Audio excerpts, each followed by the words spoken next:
game 1 at the University of Johannesburg. In the 0-1-1, we've got Free State versus the Northern Blues.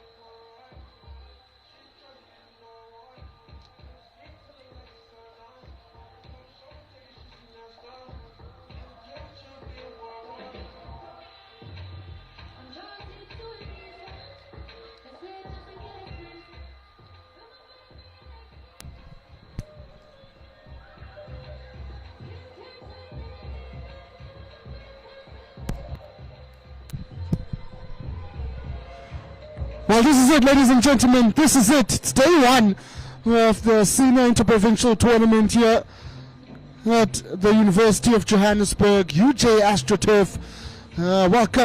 Welcome to the SuperSport YouTube channel for this pulsating day of hockey here at the UJ AstroTurf. It's going to be the opening game. It's going to be Northern Blues taking on Free State in this first game. And just exciting to be live here at the UJ AstroTurf. My name is Avuyile Saul. I'm not alone, of course. Joining the commentary booth by Kim Hubach. Kim, looking forward to this one. Yeah, it should be a good one. It's always exciting to see the first match of the tournament. It sets the standard for the rest of the tournament. It's been Northerns who've dominated Free States in the past in head-to-head tournaments. Sorry, not head-to-head tournaments, head-to-head matches. At Northern's coming out top. Northern's got quite a lot of experience in their team at the moment, especially with the likes of Edith, Henry Lowe, Kaylin Denbakker, even John Niedertoy coming through there. They've got a lot of experience, which is exciting to see. Southern Free State, not as much experience when it comes to national level, but a lot of IPTs with the likes of Ontong, Jacqueline McLaren. So exciting to see what happens. Yeah, certainly. Mentioned there a lot of experience from the Northern Blues. Count about 6 to 8 players that coming back from last year's IPT, which took place all the way in Cape Town. And this Free State side, a pretty young side, has experienced those you mentioned. Marisione Mukwena, Solange Jacobs also in the mix there. We've also got Suzanne Falcon, the number 10. Goalkeeper as well, Gabby Pinar. And Berger there in the number 22, also returning from last year's side. So it promises to be an entertaining one. And it's always, as you mentioned, Kim, always exciting to see the first game. It sort of sets the tone for the tournament. We know there's a couple of big games coming up on day 2, day 3. But this will set how the tournament sort of progresses. Yeah, for sure. And Free State never an easy team to play. And exciting to see the McLaren sisters back to their hometown now in the Free State, that being Jacqueline McLaren and her sister in goals, Liane McLaren. So that should provide some nice experience for the Free State team against the exciting, dominant Northerns team. Also with 2 sisters there, Angela Vogel and her sister will also be playing alongside her, Lenique Vogel, still in school at Waterkloof Hoërskool. Yeah, it promises to be a really exciting one. Obviously, a couple of youngsters in that Northern Blues team. Forbes is also making a IPT debut. Abigail Holderness as well, all the way from the Eastern Cape. So be interesting to see how she goes. But pushback time now in first game of a senior interprovincial tournament. And it'll be Northern Blues kicking us off here.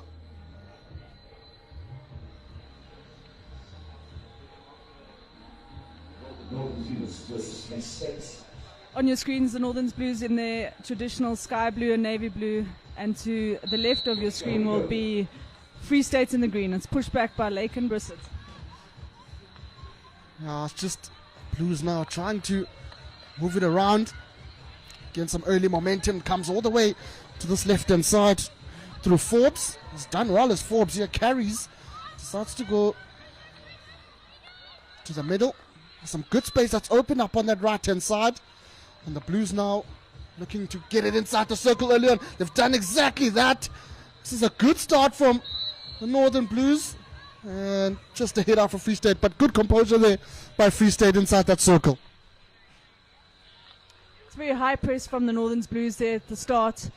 Great intercept. Edith on the ball, looks to carry as she waits for her strikers to get into the circle. Enters at T-point. And unfortunately it will be a free hit out to Free State. Good defense, good patience in defense there from Free State. Yeah, certainly. It's been a fiery start opening minute or so. It's certainly been the Blues that are causing all the troubles, and you can see that pressure spoke about early on, Kim. They're just pushing up as a unit, trying to win that ball back. Yeah, we see Brissett there literally on the 5-meter line, looking to cut the field and put pressure on that outside half immediately. They've done well to win it again to the Blues, and there's another striking run on that right-hand side now, looking to penetrate that circle. Yeah, Holderness did well to take that quick free hit. And not 5 meters, it says Annelies Rostron there. It's a careless mistake so early in the match. Yeah, maybe just need to slow it down to the Blues. You see Free State trying to exit, but again it's turned over. Holderness looking to pounce on that ball, but Blues still have it and opens up. A goal. Unlucky, unfortunate there. Just Liane McLaren leaving that near post open. And a goal's a goal. If you don't see how it's put on the score sheet. Looks like it was Holderness who tapped that one into the back of the net. Open the scoring here. There's not much that's been played. There's about a minute or so it's been played in this game, but it's all been the Northern Blues, and they've won it back again just in the midfield. Nice ball slashed there. I was looking for that number 7 in Hendricks. Hendricks is dispossessed again. And the Blues now will chuck it out through Forbes. He's been involved in the early stages of this game as Forbes.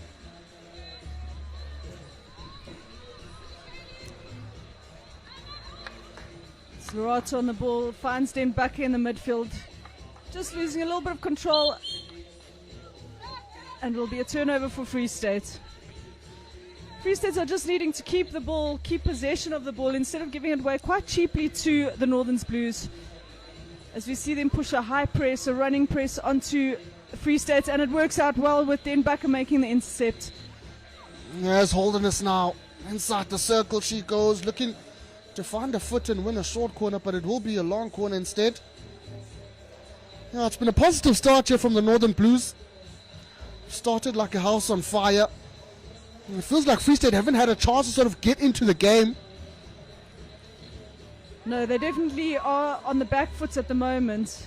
Northern's not playing to their capability as yet, almost warming up, but have managed, as we say that, just a missed pass there to Edith, who's extended into the left half position, trying to create the overlap on the left hand side, but Free State are now in possession of the ball.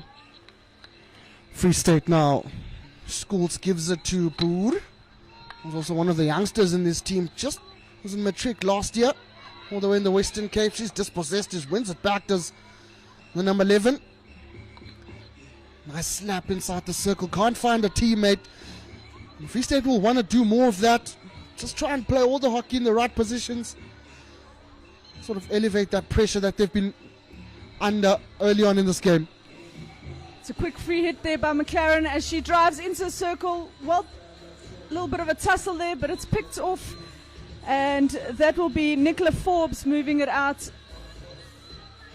And it'll be a free hit with Emily Makaya on the ball. Just showing some composure there to Forbes. Nice ball all the way to the right. There's a look up.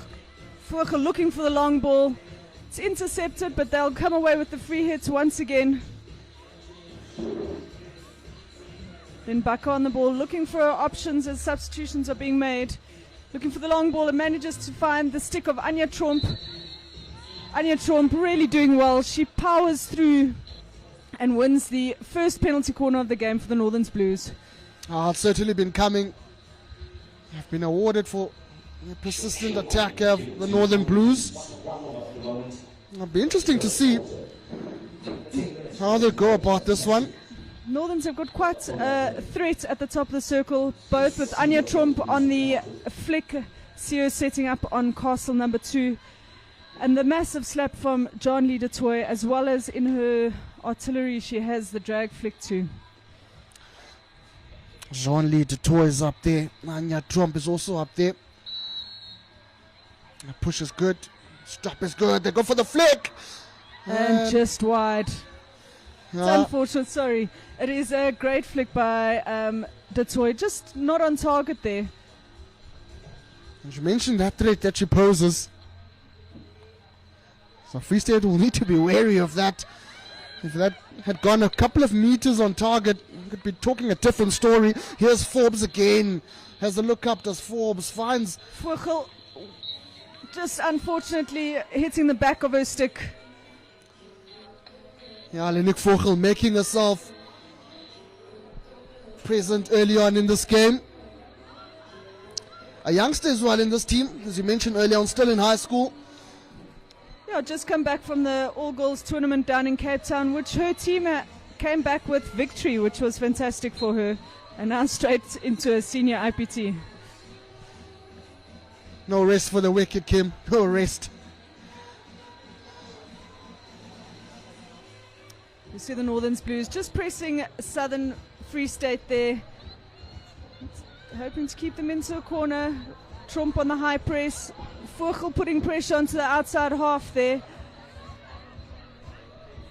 Abia Schultz does well to win the free hit.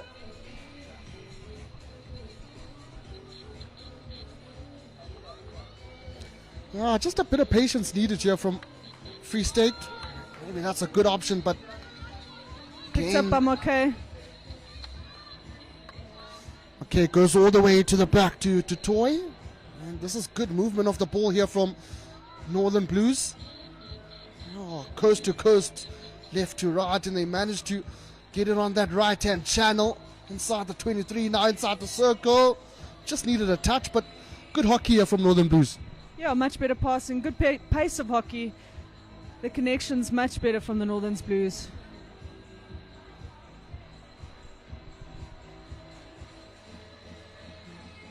Free State.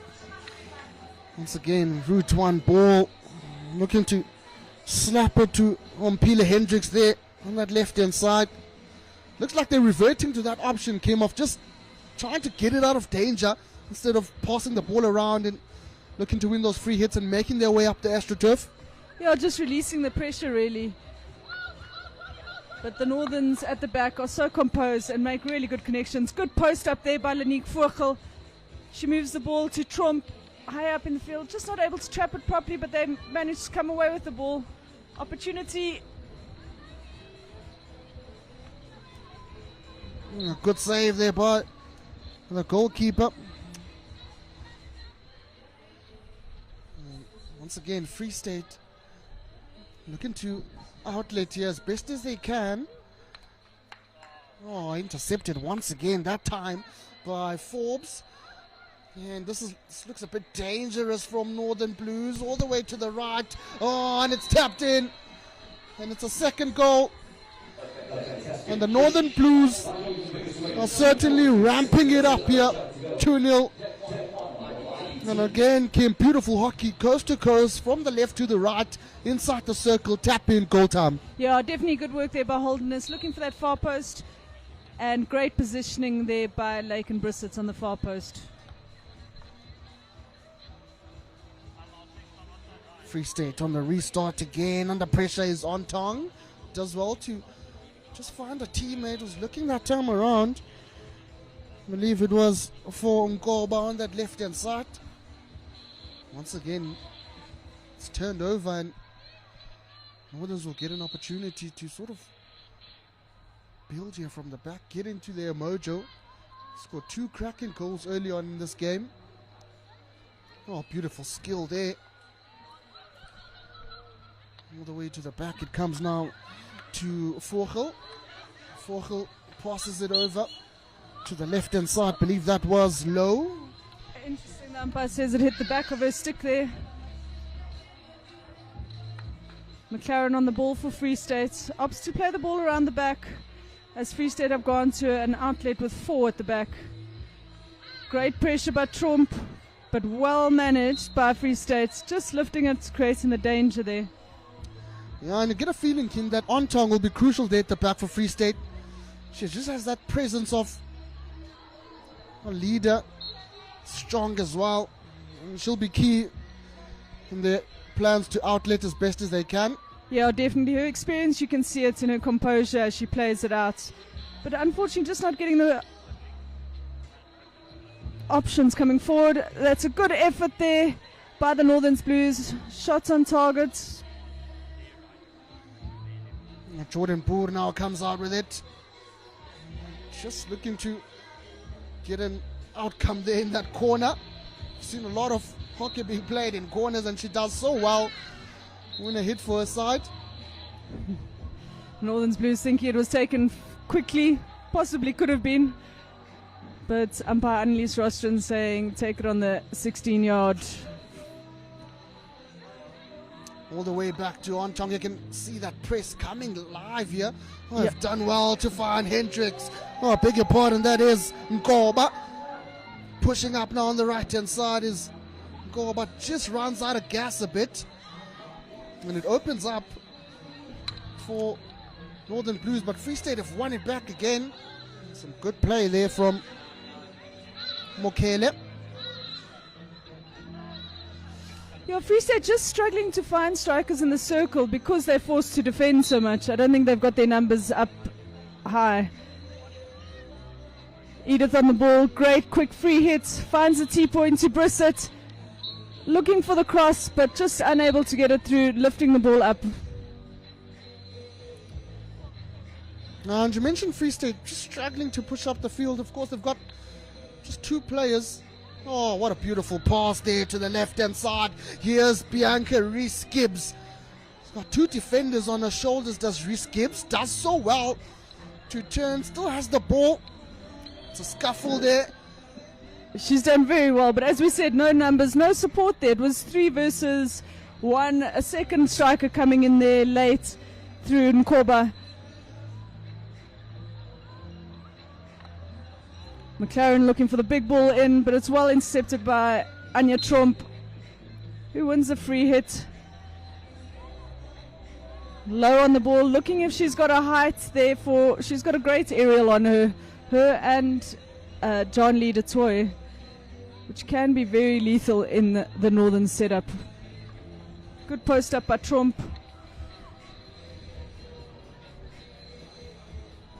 Maybe Free State will look to sort of play on the counter here, Kim. We've seen a couple of attacks, just 2 in the last 3 minutes, where they've tried to sort of get the ball out the circle quickly, route one, and play on that counter. Find Reese-Gibbs on the left-hand side.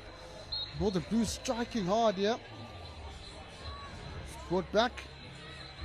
Maybe that could work for them. Yeah, definitely, and we spoke about those long release balls out. So if they can just get some support or possibly catch the Northern Blues off guard. Here they look for the long ball again, but unfortunately it's lifted. So danger. And they probably need to keep those long balls a bit low, because we've seen a couple of blows now being blown for danger. Good intercept by McLaren. Reese-Gibbs now on the ball, back to McLaren, looking for that 1-2. And good defending once again, believe that is DeToy, who made that cross run to intercept that ball. DeToy now looking for the long slap, but unfortunately it's picked off. There's not enough pace behind that. But we see the Northern Blues back on attack. A little bit of a tennis game going on here between Free State and the Northern Blues. Great work there on the right-hand side by Northerns. Finds the inside ball to Edith, and she'll win the free hit just inside the 25, which means the ball needs to travel 5 meters before entering the circle. She finds Loratu, T-point to Denbacker, and it's an entry for the Northern Blues. Getting aerial. Annelies Rostron saying just a bit of an elbow there to try and find her space.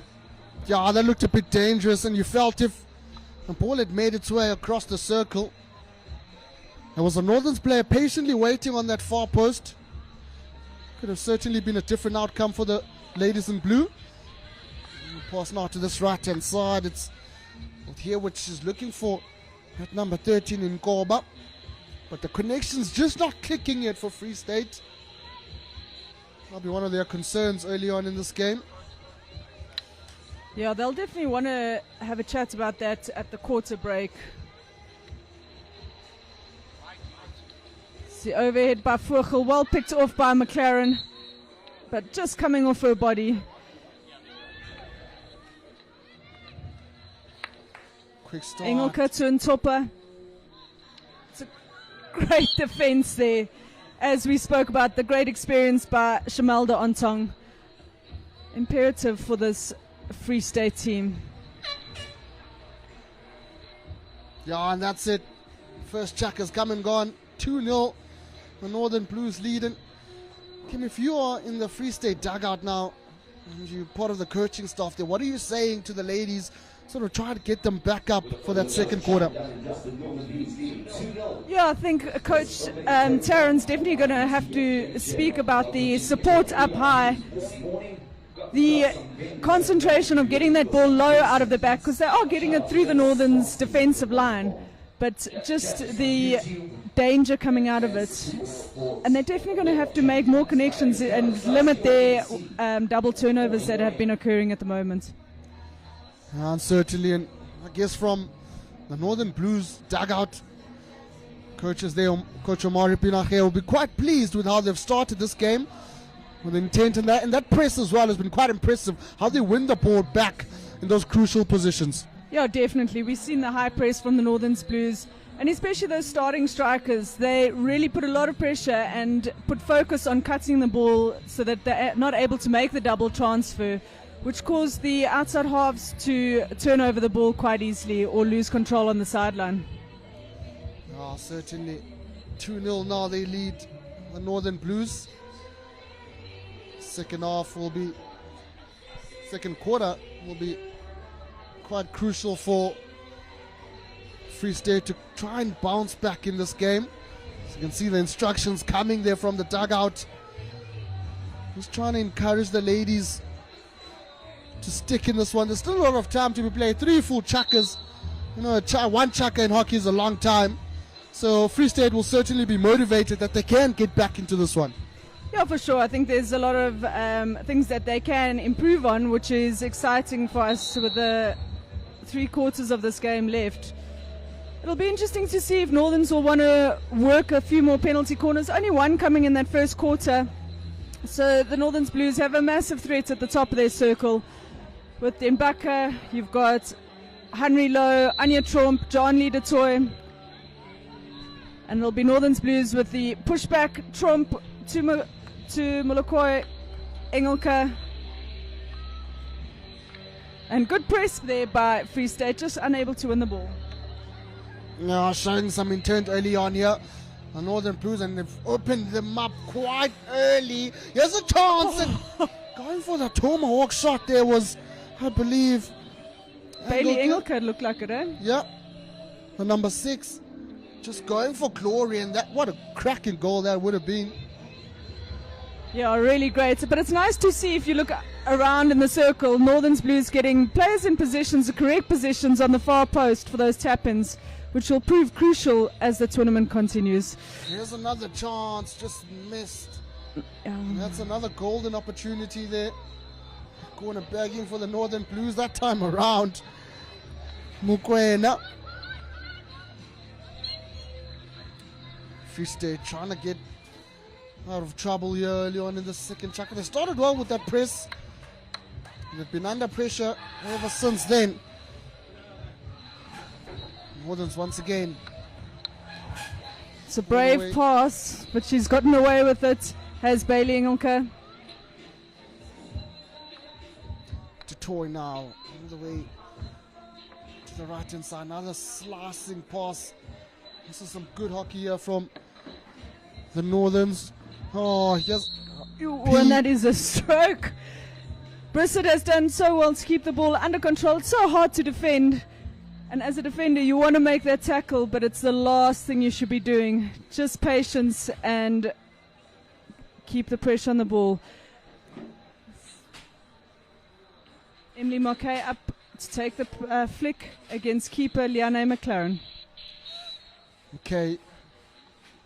Calm as you like. Order, top right corner. And she makes it 3-0 here for her side. And the penalty stroke also as well. There's some good aerial skills shown there to sort of win the decision. And 3-0 now, lead Northerns. Oh, great skill shown there by McLaren. Gets all the way to the left-hand side. Comes back to her. He's certainly been pulling some strings here for Free State in the second chaka. Free State now just trying to get into it and build some ascendancy. And as I say that, another turnover. Here's McKay. Goes all the way to the back to Molukone. This is some good hockey now from the Northern Blues. Anya Trump winning the free hit quickly.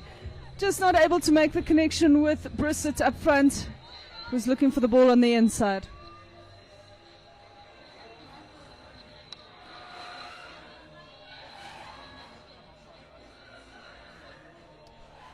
Northern's Blues showing really good connections.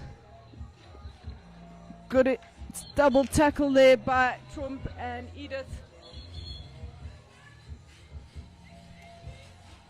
I think what certainly worked for them, the Northern Blues, attack-wise they've been so solid, but defensively as well, they've been quite strong, intercepting balls like that, getting on the front foot and turning defense into attack. Here's another chance. This looks a bit dangerous.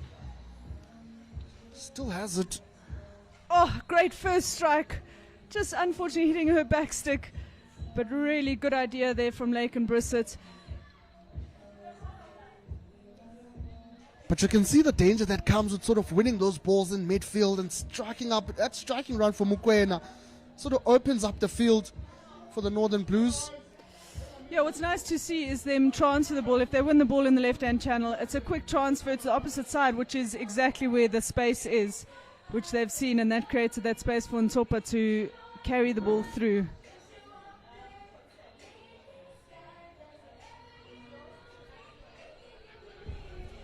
It's the first aerial we've seen from Detoy. She gets great power behind that and can create a really good counter-attack opportunity.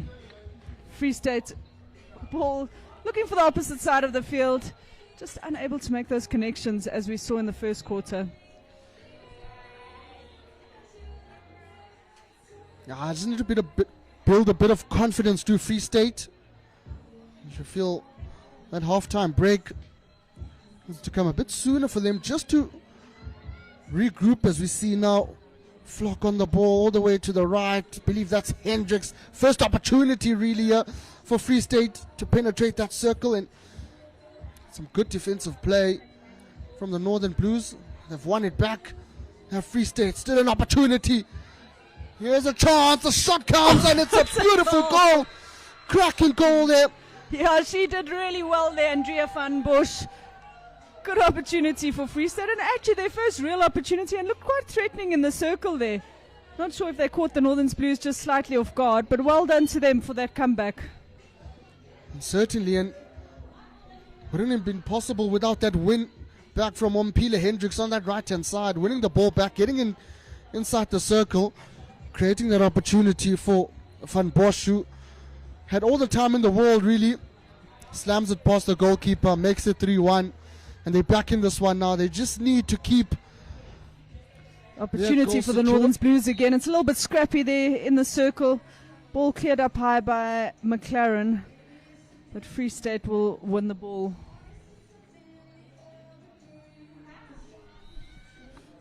On Tong. Once again, just a bit dangerous from the centre back. Yeah, she'll be frustrated with that because of the consistency of it lifting almost every ball. And yet the ball is getting through. So frustration from there. And then we saw with the long ball that got through for Free State, they become threatening if they're able to get it through.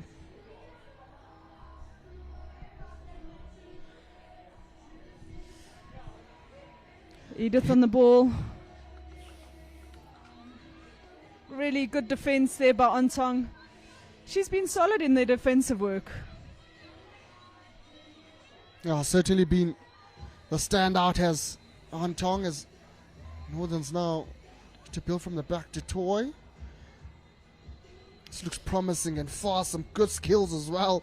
Quick change over to the left-hand side, finding Vogel. It's in that circle, it's a bit scrappy. Someone needs to tap on it, and have done exactly that. Yeah, Low very well positioned on the far post again. Northerns are very disciplined in that, which is great to see, and that comes with the experience, I think, too. And that's their 4th goal on the far post by Henry Low. Yeah, I mentioned it was a bit scrappy inside that circle. It just needed to get a stick, and Low at the right place at the right time. Here's Hendricks now for Free State on the other side. Just presence there from Dutoy. Wins that ball with relative ease. She's so strong as a centre back.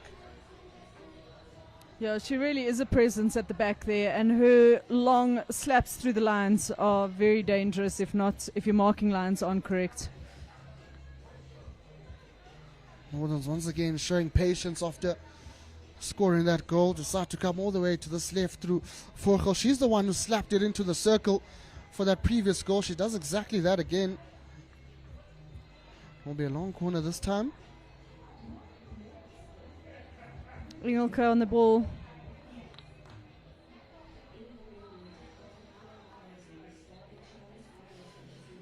Free States have really gotten their numbers behind the ball. Everyone in defense. Only 2 players outside of the 25. Vogel looking for that long ball in. It's been read the last 2 times. And there she changes it up. I was just about to say she finds her sister, unfortunately unable to trap it, but good to change up that long ball, which has been read by Free State. Once again, the Free State outlet just not working. Here's the toy. It's done well to win it back for her side.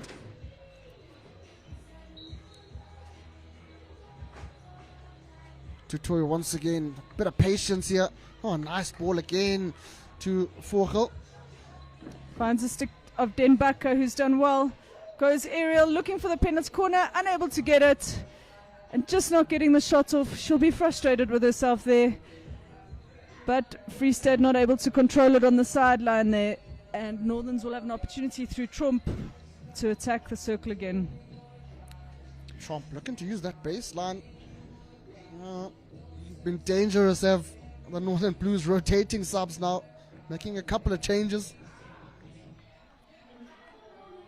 Ball comes inside the circle, just a bit too fast here for the forward player on the left hand side. And once again, Free State looking for an option here. Ontong, nice Finds ball. a great disguise on that slap through. Free State with an opportunity again. It's a double defense here. And Kaylee Denbacker has done really well to win the ball. Great transfer. Gwena now, once again. There's a chance now for Northerns here. Good save by the goalkeeper. Still alive, and short corner awarded. Second PC here for the Northerns Blues team. Leonie McLaren doing well to get in the way of those 2 shots, but just coming off the foot of Free State. Well, we saw what happened in that first short corner, Kim. Opted to go for the straight jack flick. They changed things around this time around. Just trying to have a look who's on top of the deed. Looks like Holderness on Castle 1. John Lee Toy on Castle 2. See how this one goes.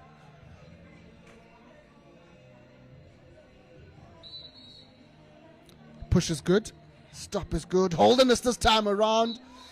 And it'll be danger as it has come quite high up and come off the Free State defence's body. Holderness looking at was on target, but just unfortunately coming off the body there of Solange Jacobs. Got a bit of luxury here, the Northern Blues, with Holderness and Dutoy, specialist drag flickers. As Dutoy, calm and composed as you like, gives it all the way now to Forbes on that right hand side. And Forbes was looking for a teammate, but that one will just run out. Give Free State an opportunity to catch a breather, because it's been a frantic second chaka. They've got themselves back into this one with the goal, but the Northern Blues have just piled on the pressure. Yeah, the Northern Blues leading 4-1 at the moment, in a great position going into half-time. And here's another opportunity for them. Holderness on the ball, powering through, and wins their third penalty corner of the match. I think that one found the foot of Ontong there as she was trying to make that cover on the left-hand side. Just shows the danger Holderness has when she makes those striking runs inside the circle. Another opportunity. See a switch on the top of the circle there. John Lee, Dutoy coming to Castle 1, and Holderness slotting across to Castle 2.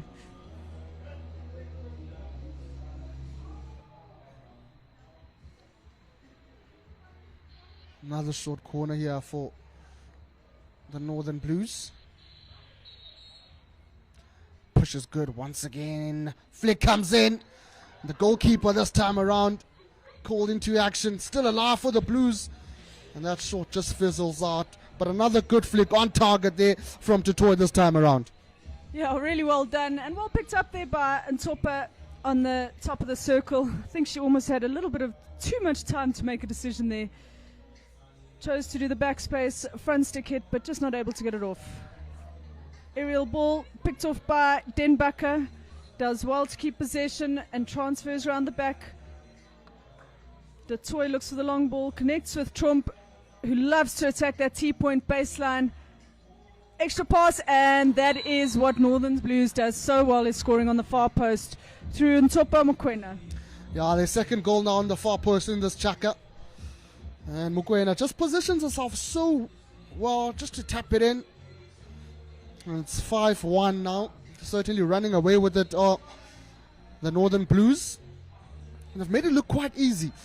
Transition ball from the left to the right inside the circle. There's a player on the far post and they score with relative ease. And another turnover now. Has a look up. There's Mokoena making that striking run inside the circle. Holderness as well. It's still with the Northern Blues. Holderness now brings it back. Advantage being played. It's still alive.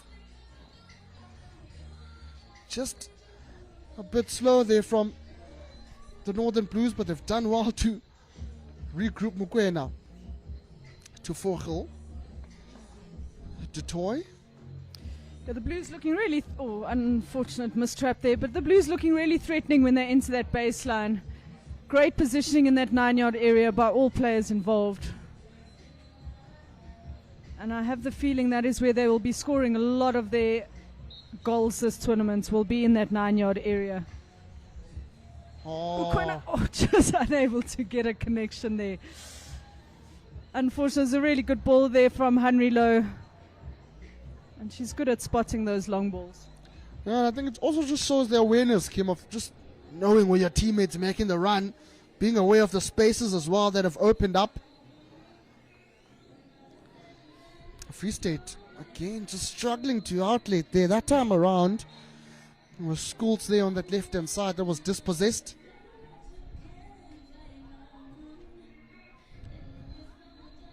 Northern's just looking to end that second chaka as best as they can. Still a chance. Goes for the shot. Needed. McLaren done really well to cut off that shot there by the Northern Blues.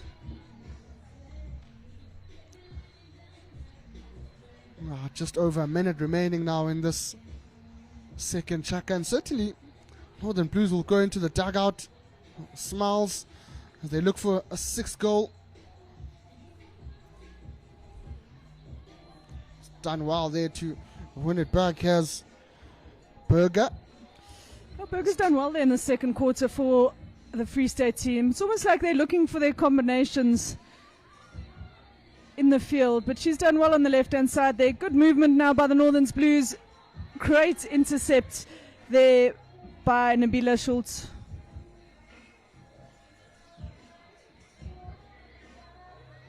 Furcher looking for an option.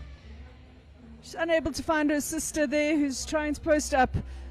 Good defensive structure by Southern Free State. Now it's turned over. Northern's last push. Choosing to go the patience route here. All the Free State players behind the ball now defending. Well picked off once again there. Free State with a bit more pace now up front, but no opportunities to go forward, no real support there, and well picked off by the experienced Edith. Yeah, just as you mentioned earlier on, Kim, they get those opportunities to push up the field, just don't have numbers in the circle, and that's how it ends. The second chaka is done and dusted. It's Northern Blues who lead 5-1 here after 2 chakas against Free State. Don't go anywhere, ladies and gentlemen. We'll be back shortly for the third quarter. Your MC for the day, for the weekend, size keeping hockey vibes going. To IPT, senior men's and women's, as we go into the second half of this opening fixture.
Still a fantastic day for hockey with much more to come. Finish off with Southern Keng versus Eastern Province men's tonight. Live streaming on YouTube, and later on will be on your World of Champions SuperSport. DJ Super keeping the vibes going. Day 1 IPT. Here we go. Come on. Hey, yes.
station has been opened with some fantastic food for all our spectators.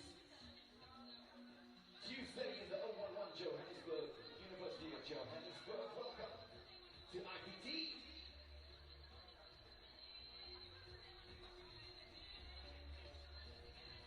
Current score 5-1 to the Northern Blues. DJ Sabu on the decks. Keep the vibes going here on the Tuesday.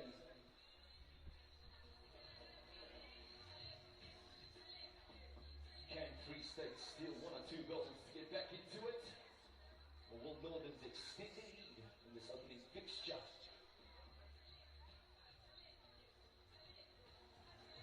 Shake things up and break it down. Here we go. We're back, ladies and gentlemen, right in time for the third quarter on this first game of day 1 of the Senior Interprovincial Tournament here at the University of Johannesburg AstroTurf. And it's Northern Blues taking on Free State. Northern Blues certainly dominating that first half, scoring 5 goals. Free State just managing 1. Not alone, of course, in the commentary booth, joined by Kim. And Kim, what a half that was of hockey. Yeah, some incredible hockey being played by the Northern Blues. Exciting to see their experience coming through and how they've set up in the attacking circle, posting up in the right positions. And we have the pushback by Free State. What can they bring in this second half of the Pool B clash? Ontong slicing ball through again. This is much better from Free State, and that was Bianca Rhys-Gibbs looking for her teammate. It gets back to Rhys-Gibbs. What a start for their Free State, and that will be a penalty corner, their first one of this game. Yeah, and you can feel that re-energized after that half-time break. It was a good 1-2 there between Rhys-Gibbs and I believe Hendricks. Yeah, some really good work there, and nice umpiring, and good to see Annelies Rostron here at the Interprovincial Tournament. Experienced umpire, one of many in South Africa, but she was taking no nonsense there from the Northern Blues. It's Rhys-Gibbs and Berger that have occupied the 2 castles. The time just stopped there quickly as Edith runs to go and get the penalty corner equipment. A new FIH rule that all players in the box need to be wearing a mask, otherwise they are unable to defend the penalty corner, which is good to see for the protection of players. First short corner here for Free State. Interesting to see where they go. We've got Rhys-Gibbs, got Berger. They decide to go to Rhys-Gibbs. Goes for the straight shot, but it's deemed a bit too high and dangerous. Quickly played out. Will the Northern Blues looking for a teammate on this right hand side in the Nick Vogel. That was some good first wave running there from the Northern Blues. Looks like it was the number 6 Bile Anglica who was hit by the ball, but she's made her way back into the field. Yeah, she did really well to just wait off a bit, slow down her run as she got to the top of the circle. Then back on the free hit, finds Molokoi looking for that T-point where they've been really threatening.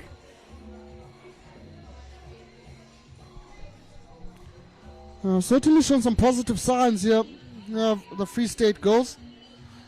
Here's Ontong at the back.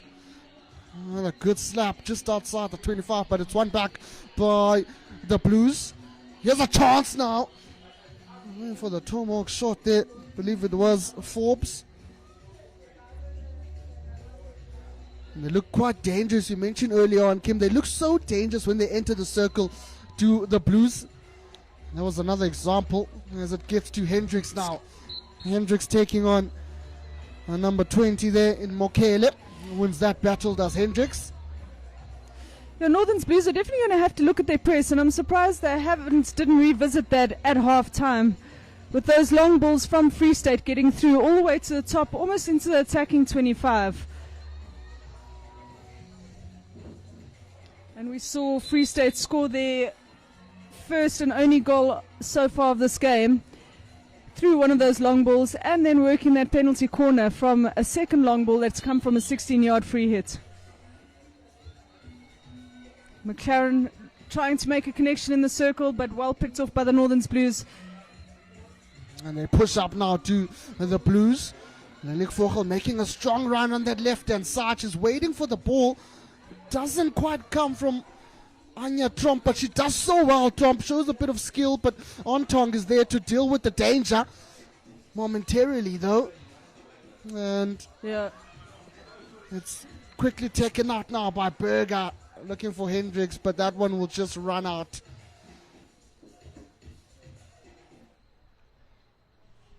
Berger done well for the Free State team here, helping them get the ball out of the back. Hearn Ontong sweeping up and cleaning up the mess at the back there. A patient build-up by the Northerns Blues here, showing their experience in not having to go forward all the time. Well worked, Bailey Engelke. Some good skills shown there, Forbes now. And I was looking for Emily McKay. They've done so well, have Free State here to sort of slow down that play. It's all the way to the right-hand side to Tromp. He still has it as Anya Tromp, but it's dispossessed, and it's Ontong who was there to sort of slow that attack down. Yes. Hansen now all the way to Berger, and Berger wins ahead for her side.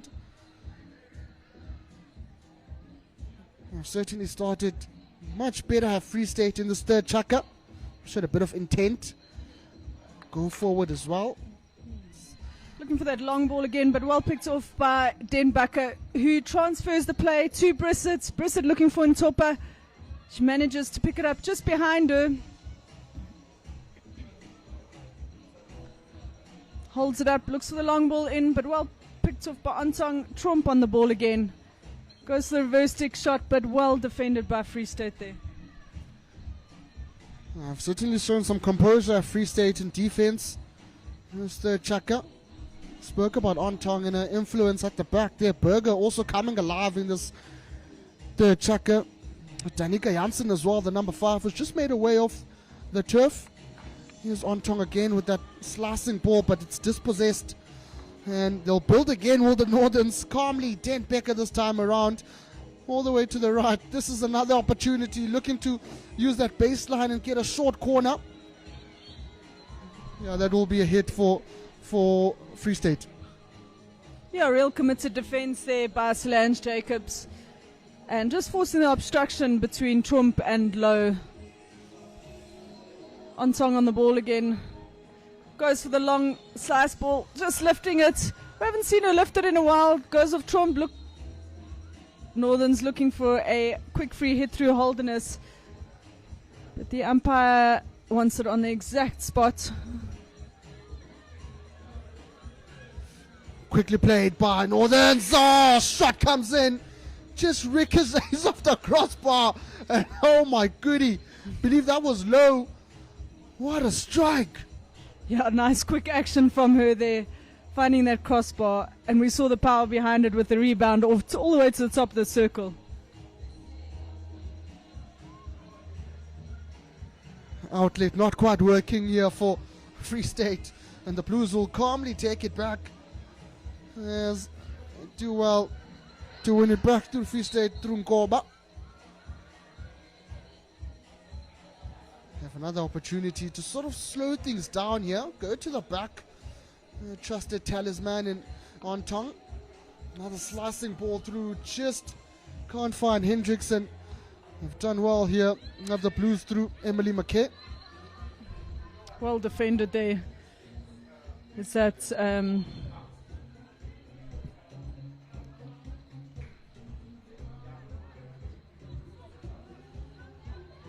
Emily McKay now one of the goal scorers in this game.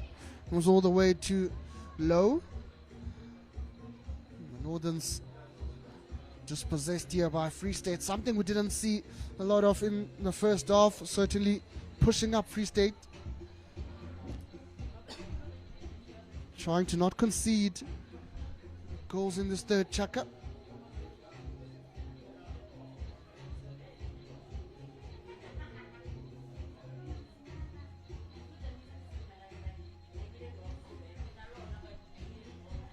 Northerns once again going the patience route here. All the way to McKay, sort of opening the field up. Some good interlinking play. Vogel now. You find a teammate there in Moligole, the number 5, does so well. Opens it up inside the circle, and they've defended well at Free State. A chance now to go on the counter here. Needs to be a bit faster, but Emily McKay, calm as composed as you like it, wins the ball back from Hendricks, but Hendricks wins the hit. But there was a chance there, Kim. Yeah, definitely. Edith using her body really nicely, but McKay using her body not quite as nicely, and just shielding the ball there, obstructing the ball from the Free State side. And they have another chance here. Are they able to make the connections going forward? They'll go for a long corner.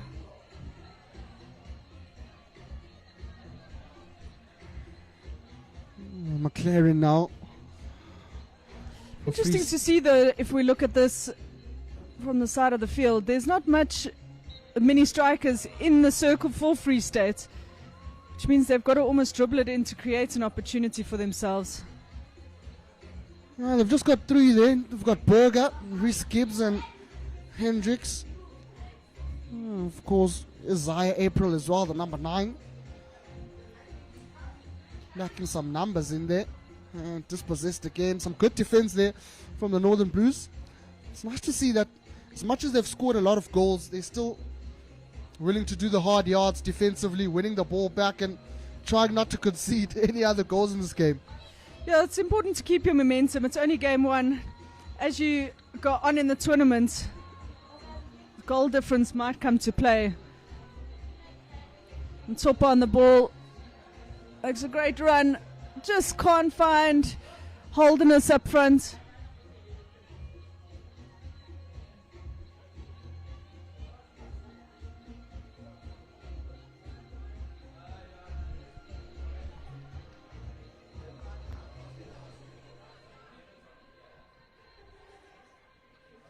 Good pressure by Brissett and Vogel, forcing the Free State defender just to play the ball over the sideline.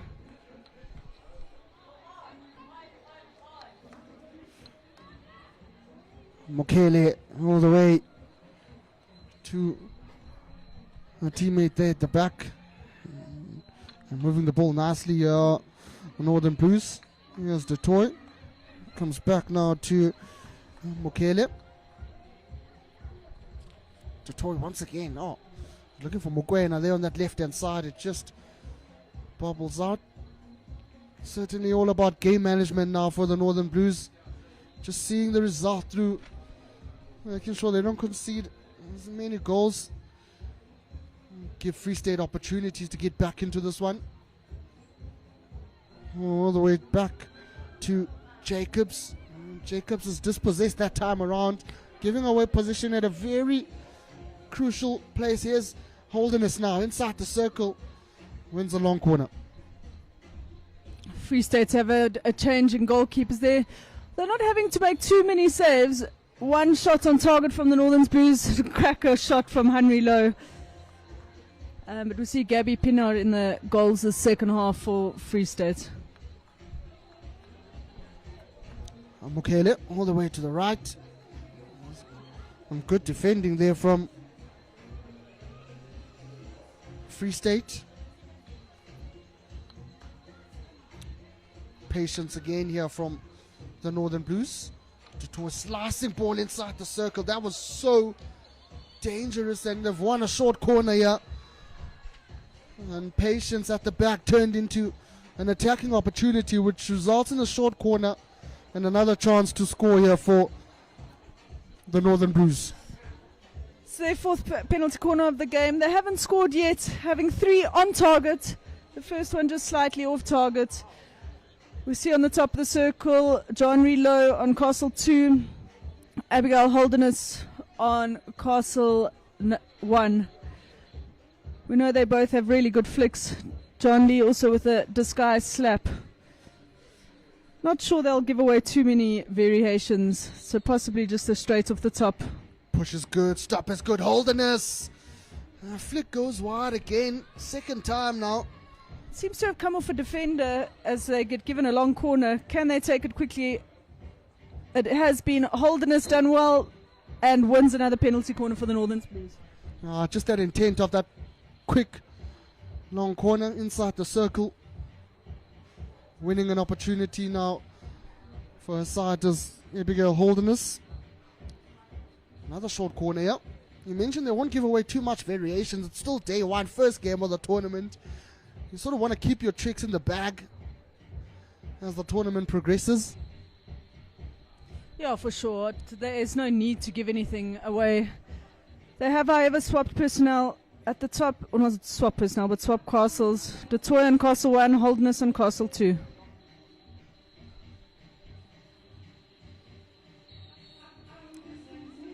Whistle goes, push is good.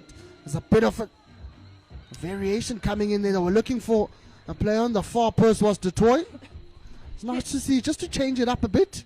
Yeah, definitely. If they were wanting to score with that, they definitely needed to look for a slight change. A little slip to the left and disguise slap. Just unable to get the deflection there was number 8, Nicola Forbes. Vogel gives a teammate inside it. I believe that was good Nicola run by Forbes, eh? Yeah. She's looked quite dangerous as Nicola Forbes in this game. Hasn't scored yet, but manages to get her side in the right positions.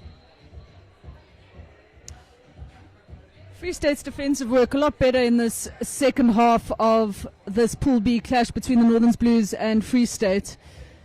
Northern's not getting too many opportunities like they did in the first quarter, which is nice to see. And they're yet to score a goal too. Really well worked there by number 15, Andrea van Bosch. Free State with an opportunity. It's a quick free hit. Okone just not able to trap it there on the sideline. Yeah, certainly been the story of the day for Free State. Getting in the right positions, just lacking the execution in the final third. That's very uncharacteristic, like from the Northern Blues. Free State now with an opportunity. Yeah? Well picked off there by Manzi. The Northerns have also had a change in goalkeepers. Matteo Manzi in goals for them now, and a good save there by her. Nice up and coming young goalkeeper to look out for. I think Goba will be quite disappointed with that effort. She had all the time in the world there just to take a proper shot. Made it quite easy for the goalkeeper. Also surprised to see Jacqueline McLaren. No one actually putting pressure on her, and she had free range to run from just outside the 25, and she didn't opt to take that shot herself. Free hit to Free State. Nicely worked there by Nabia Schultz. Nice to see Free State being a little bit more dominating, creating a few more opportunities for themselves in this second half of the game. They've certainly put the Northern Blues under pressure here. I haven't said that a lot in this game. We saw an interception in the midfield, very uncharacteristic like of the Blues. Now they can just sort of slow things down here, push numbers up, and look to build from the back again. And they decide to play it a bit fast. It was a good interception there by Danica Janssen, but they still have it to the Blues. Here's another striking run as the buzzer goes out, and that could have been a brilliant opportunity. But the short... Yeah, interesting third quarter of this game. Great to see that a little bit more competitive. No goals as such. Mostly penalty corners worked. 2 by the Northerns Blues. 1 from Free State. One cracker of a shot at goal from Henry Lowe, which we saw the main real opportunity for Northerns in that quarter. And you can see some changes made as well. Goalkeepers sort of getting their minutes as well early on in this tournament. And It's certainly been an interesting game. Level third, Chaka. We want to see some more goals, of course, in the commentary booth. But it's nice to also see Free State getting back into the game now, applying some pressure, making Northern defend a bit. Yeah, definitely. It was exciting to see how they started that second half. Hopefully they can start this fourth and final quarter of the game with that same intensity and creating a little bit more opportunity for themselves. And of course, it's too early in the tournament, as you mentioned earlier on. Just game one. It'll be good for Northern Blues to sort of get some confidence here. And I guess for Free State as well, it's not the end of the world. We've still got a couple of pool games remaining. No, it is day one, and it'll be interesting to see the preparation with IPT moving earlier on in the year due to the World Cup coming up in Holland and Belgium later on in the year. Not many teams had a lot of time to prepare for this tournament. That's what makes it so tricky, isn't it, Kim? I mean, you have a couple of months, some teams a couple of weeks even to prepare. But it's good to see, you know, competitive. I was having a look at the sort of the squad list last night and seeing some competitive teams out there that will be playing here at this year's IPT. Yeah, for sure. Exciting to see the Southern Keng team, really nice and strong with a lot of experience there. And obviously Western Province, always a force to be reckoned with. The champions from last year, Southern Keng coming second in that tournament, coming into this tournament with a much more experienced side. And obviously Northwest, always a force to be reckoned with. Although a very young team, they are always exciting to watch and see play in this tournament. Yeah, certainly. Also, had a look at the Western Province Pens team, the ladies team, I mean. Some interesting young players, the exciting young players that are going to cause some shockwaves in South African hockey, certainly in the coming years. Yeah, the Western Province Pens team is definitely someone you don't want to write off in this tournament. Although a B team, their A side is filled with unbelievable amounts of experience, a lot of exciting players, lovely to watch, which makes their B team a lot stronger than your average B side. Northerns here looking to still pile on the pressure. And this final Chaka to toy now at the back. It's all the way to the left hand side, choosing the patience game once again. Goes for the aerial. Well cut off. Are they able to clean it out? A little bit scrappy, but well worked out there on this baseline from Free State.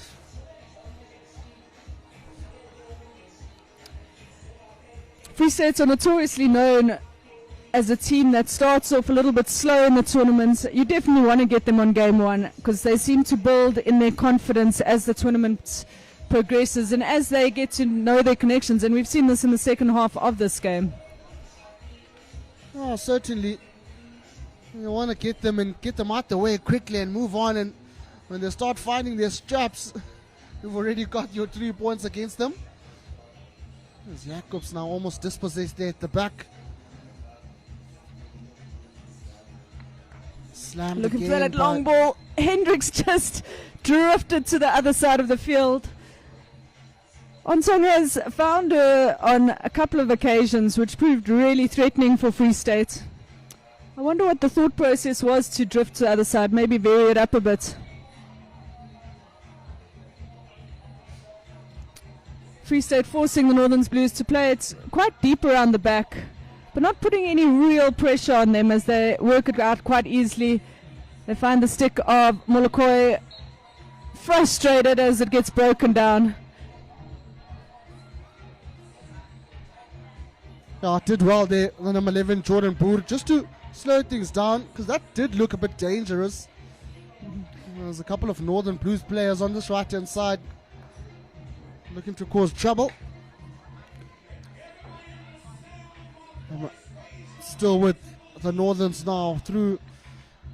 Dan Becker finds it inside the circle. Here's a chance. Goalkeeper comes out, but not needed to make the save.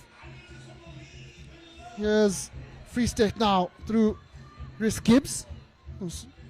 Chris Gibbs is piling on the pressure here on the Northern's defenders, and they've done well to keep a cool, calm head and win the hit.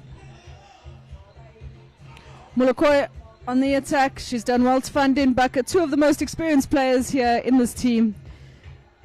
Looking for that ball in, just not able to find a stick of Lake and Brissett.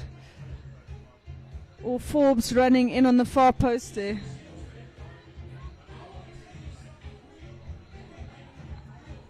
It's a long ball again, easily picked off by Emily Mackay, who transfers to the opposite side through Lerato Mahole. There's Forbes inside the circle, looking for a teammate, but that one just runs out. It's almost as if the Northern's Blues have just taken the foot slightly off the acceleration, not going through the motions because they're finding good connections, but just not able to finish it off and get the outcomes in the circle. Nothing threatening in this fourth and final quarter. I was going to mention, Kim, as well, early on in this final chaka, that you can see when they're defending, they're not pressing as much as they used to in that first and second chaka. They've sort of took the foot off the gas, as you mentioned. And it probably comes down to just saving some fuel, saving some energy as well. They know the result is in the bag, certainly. There's no need now to sort of go all out. They've secured the 3 points. They've got a good goal difference early on in the tournament. So let's just see the game through. Yeah, you're spot on there. You'll want to, although it's only game one, you'd want to rest legs early. Speaking of that, well intercepted by John Lee Toy. McLaren back on the ball for Free State. She manages to get around in Baka. Ball into the circle. And it'll be a 16-yard free hit out there. A little bit of a scramble. Annelies Rostron's done well to see who that came off. Yeah, as you were saying, the Northern's not really having to put too much pressure on themselves or to run themselves silly in this game. They did the hard work in the first half to secure the 5 points. 5 goals, sorry, not 5 points. And I guess also that's what comes with tournament hockey as well. You know, so calculated. You know that if you can get a win in the first game comfortably, you can just sort of take your players and give them a rest early on, save some legs, and sort of start building and start looking to game two. Yeah, and you can start working on variations, change up your play, start working on different combinations to see what you'll be using a little bit later on in tournaments. Another good ball in and across from Trump, but unfortunately Holden is not able to get on the end of that.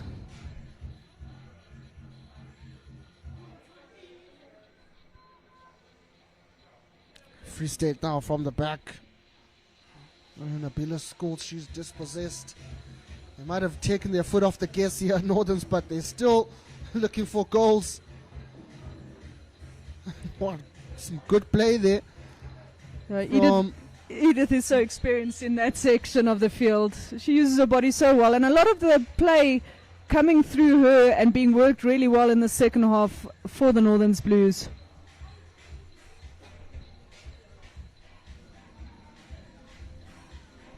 Now there we see the Northerns just dropping off slightly into a three-quarter press. No real pressure on them, but we'll see them run at the outside halves.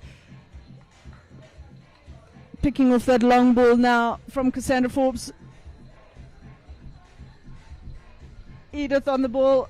Tomahawk, and just hitting her back stick, unfortunately. And you can see how easy that was inside that circle. Just no pressure from Free State. As Berger looks to win it back, but it's done well as Dutoy. They're pushing up now. They've got a couple of numbers inside the circle to the Northern Blues. Composure shown there by, I believe that was Ontong. Indeed it was. She's been solid in defense, as we said, and that's the experience coming through for the Free State side. And she's going to be pivotal in their success in this tournament as the games go on in the week.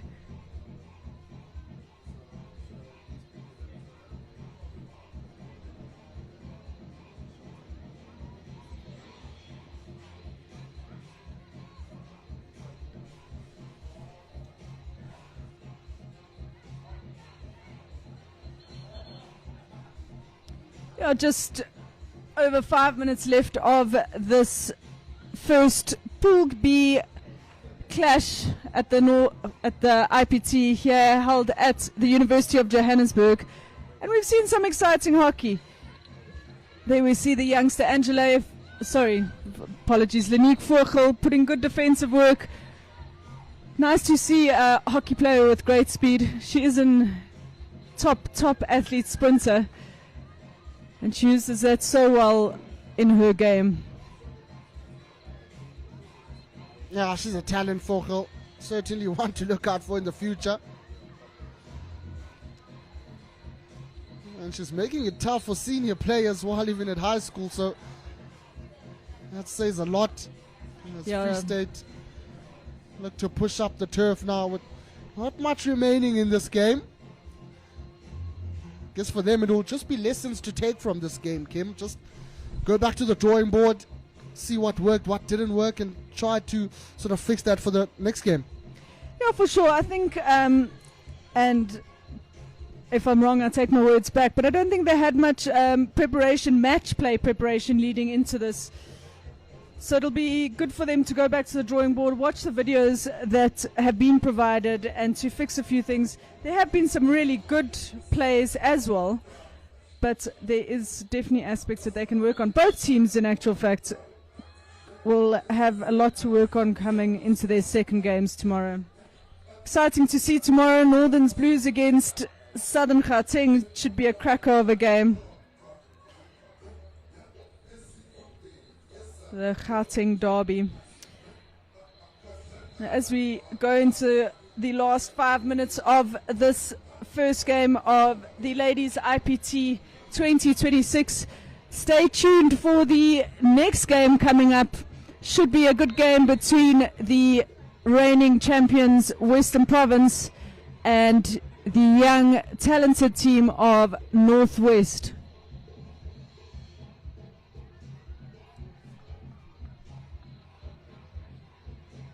Yeah, and the Blues just trying to run down time now, finish this game on a high. You see you pushing up on that left-hand side. There's good defense from McLaren.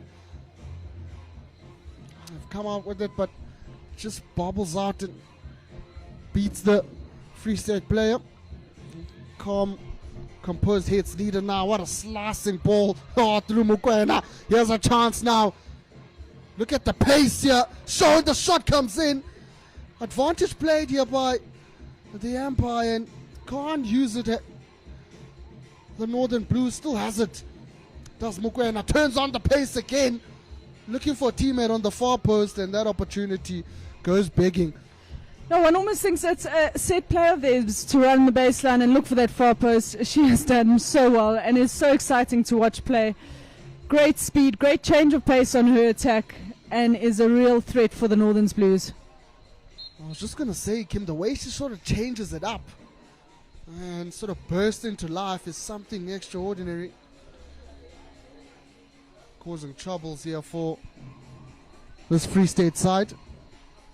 They'll go for a long corner. Northern's not too much in a hurry like we saw in the first half of the game.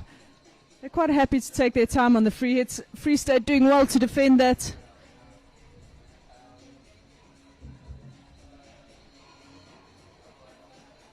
Just bobbles out.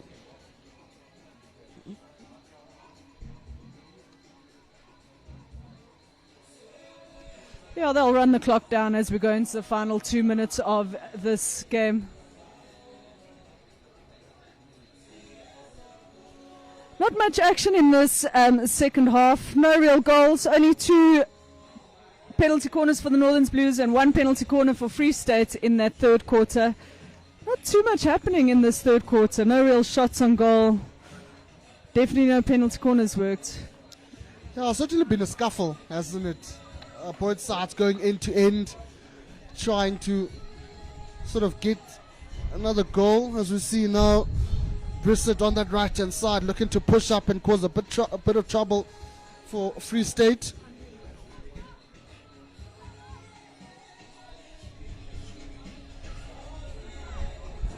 Still on the right hand side. Here's another chance. The goalkeeper comes on and make a save.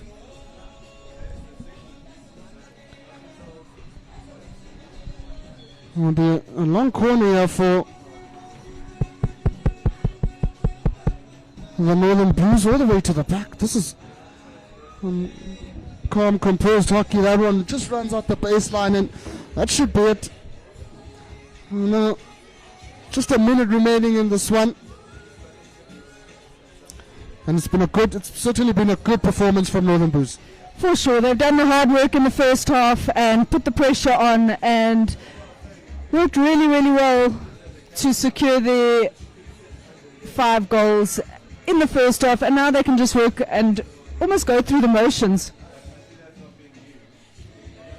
They're definitely going through the motions. Well, they win another hit just outside the circle there. The final minutes of this first pool game, B pool game, and first ladies game for the Interprovincial Tournament 2026.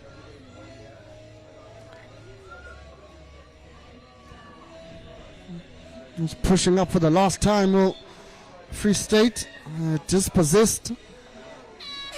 And the buzzer goes, and that's how it ends, ladies and gentlemen. Northern Blues opening game have dominated Free State, beating the girls from Bloemfontein 5-1. A dominant performance from the girls from Pretoria. Kim, final words. Yeah, good game, good opening game for the Northern Blues. Both teams lots to work on, but a good standard for the first game of this interprovincial tournament. Exciting to see the Western Province Pens and Northwest team come up next, so stay tuned. Yeah, don't go anywhere, ladies and gentlemen. Still more hockey to come here at the Senior IPT live on SuperSport.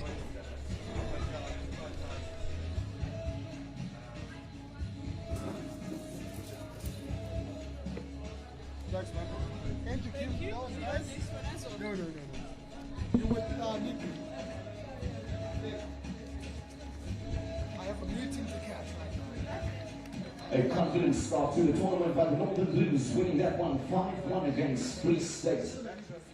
As we move on to Pool A,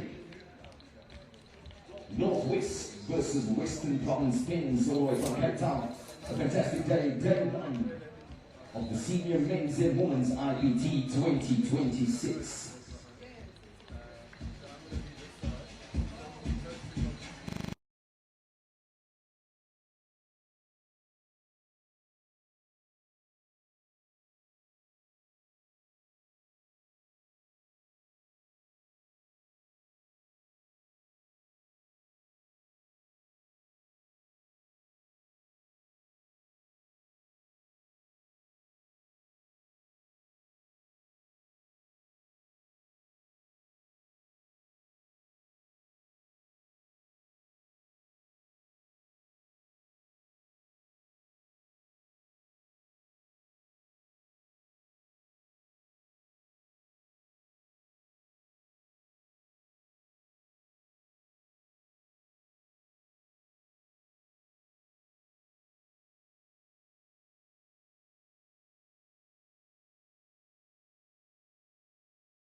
Welcome, ladies and gentlemen, to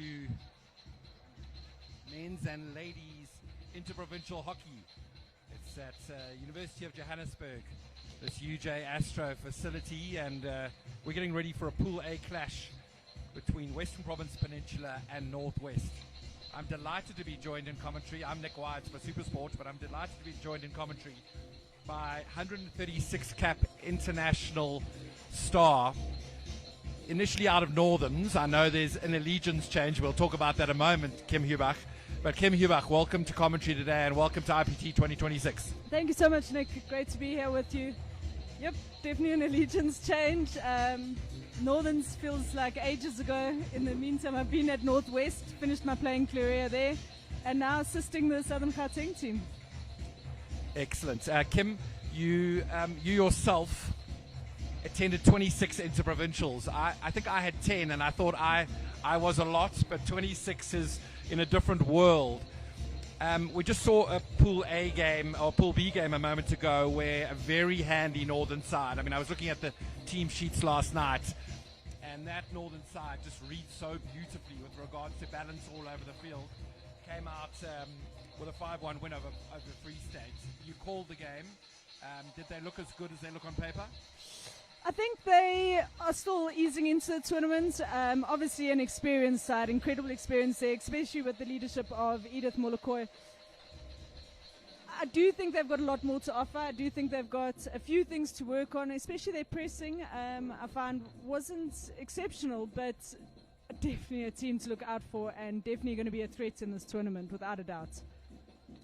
Okay, and today we've got two very, very handy sides. I'm going to ask you, Kim, to give your thoughts on them. You've got experience with Northwest. I know, as always, the DeVette sisters are in that lineup. This Northwest side lost one or two players to Southern Keng in the last year or two as well. How do you see them faring this week? Yeah, I think it's an exciting Northwest side.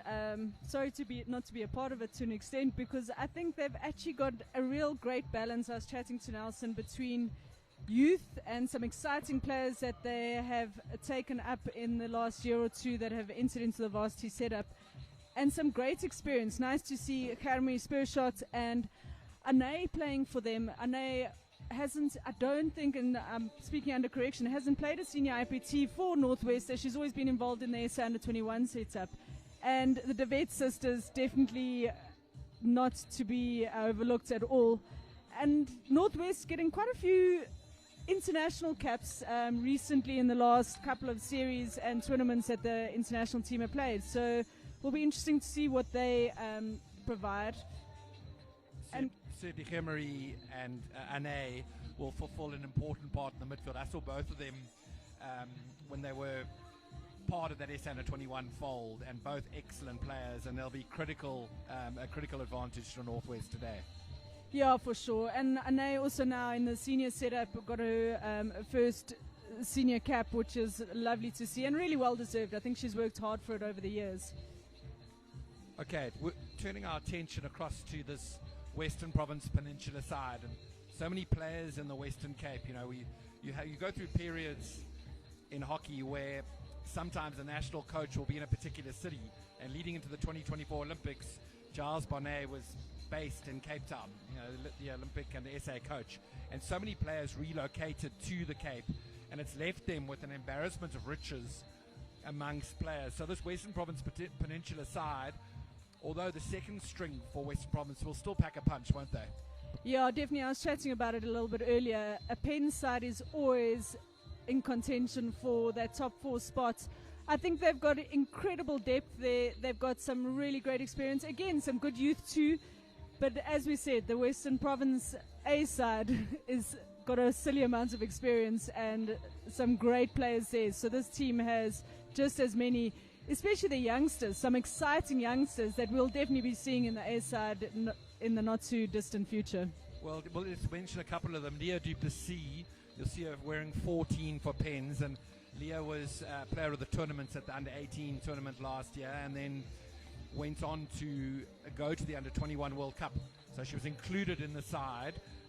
So a schoolgirl last year, young Jahan Abrams, Gigi, as she's affectionately called by everyone around her, is a special player as well. Also grown up around the Kasim boys, family, friends, very close, and they would play. She was always the young girl with a stick in the garden, playing around. And Gigi is just very special player, very creative, got a lovely understanding of the game, and she's also part of this Pens mix in her first year out of school.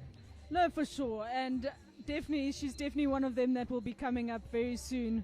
Someone not to be overlooked whatsoever in the future, especially with the Under-21 setup. It will be exciting to see these youngsters at an Under-21 level too. But also, you've also got Gillian Hermanos, who's also brings quite a youth, a lot of experience with her international experience in the Namibian side. And obviously, you've got Manisha Desai in goals, also a really good up-and-coming goalkeeper. I think someone to look out for as well. I think just included in one of the indoor squads, training squad of 30 was Manisha Desai. Also, look out for Pikbaka. She was at Renish last year. She's also in this Penn side. And then, some of the Tara Parkendorf, who's also someone who, the daughter of someone who you played with many years ago, and also excellent player out of Stellenbosch, a young player, Grace Goodwin from UCT, and then some of the more regulars, Jessie Gradwell and Lene Barnard, also who've been in the side before. Gillian Amanis, as you say, bringing a whole lot of experience to the side. Rochelle Norval also in goal, who's hugely experienced in addition. Okay, we're getting ready for this contest, and in these pool setups, it's a 4-man pool, one slip up and there's trouble. So that's drama for a side like Northwest. You're looking to start out well. You catch a B side. Western Province Peninsula is hardly a traditional B side, but you catch a B side in game 1, and if everything doesn't go completely right, it's a banana skin. Definitely, and Northwest, who last year I feel like we were sort of robbed out of a semi-final. You win 2 games and you, traditionally speaking, would be a definite in the semi-finals, which they did the hard work last year and actually started off with the Western Province Pens team, and unfortunately didn't quite make it through to the semi-finals and ended in their notorious 5th place.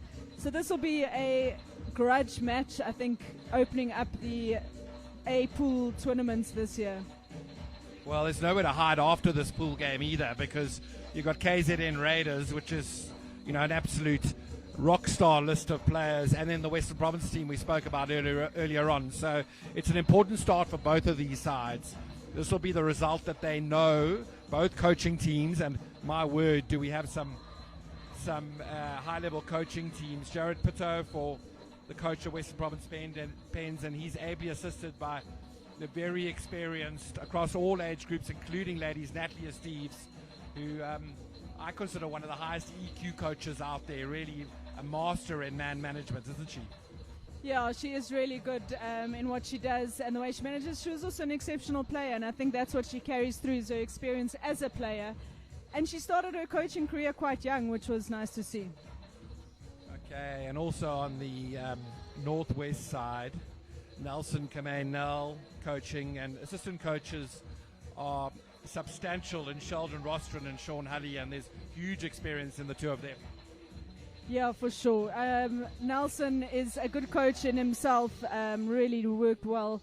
But both Sean and Sheldon working with the Canadian women's side at the moment, and have worked at a national level here. Sheldon, head coach of the national women's side, and now taken his expertise over to Canada.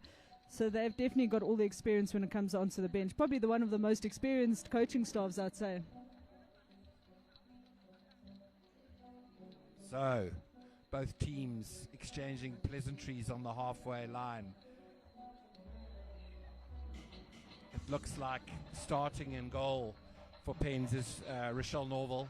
So that'll mean Manisha Desai on the bench. You'll also see, this is a senior women's interprovincial, you know, both teams have two goalkeepers. It's Kelly Wilson starting for Northwest. But, you know, it won't be a case of both players having to get game time. The coaches will make the decision on what gets them the result. At many other tournaments, you'll switch around and goalkeepers will go in and out. They might play one chucker each and alternate chuckers or alternate halves, but the priority will be the points. Yeah, for sure. And I think for Northwest, Kelly Wilson has got quite a lot of experience. She is the most experienced goalkeeper in that Northwest team.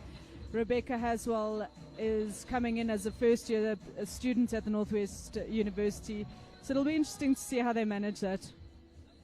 Rebecca Haswell being a standout at last year's under 18 tournament. So here we go. It's Pens, Western Province Peninsula. We might abbreviate to Pens, playing in the light blue and white against the green of Northwest, the traditional green of Northwest. Both sides in their traditional colours.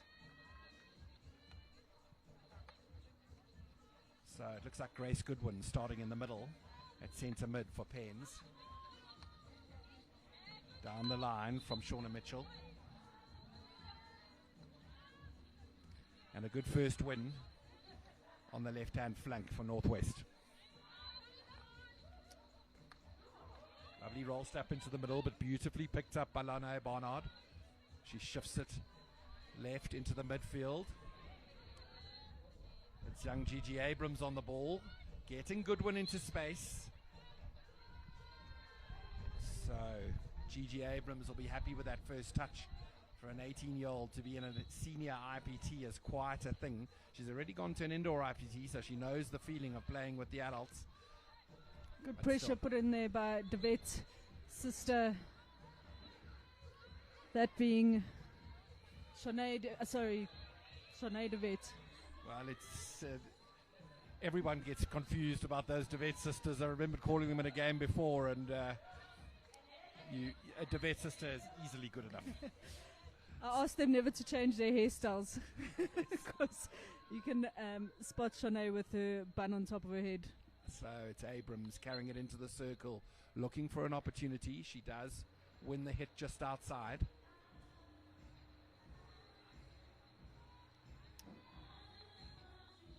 Pens putting a lot of pressure on Northwest early on in this first quarter. Good composure by Germi to work it out. And there we spoke about Anne and Germi, that combination. Good movement. And then we've got the debut at Senior IPT, Kyo, who comes from Southern Keng, had a phenomenal under 18 IPT last year and is now making her debut at Northwest. Spear shot and Janse van Vuren just looked so calm dealing with that attack, didn't they? Done Definitely. it a million times over. They found one another a million times over in small defensive zones. For sure. Good instep there by a spur shot. She's got such a great reach. It's a good, quick free hit. Finds the stick of Wilson. Kelly Wilson, her sister is in the goals. Sorry, not Kelly. Her sister is Kelly Wilson, Emily Wilson. Lisa Marie working that baseline, just unable to come off with the penalty corner that she was looking for. Well, it was the really nice high press from Hemery, who stepped right into the hole, and that long reach managed to get it out of that zone. So, little pocket press. It's nice and high from Northwest. I think they've also recognized that there may not be a sizey overhead in this Western Province Peninsula side. Let's see if they have gotten one out of the back.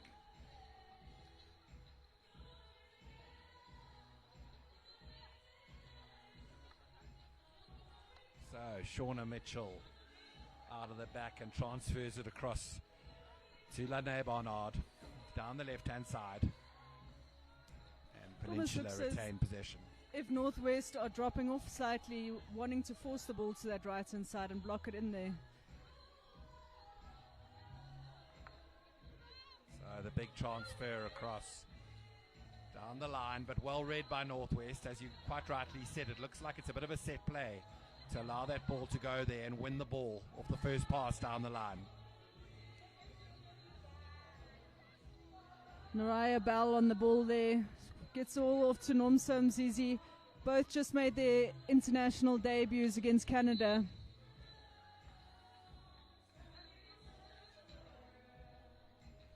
So Northwest now. With a little bit of calmness on the ball, not retaliating to something from Western Province Pens.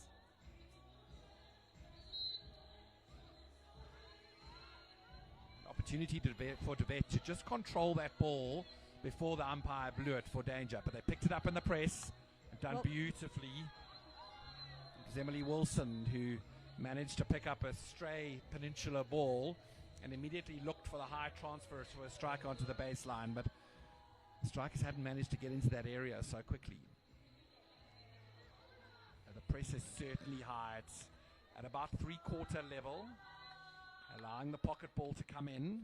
Almost turnover there by Emily Wilson, but they'll press it up higher, and I'm sure they'll cut it and block it into that corner. Here go Northwest, pushing up to the left to the right-hand corner for Peninsula. Peninsula still with no overhead to relieve. Let's see if there's one now. Yeah, is one. Down the right-hand side and easily well picked retained. Off by Clarkson. Works it off, works the free hit. She's also an exciting young player to look out for. Did her schooling in, or last bit of her schooling in Pretoria. Class.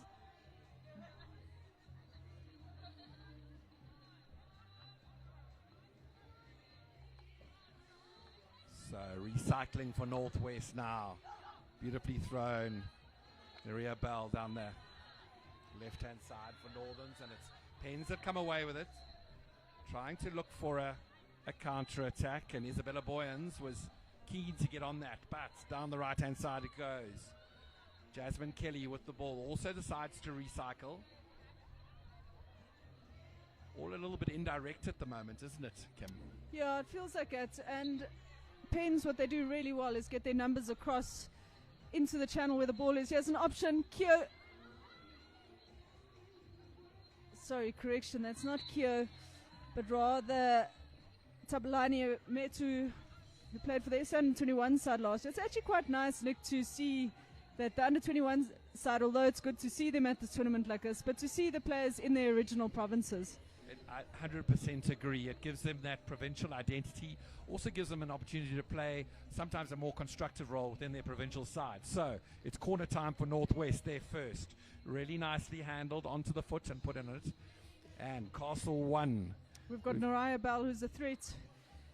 Really good with her penalty flick. Castle 2 is Jasmine Kelly. So let's see where it goes. Also noticed a good roll slap from Bell. Kelly, straight shot, and what a conversion there. Fantastic work by Northwest, and they'll be happy with this opening goal to take the lead in this Pool A game. Well, the coaching staff will be delighted. One corner, one goal, 100% strike record. And what a strike from Jasmine Kelly, using what has become famous in South Africa as the beefy technique, that move one step to the right to move it away from the first wave. And she struck it beautifully into the bottom left-hand corner. I often wonder if the youngsters of today know where that beefy came from. Exactly. It's a lovely corner technique. If you can hit it quickly, just to move it one shift to the right, just changes the line for the... Oh, there's an opportunity for Pens. They're in on goal. And goalkeeper saving it. Kelly Wilson. Kelly Wilson saving the ball and deflecting into the body, but not in a dangerous area of the Peninsula player. Good start here by Northwest. Their pool game last year, only 1-0 to Northwest. They were hoping to get a bigger scoreline, and that's what cost them from getting into the semi-finals. So they'll definitely not want to make the same mistake this year. They want to get the goals in from the start. Nuria Bell with a lovely velocity slap down the line there. She really does have a lovely handle. She must be a bit of a threat a la Jean-Lee Toy at the top of the castle on that slap, because she can roll it off the stick, a roll slap, or slap under the shoulder. She really got lovely range in it, doesn't she? Yeah, for sure. Very similar player to Jean-Lee Toy, but with her own dynamic movement, and in the sense of they're similar with the slap and the overhead, that they both got their threats from behind. So great win from Northwest. They've won it in the danger zone. It's looking like Peninsula are a little bit limited at outletting, Kim. We haven't seen too much confidence throwing it into the pocket or throwing it over the top. Yeah, for sure. Here we see Spur shot. Great attack down to the circle. Puts a lot of threat on there. And Akile Umdelani looking for that penalty corner, but not able to get it. Great step by Naraya Bell. Well, one in the midfield. That's Gigi Abrams with a steal after Bell had won it on a loose pass. It was Boyens who was trying to launch an attack for Province Peninsula. And there goes the over. That's a lovely throw down the left-hand side. And that's what you were talking about now, Nick. And nice to see Lanae Barnard bringing that into the artillery of the Western Province Pens team. Well, that was a less of a pressure relieving over, but more of an attacking one. It was beautifully directed at her left striker. You know, we've just come off the schoolgirl tournament. Oh, it's a lovely throw by Bell down the right-hand side. She throws effortlessly, and that's decent distance she's getting on that toss. Good quick free hits, but maybe it would have been better to slow it down slightly so that she can get some ports going up front. So Metu Tabalani back to Bell. And Northwest now starting to eke out what's certainly starting to look like a territorial advantage. They're holding the ball higher in the field. Bell down the right-hand side. Nicely carried. Lovely little 3D skill to slip it over the stick, but the cover defense from Province has got her, and Barnard has managed to go across and run it into that bottom corner. So relief for Pens as they'll get a 16-yard.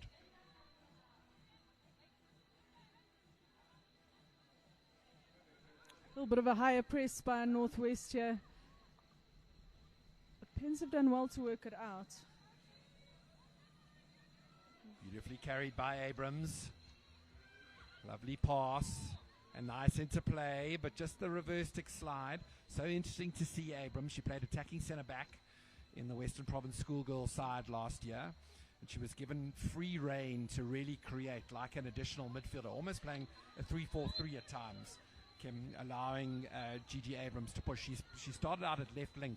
You can immediately see her attacking intent and her creativity. Yeah, for sure. She's got great vision, and her ball carrying technique is so nice to see how she cuts those players. Don't often see it with the youngsters of today.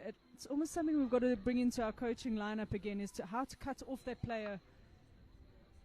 She'll be having to deal with Jeremy Spearshot because the Peninsula defense are struggling to contain her as she carries the ball quite easily, beats one or two players, and you could see Abrams being called into the center of midfield there to deputize for some of her beaten defenders already.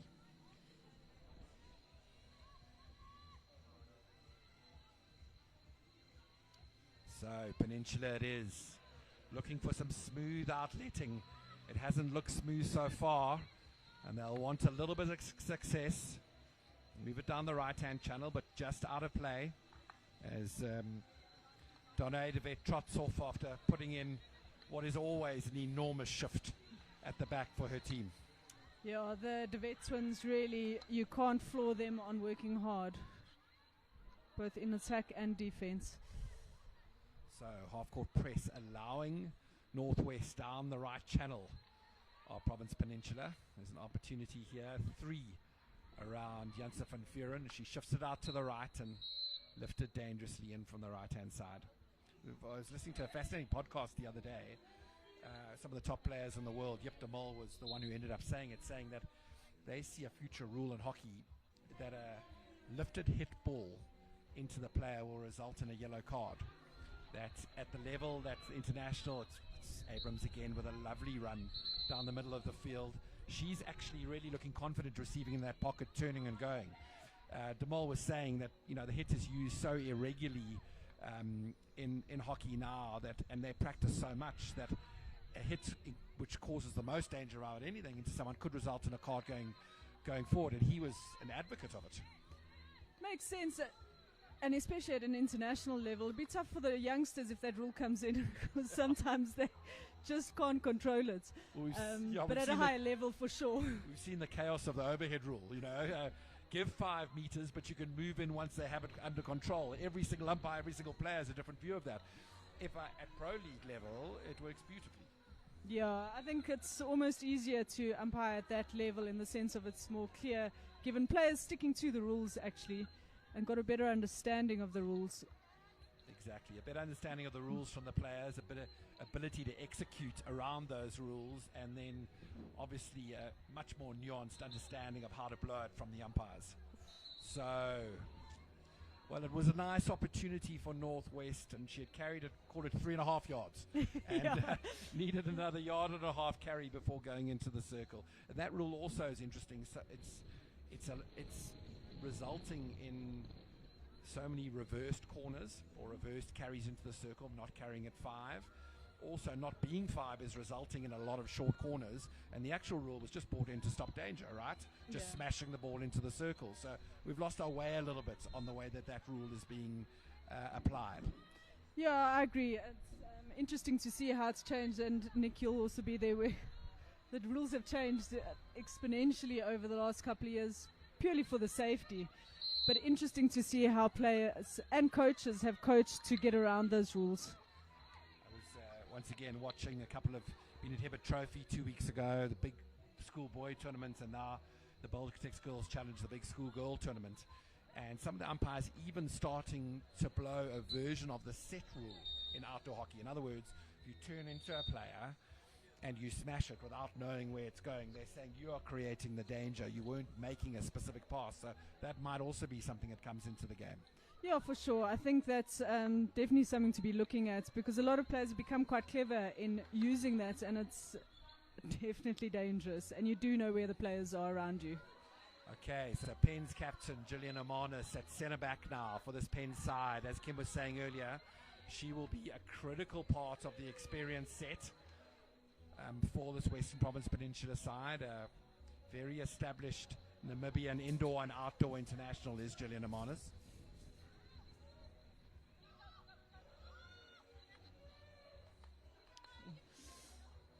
Well worked out there by Mzizi. So we get to the end of Chukka 1. It's 1-0 lead to Northwest off a lovely corner strike by Emily Wilson. A beefy, as we all in South Africa know it, pushed to the right and slotted it straight down into the bottom left-hand corner. And it's the Northwest coaching staff that will be excited not just with the scoreline, but with the way that they dominated that Chukka, Kim Bubach. Yeah, for sure. They'll be happy with this result. I think they are going to want to put more goals onto the scoreboard. Coach Nelson will be wanting to step the intensity up, because I don't think the intensity has been to the Northwest standard of their speed and go forward play that they like to do. Pens will be looking at trying to get the ball going forward and creating more opportunities. I think their outlet has put them into a bit of danger some of the time, with Northwest putting a very high press on them. But a good opening game in this A pool of the Ladies IPT 2026 so far. Well, it was an excellent start, and as we were saying during commentary, certainly a territorial dominance for Northwest. The ease of outlet wasn't there for Western Province Peninsula, and they'll want that to improve. You saw Hermanus starting to play a more dominant role at the back in the middle, and they'll want to be moving that ball around a lot faster and then moving it into their pockets. They've certainly had a route in through left midfield with Gigi Abrams, and when it's got to her, she's turned and gone and created a little bit going forward. But the chances have been few and far between. The circle entries, the territorial advantage has not been there for Western Province Peninsula, and their coaching team will be asking them to step it up in the second chukker. We see on the screen Northwest set up and ready to go for the second quarter. And it'll be Western Province Pens with the pushback again.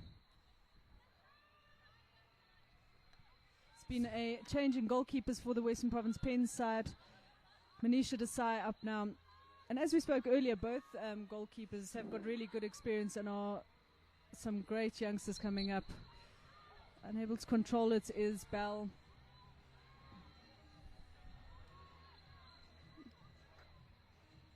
So on the ball, Leah Duplessis. It's a lovely spin and turn from the last year's 2025 under-18 player of the tournament, Duplessis. Her three uncles are rugby Springboks, and her father played rugby for Eastern Province. So there's a little bit of sporting pedigree in the family. Just a little bit, I'd say. Good So defense there. His uncle was the great Carl Duplessis. So wow. real pedigree, and it's going to be exciting to watch her. Nicely dealt with by Northwest. Ooh, it's a dangerous overhead there. Interesting to see that they didn't use the runoff to create the overlap and play the ball around. It looked like a variation of the runoff, so expecting the defence to shift to the right and then to try and throw the overhead a little bit more centrally. But it was Gift Erinze who had an opportunity, trapping that overhead low. Bell keeping it simple, looking for Aluska. Simon still in battling it, but they have given possession over to Pens. So Goodwin shifts it out of the midfield into the defence. It's right back into the back four. They're going to trough it around. Very much a back four so far for Western Province Peninsula. Haven't slotted into a three at any stage in the game, but they sacrificed position into a very clever midfield press from Northwest, just sucking them into those areas as you mentioned earlier. A ball played into the circle and an opportunity for Northwest. It looked like Emily Wilson running into that area, and it's a long corner. So stepping up on that long corner, Nomsa Mzizi, and she plays it back out to Bell and across to DeVet. Nice to see the patience from Northwest in their build-up. Luska Simon on the ball, opts to play the ball out. Nicely recycled. Bell on the ball. Beautiful technical ability from Bell on that slap under the shoulder and into the danger zone. There's a carry into the circle, down the baseline, and just over the baseline from Akile Madalane.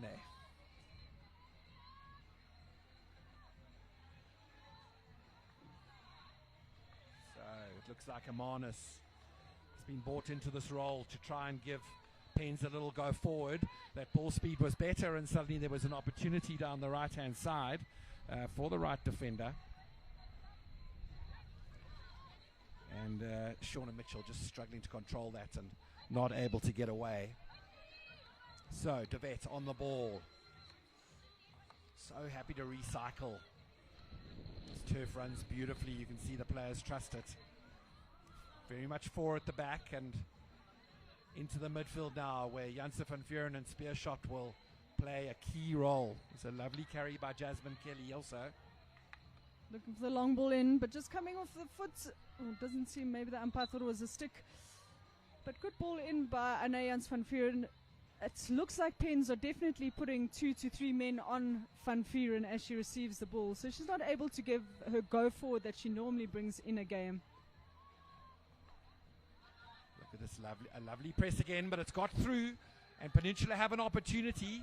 It's down the right-hand side. There's a shot at goal. Goalkeeper getting in the way of it. Opportunity to score. The shot at goal looked like it just connected the player. It was Georgia Kurd who had done well to get into position. Straight into the head of Donne de Vet, but they're strong, those twins. She won't want to go off, but it is a head injury, so she's going to have to get substituted. That's astonishing. Kelly Wilson, goalkeeper, was drawn into saving the first shot from Gift Arinzi, and Donne de Vet just assumed position in front of goal. To my mind, without a shadow of a doubt, and you just indicated the same, I thought that was a penalty stroke. It looked like the ball was going into goal before it was dangerous, and striking the player, preventing a definite goal, but the umpire ruling that the danger superseded things. But here come Province Peninsula. They've worked up a nice head of steam. This chance has given them a little bit of belief, and it was Georgia Kurd who looked quite threatening that last ankle entry. Yeah, Pens have definitely lifted it up and created some nice opportunities here. Northwest will have to look at that defensive structure and make sure they've got some kind of a cover defense when they go on their attack, which they do so well. They had pressed so beautifully into the midfield, and it just left a gap at the back. There's a chance. It's worked out, but into the top of the D, and just a drag flick option off the top D there from Tara Parkendorf. She'd got herself into the circle. She looks like her mother, doesn't she? Incredible shot of Tara Parkendorf just getting into the circle. And the daughter of Tammy, maiden name Veenstra, who played a lot of hockey for the Eastern Province back in the days. So she'll be excited by that. Tara Parkendorf got a shot in on target and just deflected wide. We see Spurs shot dropped into the defence there as De Vet has dropped out, and that's a great long ball up, just not able to get onto a strike, but it might have been more of a release pass for the Northwest just to settle down a bit as they've taken a little bit of pressure from Pens in this second quarter. Oh, that's such game awareness from Spear shot, and she was 100% correct. That is completely the right call to move the ball up into the high areas of the field. And I love that thought, a touch finder. You know, this Peninsula side has struggled to get out of this press of Northwest. So Spearshot just acknowledging that and saying, let's go play in that half. Let's keep the challenge theirs rather than us. Yeah, for sure. That comes with that experience that we spoke about from Jans van Vuren and Spearshot. Here's Western Province Pens with an opportunity again. Kelly making a great save, but it'll go to a penalty corner. The first of the game for Western Province Pens. Yeah, it was Leah Duplessis who carried the ball into the circle. It was nicely started by Parkendorf. You've just noticed Province Peninsula starting to believe, Kim. And they forced their first corner of the game. Let's see what they've got on the top of this castle.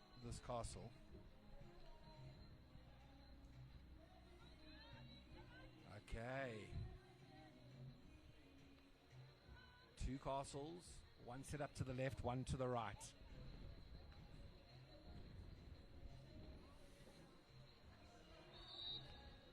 Out it comes, Castle 2. That's a mistrap at the top of the D. That's a coach killer of note. Oh, the umpire choosing to card the Peninsula player, Leah Duplessis, for pushing the ball away. Welcome to an adult IPT, Leah. Yeah, without a doubt. Just frustrated was Leah Duplessis and touched the ball away a centimetre or 2, and umpire ruling that was enough for a green card. So she leaves us, and there's a one-man advantage for Northwest at the moment, but it's Western Province Peninsula on attack, carrying down the right-hand side. Can you see Legusha carrying the ball into that area, and now they're recycling it. In it goes. Shanae de Vet putting the pressure, but unable to win the ball. Northwest getting all their numbers right behind the ball as they defend. So just pick Baka under lots of pressure from De Vet, and Province Peninsula carry that into the circle and again force another corner, so their second corner.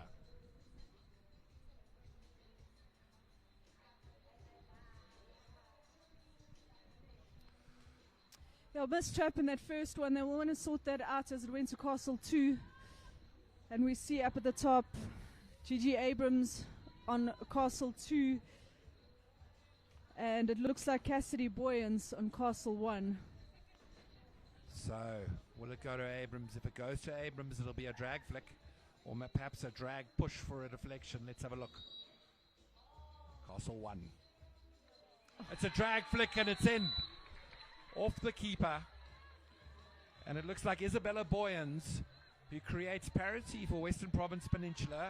It's been a period where we spoke about them just starting to believe, just starting to move forward and territorially show that they're capable of. And a lovely goal, drag flick goal off Castle 1 from Isabella Boyens. Yeah, it will be interesting now to see what Northwest bring back. They have got the dominance. They'll want to stamp their dominance in these next couple of minutes. As Province, the Pens team is definitely a team that works on scraps and it works on building their confidence as they dominate it. So Northwest don't want to let them into this game for too long, because that results in them scoring a goal. So Pickbucker now playing at the back for Province, and Province Peninsula just starting to look like they're transferring it better. Interestingly enough, that bit of confidence that they got came from a successful press by Northwest, but a hole in the press, and it went straight through to one of the strikers. And since then, Province Peninsula have had a period of excellent dominance, which has resulted in this goal. Yeah, for sure. They definitely didn't take the foot off the accelerator there. We might see a little bit more of a composed defense now as we see Donné de Wet back in the central midfield there, which is able to push Camry up as the free centre back almost. That goal coming while she was off the field with that head injury. So I think Donné de Wet telling the umpires and telling her coaches that there's absolutely nothing wrong with her. She said that on the field. I don't want to go off. But she's had to go off just for a concussion check, and she's back on the field as predicted by Kim Hubach very, very, very quickly afterwards. So Boyens sacrifices ball. Good defensive work there by Emily Wilson for Northwest. They want to keep possession, and that's a great cross ball. Here we see Lisa Marie Klaassen with an opportunity. She has got great change of pace in attack. Shanae de Wet not holding back on that hit. Oh, lovely dummy. Emily Wilson with a shot, unfortunately coming off the foot of Lisa Marie Klaassen. How was that beautiful fake of Emily Wilson to pretend she was going to try and go backwards and recycle it to the back of the D. And she threw a beautiful dummy, carried it up the baseline, trying to get in on goal or for a short cross for a goal. So Peninsula still not looking settled out of the back. That sacrificed ball too easily.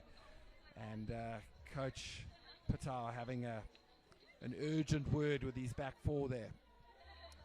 Yeah, and we spoke earlier, Nick, that this is an important game for both these teams, both wanting to come off with the result. Great lead there by Kyo de Wet and Kyo Janssen. Just unable to create something going forward, but a good post up from her. So Grace Goodwin working hard in the midfield for Province Peninsula.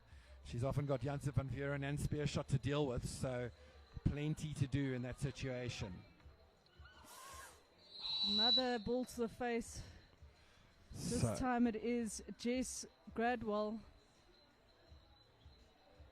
And just with a pass out of their defensive zone, the ball being lifted with a very powerful roll slap, and Gradwell hitting the deck straight away. It looked like a sickening thud. So they'll be getting her off the field, just making sure she's okay, getting her ready to move. Seems to be a bit of blood there, so she'll definitely have to go off.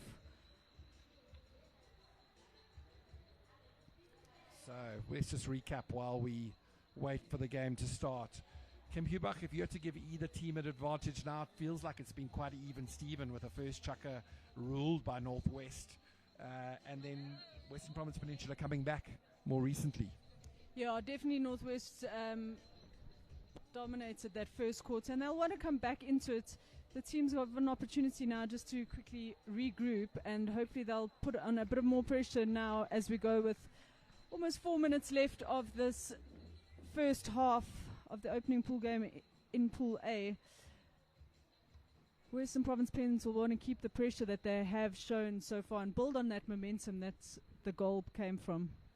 It also felt like in that first chukker, you had a real spine in Bell, Janssen van Vuren, and the spear shot, controlling the middle of the field. And any luck for Western Province Peninsula, they were trying to eke out on the sidelines and down the flanks. But that dominance in the middle of the field hasn't been maintained in the second chukker. And those three players who create an excellent triangle of dominance along with the De Wets. They'll be looking to reassert themselves. Yeah, it looks like that's what we've come up on now. And there we see Jans van Vuren again getting two-man pressed. Every single time she'll want it to go quickly, she finds a stick of Bell, who will most likely look for the long ball. Great disguise, but well picked off. Lovely technical player is Bell. That was a beautiful slap. And carries it down the left-hand side as Cassidy Boyens decides to recycle it. And this is better from Province Peninsula. Look like they're just a little calmer in the way that they're moving it. So out of the midfield, down the left-hand side, and they've got it. A little bit of interplay, some decent 1-2s. It's down into the baseline and a cross into the circle, but no other than Donnay de Wet clearing it off there. Donnay de Wet. This time not with the middle of her forehead. It's a clean stick from Donnay de Wet, but she is bravery personified as she holds that defensive zone for Northwest. So, Jasmine Kelly trying to go through the shin pads of the attacker there, and the attacker being penalized for 5 meters. Oh, brave ball there. Can Jans van Vuren clean up that mistake? Oh, a little bit of an obstruction. And well cleaned off by Spur Shot. And she finds Arisha on the opposite side. Oh, this is a lovely carry straight down the middle. She's got a head of steam going up. Oh, just so unlucky in losing her footing at the danger zone. She was ahead of those two Province defenders, and carrying the ball is hard work. Just had to slow down slightly as she concentrated. De Wet again winning it. Some lovely hands. And little clash with Barkendorf and De Wet coming off better. So Bell on the ball. She looks for the overhead. Oh, blown very early by the umpire. Just pointless blow from the umpire there. The Northwest player had absolutely acknowledged that Province Peninsula were at advantage and needed space to control the ball and stepped away, and the umpire still blowing that it was into a congested area, which it absolutely wasn't. So it's a lovely run straight down the middle, deflected ball. The rangy efforts of Georgia Kurd. She's the one who caused trouble in the early in the second chukker for Western Province Peninsula by getting herself into these high areas. She's a real athlete, is Kurd. Yeah, she's done really well there. I think Western Province Pens robbed a bit of a long corner there. Both umpires not certain, even the players asking the question, but Northwest were lucky to come away with the 16-yard. So Bell prevails. Literally every time she slaps the ball, it comes straight out of the middle of the bat, doesn't it? It's a lovely sound. Crossfield overhead. Great discipline there by the Northwest in backing off on the receive. So like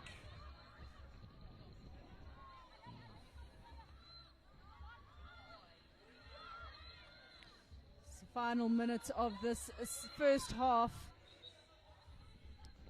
I was saying, I would so like Tara Parkenoff in that situation. Instead of recycling, to back her abilities and go forward. You know, really good round the outside. It's a nice transfer.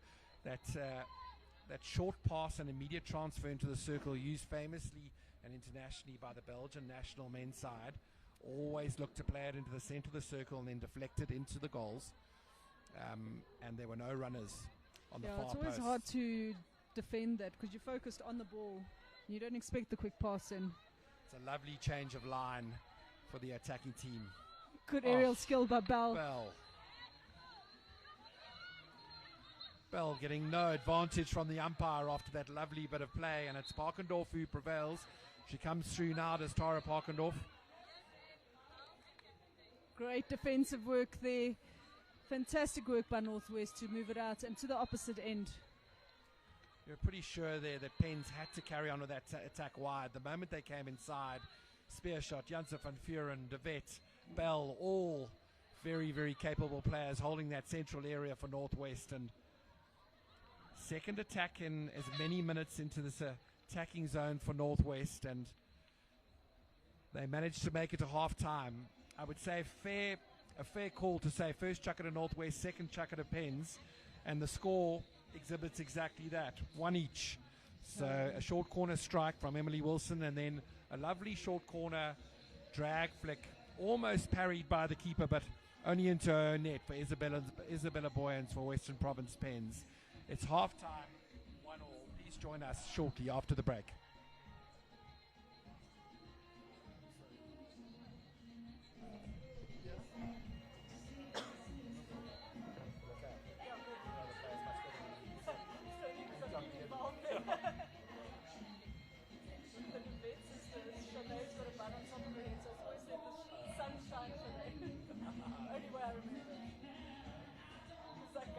From behind is a nightmare. You don't know who they are.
it is, yeah. It might have been Oh, it's Jasmine Jasmine Kelly. Kelly. Sorry, Jasmine Kelly. Jasmine.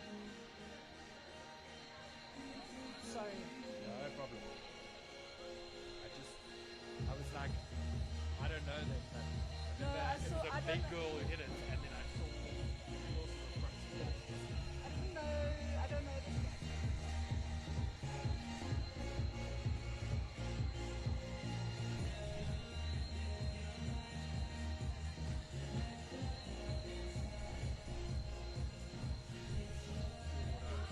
Yeah.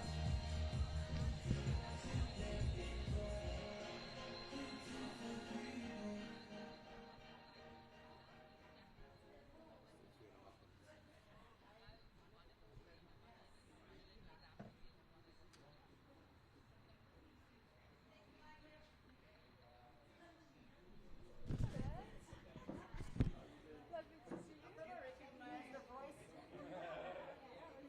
Yeah, sort of late. A late inclusion. As an ass. Even though I'm so bad.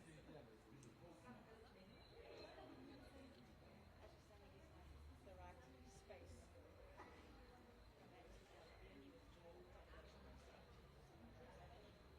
Which is nice, there's at least the setup she was always going to take on the next year. And she's good enough. And then they respond to it. Is that more like a threat or?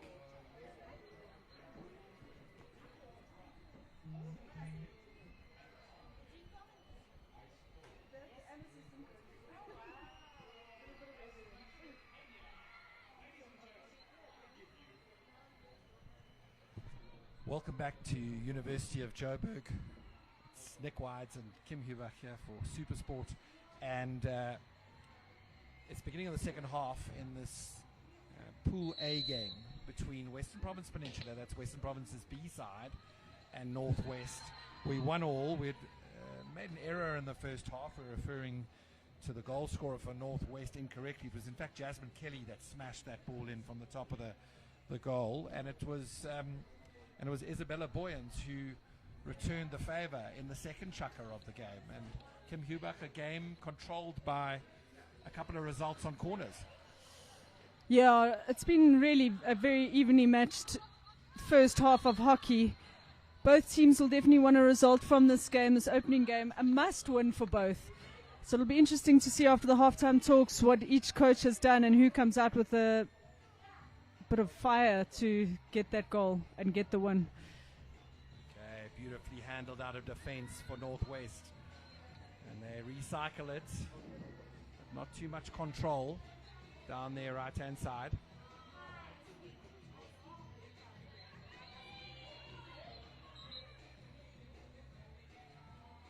And eventually a little bit of interplay. It's Northwest to get possession.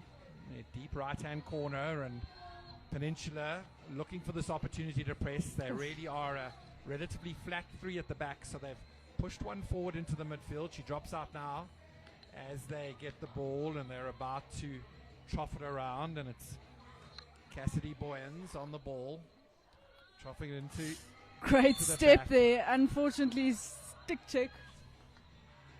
It's Tara Parkendorf who manages to just get away with things there. Tamanis with such a great tackle. And Peninsula have come away with the ball. This is a throw that just thrown into the danger area. Umpiring considering whether that tackle was a little aggressive on the Province striker. You could see the whistle going to the mouth, and she decided it was just within the limits of the game, which is, I know, where we both played the game, just within the limits, Kim. Yeah, you always want to push those limits, see where you can push the umpire to.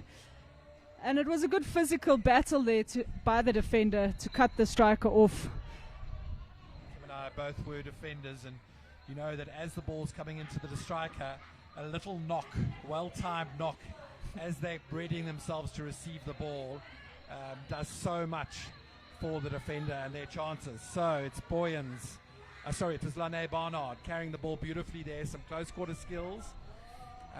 Kim, you know, something that has changed, and certainly it's a bit of a South Africanism, but back four players engaging, carrying the ball into contact, carrying the ball into a one-on-one battle, Didn't happen back in our day. No. You move the ball around. It doesn't happen that much internationally. Is it a bit of a South Africanism, or is it the way the game is moving?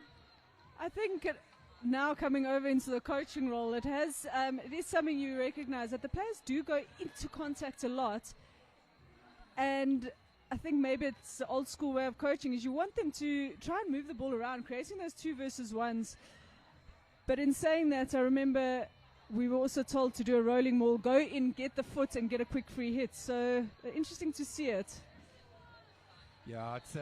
I know that a lot of South African players have gone over, start playing in Holland.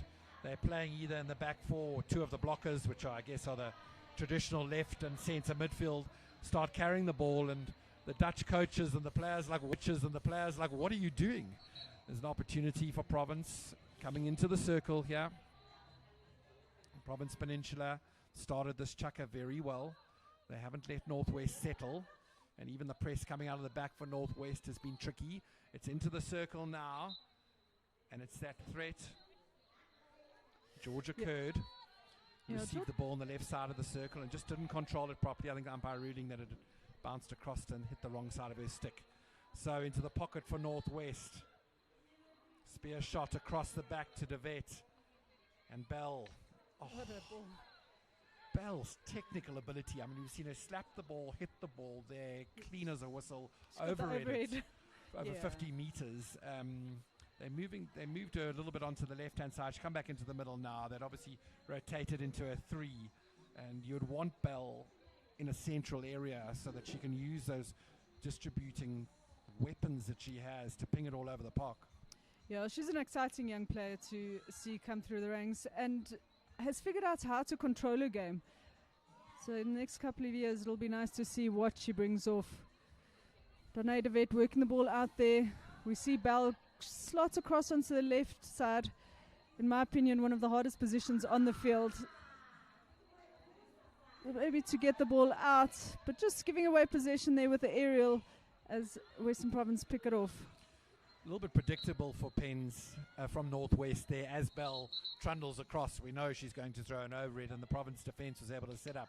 So, lovely overhead actually into the circle there. So, it's a little bit overused at the moment, but Lene Barnard working out that her striker, they got onto the other side of the defence, and she tried to pop it over the head to Kanyasile Gusha, and Gusha almost got in the end of it. So an extended good period here for Pens. The way this game is working at the moment, converted into one corner and you could have a result. We've got one team with a 50% strike rate on corners, the other team with a 100% strike rate. Yeah, really nice to see. Didn't quite see that in the first game that we watched of the Pool B setup. But good discipline coming from both sides here, which is nice to see.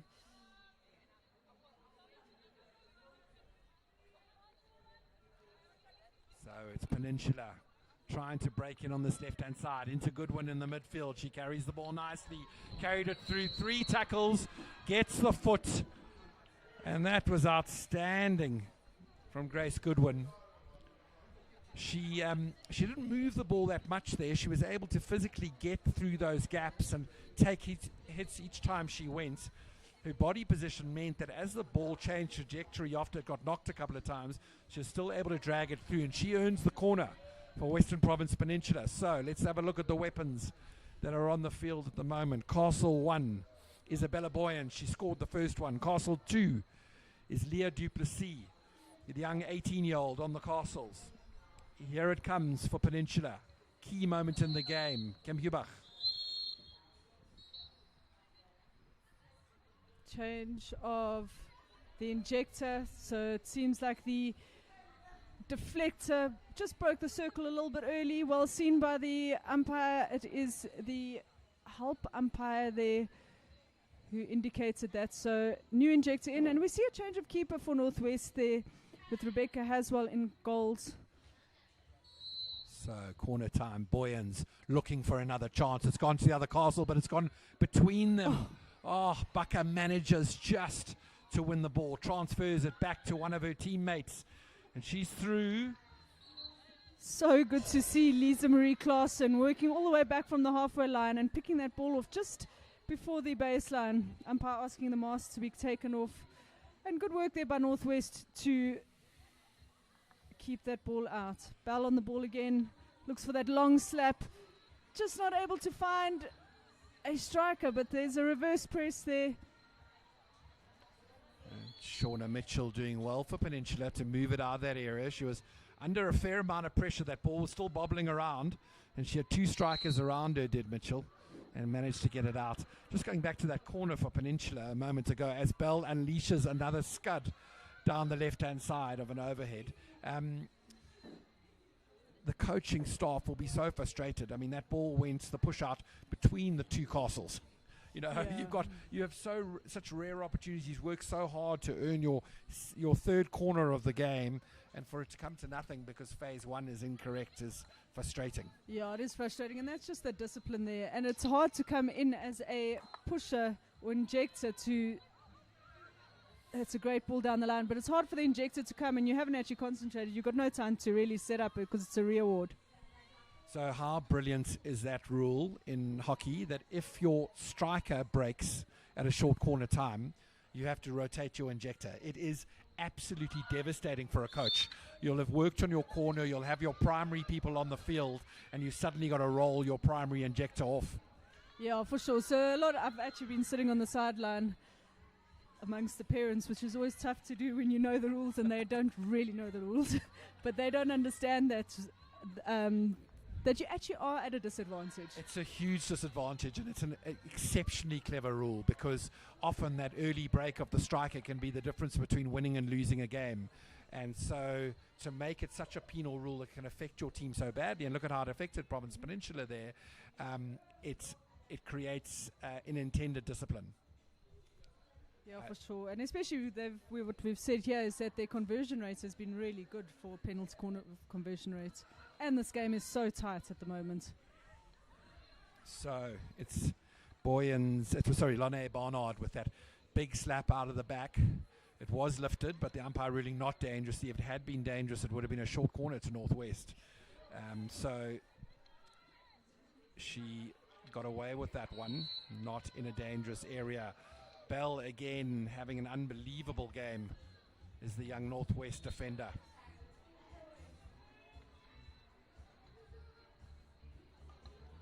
Ball taken quickly by Klaassen, hoping to get the foot blow there. But the umpires are letting it carry on. And Klaassen has been in a threat when she's got the ball. You can just see by the body language that low ball carrying position that she's got. She's able to sprint in that position with the ball all the time. It'd be nice to see her get an occasional run later in this game to see if she can get a crack at this defence of Western Province Peninsula. Yeah, she really does like to play an attacking game, and she's limited at doing that as a left defender, but I don't know who else I'd put there at the moment with this Northwest defence. She's got all the ways of getting out there, as we see that beautiful ball to Shanae DeVet, just unable to trap it there on the sideline, but good release of pressure by Naraya Bell. And Peninsula doing quite well in winning back possession down this left-hand channel, so when they sacrifice it, they're able to come back and counter-attack. She's through the middle. It's a lovely run, and DeVet deciding that caution was the better part of valor, knocking it out over the sideline. Opportunity, great opportunity there for Western Province. A little bit hard to deflect that, especially when you're diving, but what commitment we see there from Georgia Kurd. So it was Kurd, and she has looked dangerous all game. Hasn't had too many opportunities. It's been a strange game where none of the strikers really have. It's been duked out in the midfield between these two sides, and lots of transferring out of the back from the defensive quartets. The strikers haven't had that much free ball. So Abrams on the ball now. Always looks good, always looks silky. A nicely pass down the right-hand side. Good pressure and defensive work here by Northwest, and great speed of attack and change of speed in attack from the Penn side. It really has proved to be a tight game, this, as we thought it would be. So Bell, for once, not catching her overhead properly. Lovely idea that was from Lisa Klaassen's. She she's got a leggy ability to make an impact on this game, does Claessens. And she's having to play in a blocker role at the moment.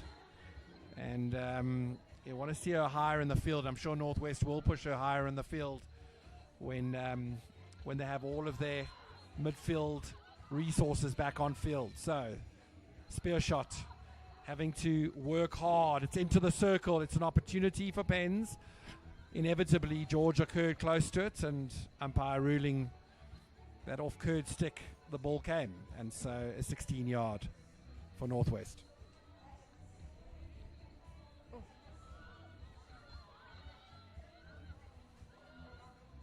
Nice pace of attack here from an intensity of play from Pens. The Vet sisters interlinking, just losing control.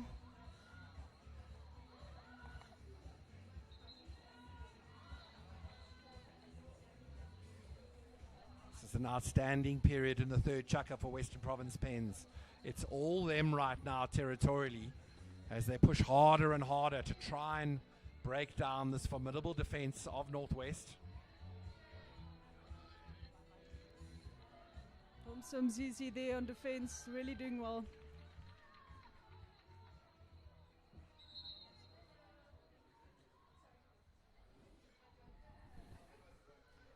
So down the right-hand side come Western Province Pens, looking to try and create an opportunity as Parkendorf on the ball.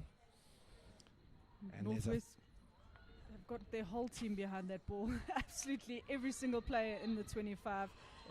They can afford to do it because they have such speed up front and in their midfield that they are able to get in on attack. Well, Pickbucker quite literally playing out of her boots. And she's lost a boot on the halfway line, and she's about to make a tackle in one sock and a boot. Gets transferred into the circle and deflected at goal. There's an Claassen. Oh my word. Lisa Claassen has run from a blocker position into a right wing position. We were talking about her ability to attack. What happened was the ball was transferred. I mean, Northwest have not been down here the whole chukker. Transferred the ball down with a big hit. It was a turn and spin and a smash into the circle, which got a deflection from the top of the D. And that deflection had to be dealt with by the goalkeeper because it was on target. Lisa Claassen made a 50-yard dash, get on the end of it, and play the ball into an open goal. What a cracking goal, Kim. Yeah, Nick, my words weren't even cold when we said the whole of the team was behind in the 25. And that you see from the speed that Northwest possess in their link line as well as their forwards. Great work by Lisa Marie Claassen and Kelly Wilson there. So it's Pens who return to the area they've been for the entire game so far, and entire chukker so far. But now they're behind. It's 2-1 down. And that's the end of the chukker. And a amazing scoreline from a chukker completely dominated by Western Province Peninsula.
Welcome back to the University of Johannesburg. We're at the UJ Astro. It's Northwest against Western Province Peninsula. It's a Pool A clash. And Kim Hubach, we've been amazed by what happened in that third chukker, always moving chukker.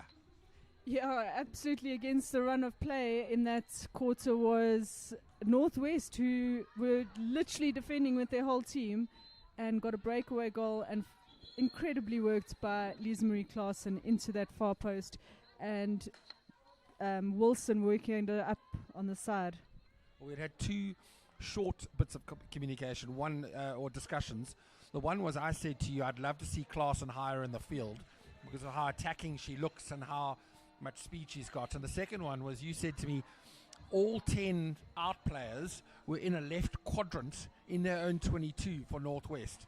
And literally 15 seconds later, Klaassen scored. Yeah, it was so lovely to watch. Incredible to see the work rate and that speed. It's amazing when you've got a player with that much speed in your field. And as you said, she was playing as a blocker almost. Yeah, and she still is. There She's she is on the ball again. in the center of the midfield on the ball. And loses out this time, just loses her footing. And Peninsula trying to advance it down the right-hand side. They do well to move it in. It's going into the circle. This is an opportunity for Peninsula. But flipped down the light. It looked like Gift Arinzi there with a really nice run into the circle. Marisha van der Kerk working back as the striker all the way back to win that ball. It's forced to play it back, unfortunately, but good composure by Northwest defence to play it out. Northwest do nicely to go into that 3, which then pushes Bell out to left defender where she can distribute from. So here she comes again, Arinzi down the right-hand side. 2 nice attacking runs into that area from the young Western Province Peninsula striker. And hit just outside the circle. Ball going up there now. So this is the area that Peninsula had so much ball in the third chukker, but really didn't come away with a lot. Such a solid defense from Northwest. Again, we see, Nick, look at all their players. Literally everyone bar one, Marisha van der Kerk, who isn't in that 25-yard area. Well, it's become something that's really attached itself to world hockey. Used to have a half-court press, a full-court press, and then... So that actually wasn't danger. So it was a ball struck by Goodwin. If you miss the ball and strike the player or get close to the player, it's considered dangerous. She actually tripped the ball. So the rule is then that she's hit the ball, and therefore the game should go on. It hasn't created danger with a free swing at it. For sure. That spur shot with the overhead looking to get Nuria Bell, who's now on the ball. She'll want to take it quickly so that they can capitalize on that counter-attack. Just not able to get the stick there of her striker. I was interested to see Bell higher in the field as well, because she also looked like she's got quite handy 3D skills, and she knows where to move it. So here we go, Northwest winning ball in key area. They've got it. Oh, umpire ruling for a stick block and a spear shot on the ball. This is the area they'll want it in. Umpire giving spear shot the advantage, saying she was poorly tackled in that area. And here go Northwest, recycle it back to DeVet. This is the kind of control they'll want with a 2-1 lead going into the fourth chukker. Nicely picked up there by Northwest. Can she work something? But it's great defense there from Hermanus. Proper indoor defending style, eh? I was going to say the same thing as well. She moved her body around and got into a position. Well, Klaassen has managed to get herself onto the right wing again. It appears she a bit of a ball hound. She follows the ball where it goes. And Klaassen onto the baseline now. There's an opportunity. It's try to shift it in. Wow, incredible play there. That was really nicely worked by Jasmine Kelly. Just realizing that right on the corner, it's what Province Peninsula haven't done in this half, is come away with a corner. They've passed at least 4 balls across the circle. And Northwest, through Jasmine Kelly, forcing that corner with a foot right on the edge of the D. It gives them a chance to extend their lead into something that would make them feel a whole lot more comfortable. They're currently 2-1. With second penalty corner, and they've got 100% conversion rate, Nick.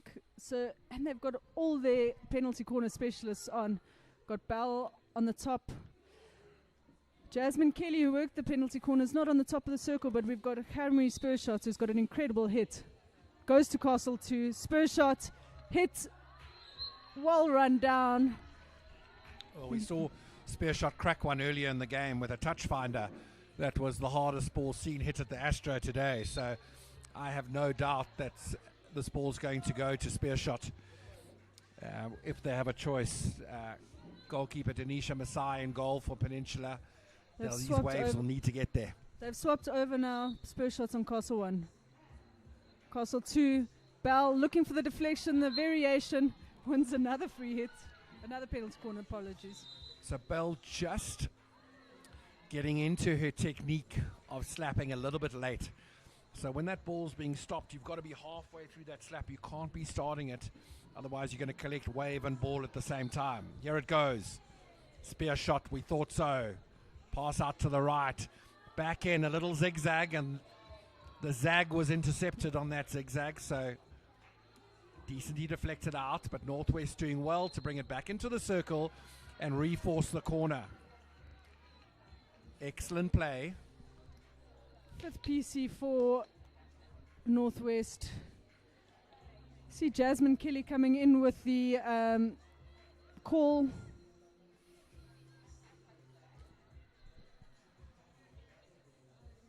Okay, the calls come in. If you were the coach, Kim, what would your call be? I think just let Spurshot take a straight Spear shot. shot all day. Spear shot all day for me.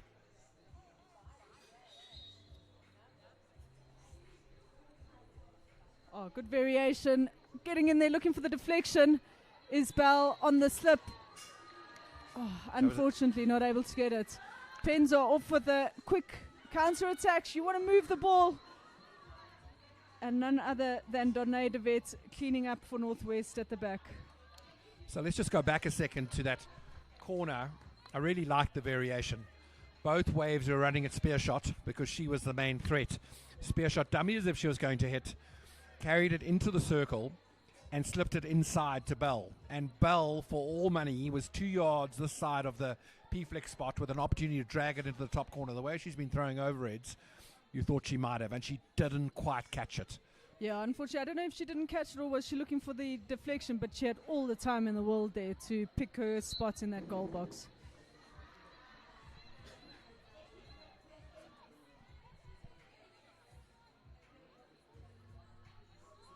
So, Peninsula now, lots of work to do to get back into this game. They would have eyed this game as a victory. They would have eyed this game as 3 points. They're now behind into the fourth chukka. Beautifully transferred. Nati Masondo down the left-hand side, just losing control of it. Good defense by Claessens. Once again, she's been a stalwart in this Northwest team in this second half, and especially in this final quarter for Northwest. So you can see Klaassen working so hard in that area. So they've gone to 3 at the back and now have to transfer it out there. You saw there Northwest just got caught between their 2 outletting systems, one with 3, one with 4, and they suddenly didn't have a second centre back. They were forced to throw the ball somewhat speculatively into the midfield, and it's Peninsula who've got the ball.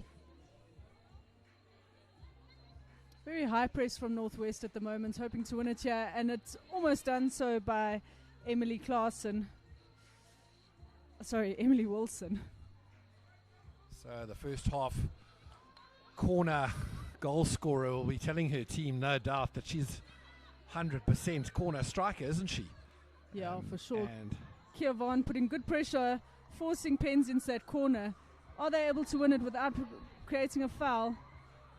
Kia Vaughan Janssen putting maximum pressure on the Pens side, but Pens have done well to come away with a free hit out. so it's the Northerns Blues who lead Pool B with a handy 5-1 win earlier today against Free State side, and it's a beautifully balanced Northerns B side as Bell carries it through the midfield. Oh, beautiful sleight of pass from Bell, trying to go into the circle there was Kia Van Janssen, and being held up. Bell on the ball again and just Kia Van recycling. Janssen is really good at that, and we saw that the under 18 IPT last year.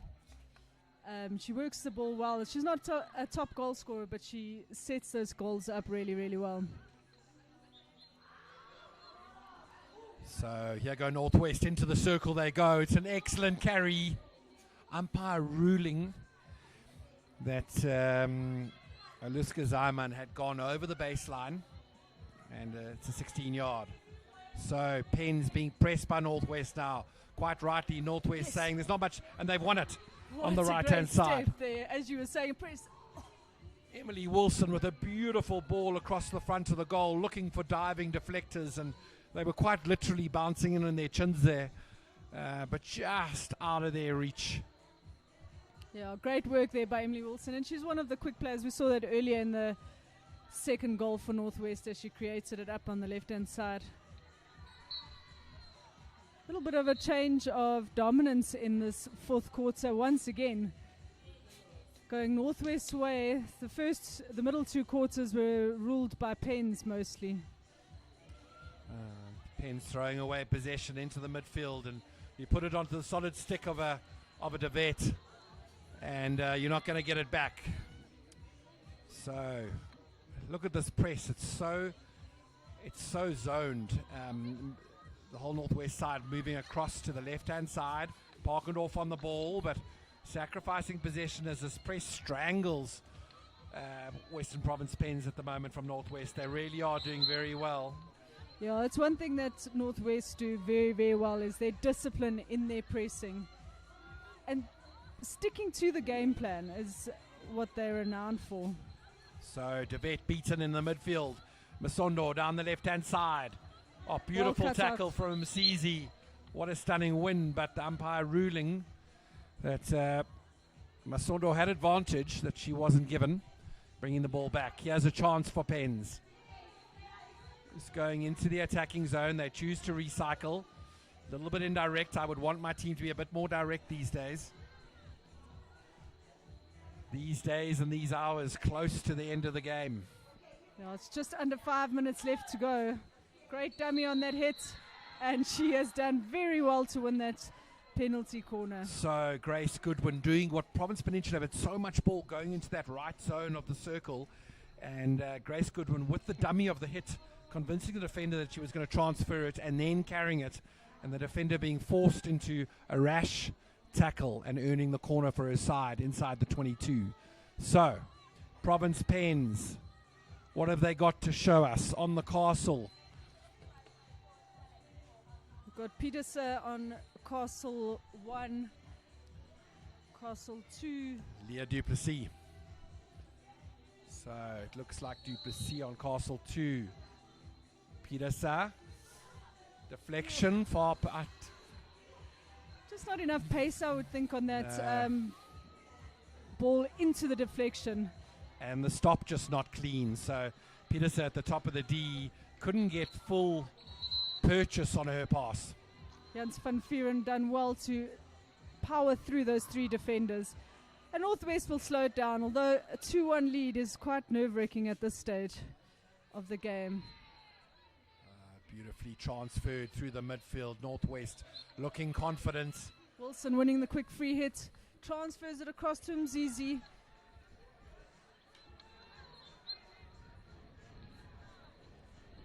They'll want to keep possession, Northwest. Mzizi's running into a corner. Finds Van Niekerk on that baseline. But it'll be Western Province Pens that have a free hit tight in that corner. Northwest will want to push it in here and keep it in this corner.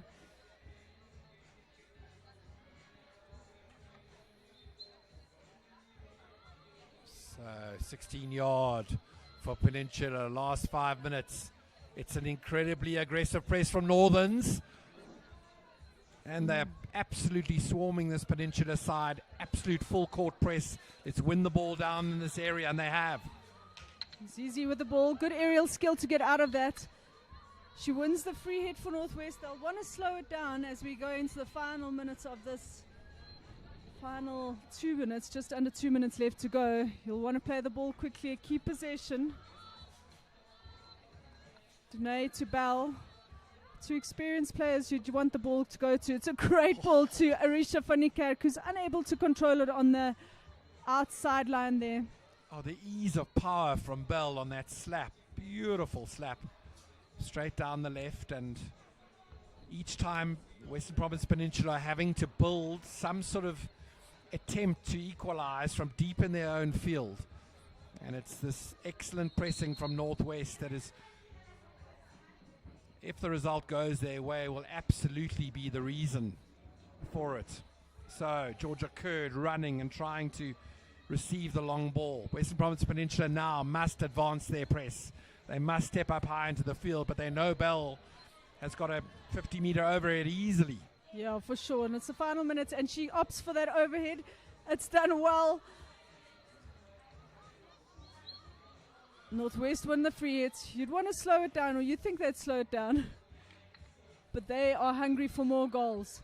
Oh, beautiful turn on the top of the D. Shot at goal. She finishes it beautifully.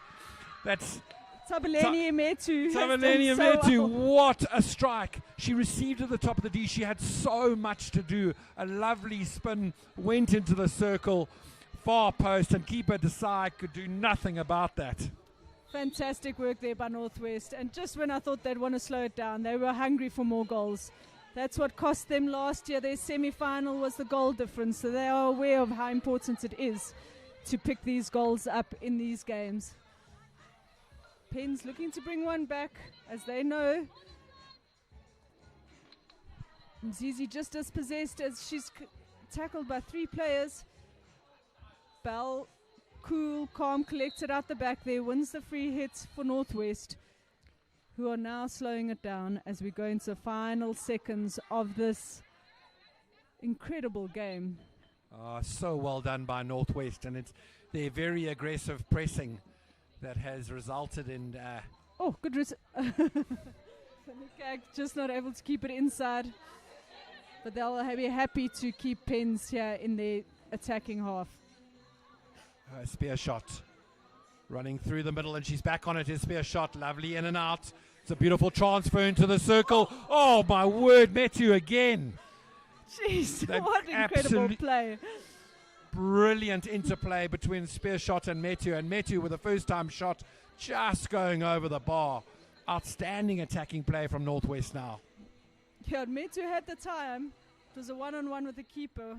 One would wonder if she kept it and took the keeper on, if it would have been a definite goal. But good work done by Northwest. And that's the end of this game. Nick, what an incredible game of hockey from both teams. Well, brilliantly done from Province Peninsula, who had their time when they dominated. They scored their only goal through Isabella Boyens, and Northwest scored 3 through Jasmine Kelly, Lisa Claassen, and that cracking last goal through Metu, field goal. So in this critical Pool A clash, it's Northwest that win 3-1. Kim Hubach, thanks so much for joining me in commentary. An absolute pleasure to work with you. Thank you, Nick. Join us a little bit later.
people must have sound with them.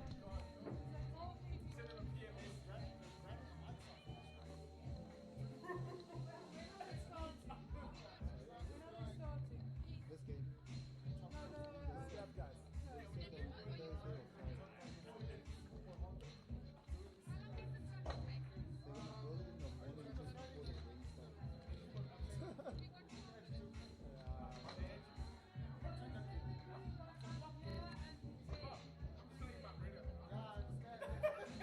About five cameras. Oh, it's good, but I have a lot of work. I have to watch other games and write and find it out.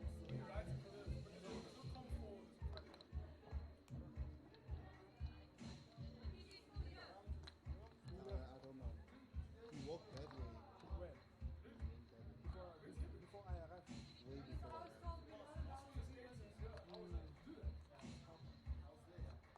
SuperSport International CEO said we can't.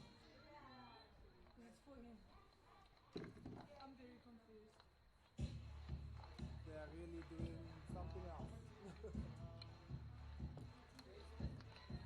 Maybe before we go live, just test because this is going to make it softer now. So we might need to increase.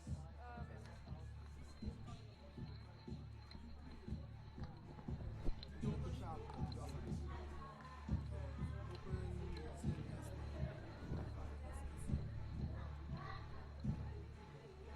This live you take 7 SIM cards. So 800. That's what it is.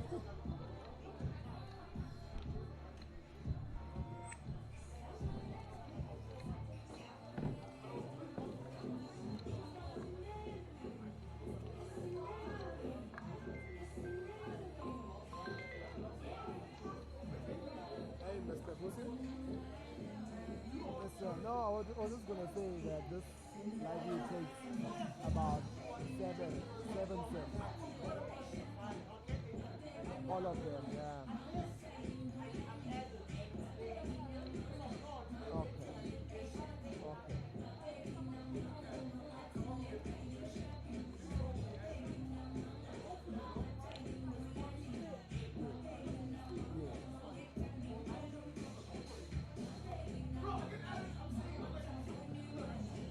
Yes, Saturday. It doesn't end anytime soon.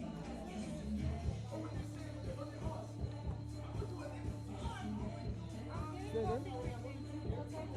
Okay. Sunday, which one are we going to use?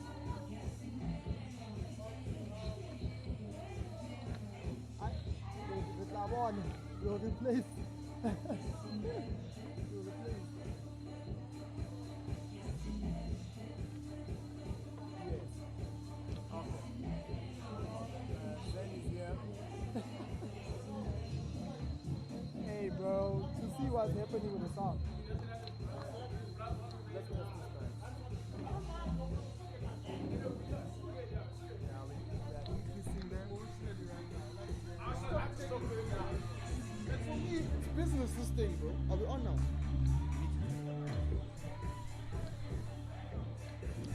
I should. I need to get a flip with the SuperSport thing. Someone needs to snap me.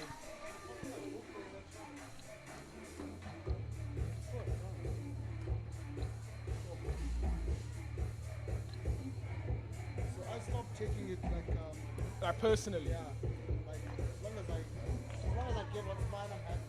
Yeah. Should we speak? Like for real.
just check the board there. So let me get a group to hear what they say in the proper ball.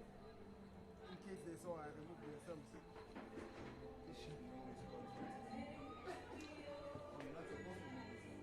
Nah, they quoted us a lot of money.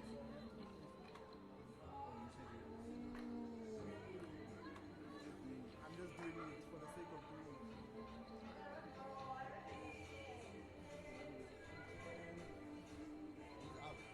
These are there.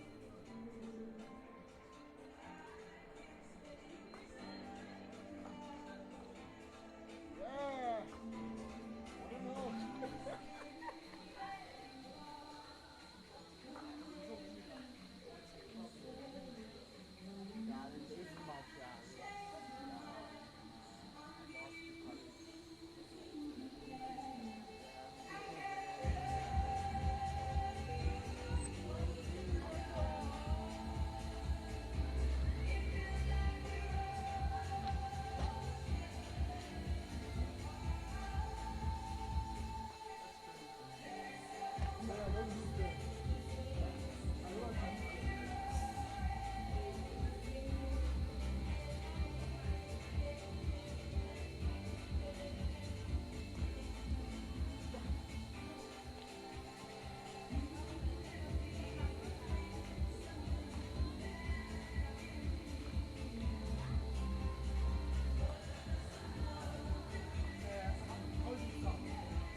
We're back, ladies and gentlemen. We're back. It's still day one of the Senior Interprovincial Tournament here at the University of Johannesburg AstroTurf. Welcome to this beautiful setting here on the SuperSport YouTube channel. So about to see now the defending champions, Western Province, taking on KwaZulu-Natal Raiders, better known, in fact, as the KZN Raiders. And promises to be an interesting one. My name is Avuyile Saula in commentary, joined of course by my co-commentator Mlibo Lonzi. Mlibo, you're looking forward to this one. Yeah, thank you for having me, Avuyile, and welcome, ladies and gentlemen. I'm really intrigued to see this fantastic hockey that the ladies here have to showcase with KZN Raiders in their all black and the defending champions Western Province women wearing their traditional white and blue. Avuyile, you speak about the scenery here at UJ Sport. I mean, kind of perfect conditions, not too sunny, not too cold. I mean, the players will get warm as they go throughout the game, as we're seeing them warm up now with their penalty corners. Yeah, well, certainly looking at the weather this morning, it said 60% rain, so expect some rain to come down later on today. But for now, the weather's been quite good. We've seen a couple of games. We've seen two games, in fact. Early on, Northern Blues kicking off their campaign with an emphatic 5-1 victory against Free State, and we just saw Northwest winning their clash against the Western Province Paints 3-1. It's time now for the defending champions to kick off their campaign against the Raiders. Of course, Western Province won last year's title after defeating Southern Keng 2-0 in the final in Cape Town. Raiders last year just finishing in the bottom of the standings, so they'll be looking to better their record in 2026. And if we're taking a look at some of the names in this Western Province team, Libo, we've got the likes of Jody Blouse, we've got the likes of Ongeziwe Mali, who's the skipper, on Tatile Zulu's also player to look out for, Ashley Thomas, Rebecca Caprice Bengston was one of the younger players in this team, just out of high school. She went to Durban Girls College. You got the likes of Brady Wiseman, Shanae Maddox, and of course, head coach Stacey Lee Gedelt. Take us through the KZN Raiders Yeah, side. I mean, this KZN side filled with immaculate players. We've got Tegan Fourie, who's going to captain the side with 101 caps. Plays SA under 21 at Tux. Went to Tux and played Northern Gauteng Girls. I mean, we got Karen Fourie as well alongside her. Tatum Colts, also the other captain, who has 54 caps, and Jessica Fletcher, and the number 11, who's been enormous for the side so far. But I'm really intrigued to see the debutant, Likan Peters, who's going to debut here for the KZN Raiders, and the top star goalkeepers in Iminati, Somhlohlo, and Apiwe Dimba. Yeah, certainly KZN Raiders taken over now by Coach Cameron Mackay, who has taken over the reins from Coach Jonty Robinson. It'll be interesting to see how he goes about things in this year's campaign. And of course, the atmosphere is buzzing here at the UJ AstroTurf. I mentioned some couple of names there. Piwe Dimba also involved with the SA indoor team. A lot of experience in outdoor and indoor hockey. Certainly be looking to bring those skills to the senior IP team. In terms of a tactical battle, Libo, we're seeing some of the teams go through short corners for the final time. Now I'm sure set piece will be quite crucial in this game. Yeah, no, I mean, at set piece time, I'm sure all teams now in the group stages are going to want to convert. As we're seeing the final set piece here from the Raiders. Lovely straight poke. And Western Province still dealing with their drag flicking. And I mean, in a lot of tournament times, Avuyile, we've seen teams struggle at short corner time and not really convert, which really bites them in the bum later on as it comes to goal difference and trying to exit through the group stages and trying to get to the semi-finals, which we will be seeing on Friday. So I'm really intrigued to see how day one kicks off for both teams here today. Yeah, look, I was saying earlier on in the commentary booth that I think goal difference is going to be quite important in this tournament.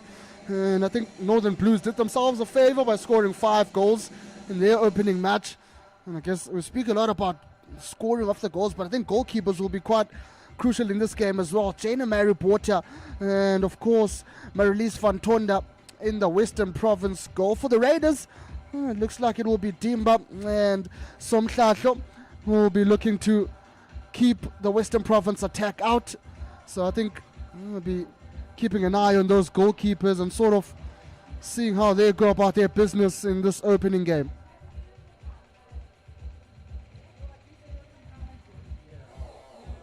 Yeah, I mean, about 4 minutes left to play. We're seeing the ladies in black, KZN Raiders, setting up one last time, getting a few liquids in their system.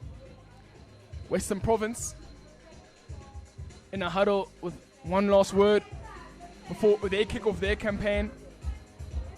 A toss happening there in the middle of the park between the two captains, Tegan Fourie and Ongezwi Mali.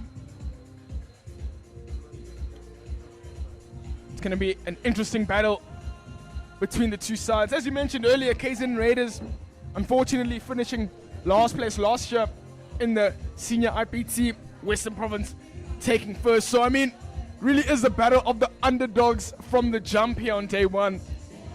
And I'm really intrigued to see the fight the KZN Raiders has, and the composure the Western Province may bring. Yeah, look, everyone's talking about this Western Province side coming into the IPT. Certainly firm favorites to go and retain their title, but I know Southern Keng will have something to say about that. Northern Blues will also have something to say about that.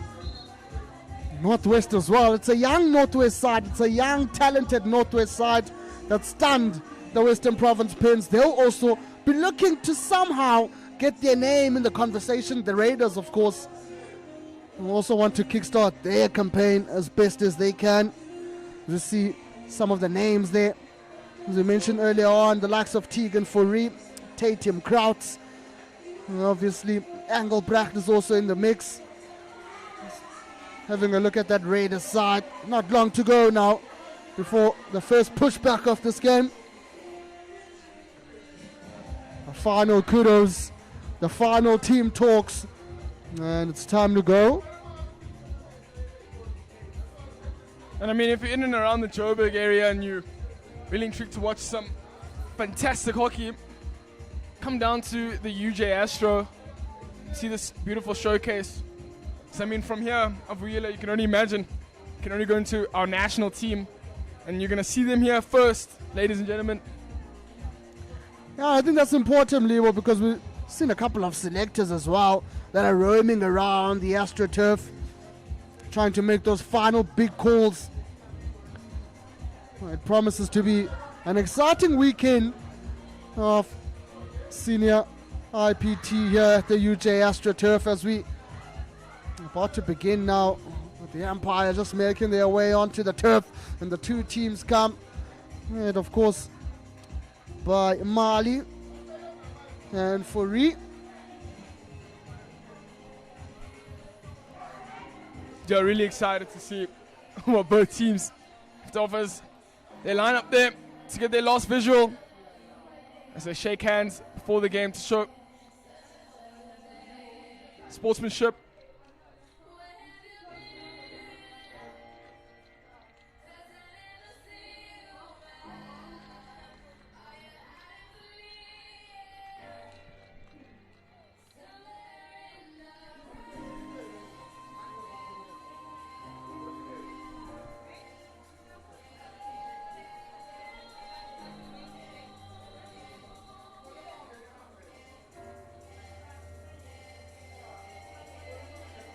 And all the formalities now out of the way, and it's time to rock and roll in this third game, this Pool A clash in fact between Western Province and the KZN Raiders. And it looks like it will be Province playing from right to left in their traditional white and blue and red socks, and the Raiders the traditional black and white from your left to your right. That will push back here, and it will be Jessica Fletcher who start things off in this game. And wait for the final call from the Empires.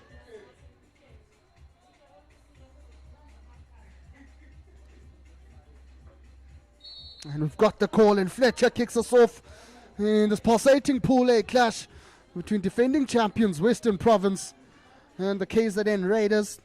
That one just bubbles off as Shalene Boshoff tries to bring it down.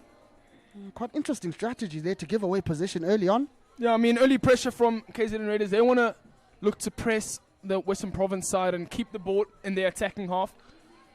Western Province looking very neat in their outlet now.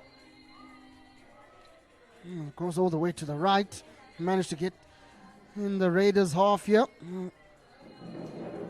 Looks nice and controlled from Province. Comes all the way to the right hand side now to Boshoff. Boshoff with a nice ball slicing through the middle inside the circle. The first real opportunity here for Province. And it just runs outside the baseline. But with the minutes, in fact seconds played, Jem Libo. Threat from Western Province coming alive. I mean, lovely ball playing there from Western Province. Boshoff with a lovely line ball to find Thomas. Thomas really kind of troubles the defenders and gets a shot at goal. Unfortunately, just wide, but really early on troubling the defenders of KZN Raiders. The Raiders now in that time around just trying to apply some pressure on that left-hand channel. They've done well, Province. First aerial ball of the game. Haven't dealt with it the best of Raiders, but they've done well there at the back to keep it out. Bring it now from that left-hand channel. Bit of skill and aerial battle going on here. Province have won the hit.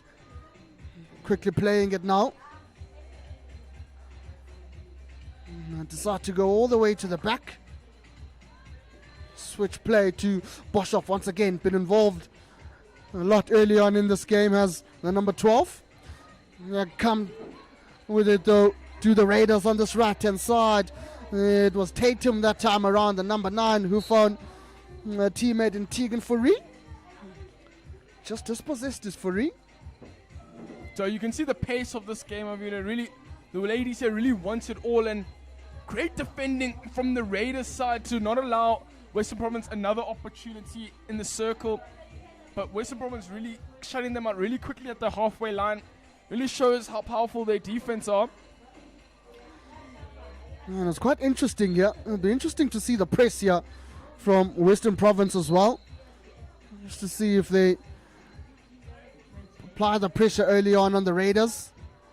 They've come back comfortably with it. Western Province. Looks like it's Zulu in that right-hand corner. In fact, it is Masondo. Has done well to get a side out of trouble. Here they come now. to the girls from the Western Cape, and had pass looking for her captain in Mali, just bobbles out. Imali doing very well there, trying to find the number 17 Maddox, and saw the debutant, the number 16, the number 15 in Caprice Bengston. So that front three is going to be very deadly here for the KZN Raiders. And the Raiders just trying to buy time now out on that right-hand corner, but they've given the ball away, and Province with another opportunity. Here's another circle entry. They just win a hit outside the circle. Restart play. Decide to quickly play things in. A slicing ball inside the circle. Mali has to try and win that back for her side, but it's done well as Wilkinson. And relieves pressure for the Raiders. I mean, great pressure there from Western Province, but lovely defending from the captain, Flurry, to not allow the captain of Western Province, Mali, get the ball there in the circle in a very dangerous area. But Western Province now with possession again, with yet another chance to move forward. They've won it back with relative ease. Another ball inside the circle. We'll be looking for an outcome here, Will Province. Bubbles out. Keeper called up to make a save, and that time around, a call goes in favor of the Raiders. Apiwe Dimba making herself big in that goal. That's a save for her side and gets the Raiders out of trouble. And you feel that was a golden opportunity there for Province to get an outcome. It looked like there was a bit of hesitance from the number 4, Paige Thomas. I mean, really shaking off all those rust and dust here for this game. I mean, first game of the tournament for these ladies. And I'm sure now yet another opportunity to go. They will bury it. Here's Flurry now. Just called back that time around. Boshoff starts to go to the back for her side. It comes back to her. Just calmly now moving it around Western Province. Another striking ball. This time around it's with Zulu. Using the baseline is Zulu. So dangerous. Trying to open it up here for her side. And you can see that pace. Nebo just made her way onto the park. But making her presence felt is on Tatila Zulu. Yeah, I mean, as soon as she gets the ball, KZN Raiders know it's trouble. I mean, one of our SA Olympian players here playing up front. A real force to be reckoned with. And she's just shown that just with the few touches that she's had with the ball. I'm sure KZN Raiders are really going to be looking out for her and not allowing her to have some free space to play. And they've been dispossessed again of the Raiders. Here's Blouse. Finding a teammate just outside that circle. It's still alive here for Western Province. And a short corner's been awarded. And that pressure that's been building up, piling up for the past couple of minutes from Libo has paid off. Yeah, I mean, Western Province is going to be very happy with this opportunity. And KZN really have been absorbing the pressure and not necessarily being able to take it out. But now Western Province with the chance here in this first quarter to bury their golden opportunity. And the first opportunity here, first short corner for Western Province. Trying to get a picture of 2 castles. Zulu on castle 2.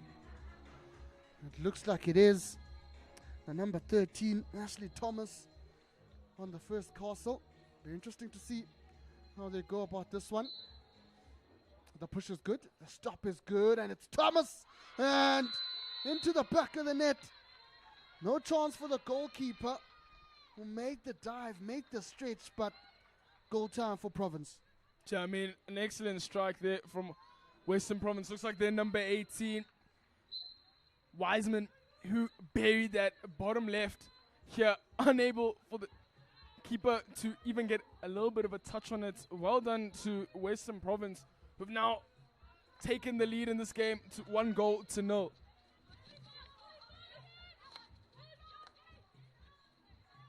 Looking to link up, there was Boshoff with a teammate in Tival, but they dispossessed. And it's a strong run here by Swart. Looking to win it back for her side, but she's dispossessed. Western Province now going to restart here with an aerial. Big aerial here to Boshoff. Boshoff finds herself up front and tries to get the ball to blows. Fortunately, a bit of a knock there, and KZN Raiders having an opportunity to move forward. Free hits now with KZN. Oh, this is much better from the Raiders. Obviously, started on the back foot. Under pressure. They've now sort of got themselves into the game. Obviously, conceding that goal. And you're right, it was Wiseman, Brady Wiseman, who scored that goal for Western Province.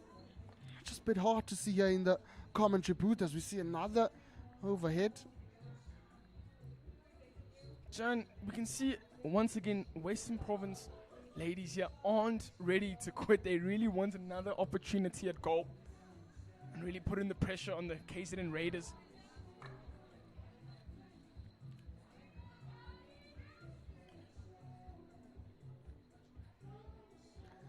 I think the outlet here for the Raiders will be quite important. They haven't managed to sort of get themselves out of trouble. Obviously, we spoke about absorbing a lot of pressure early on in the game. They have conceded, but they've also managed to cut those balls well, and that's another example, in fact, from Jodie Oakes, number 15, who does well to sort of stretch her stick, intercepts that ball. Province again now through Boshoff here at the back, goes all the way to Thomas. Thomas finds a teammate again. Here's a circle entry for Western Province. The player's gone down there, and it's another short corner for Western Province. They have certainly been on the dominant side in this first chaka, and another chance here, Mlibo. Another golden opportunity here for the Western Province ladies. A bit of bib and bop for the ball there in the circle. Unable to make at least one team even take control of it, but now it is Western Province to line up here. Once again, we do have Wiseman on the first castle. Number 6, we have D'Oliveira on the second. Wiseman will be looking for his second here. See how this one goes.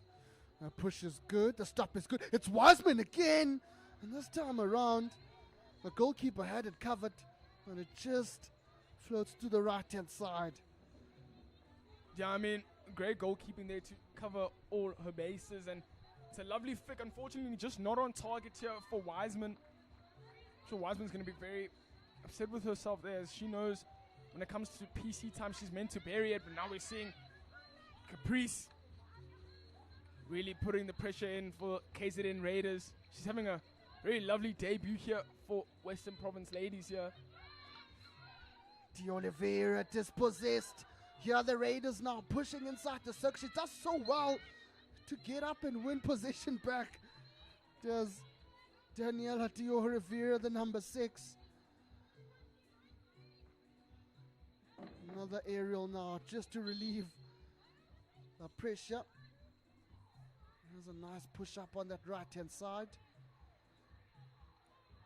And they're looking for that baseline and looking to use it to their advantage of Province. They've done it so well.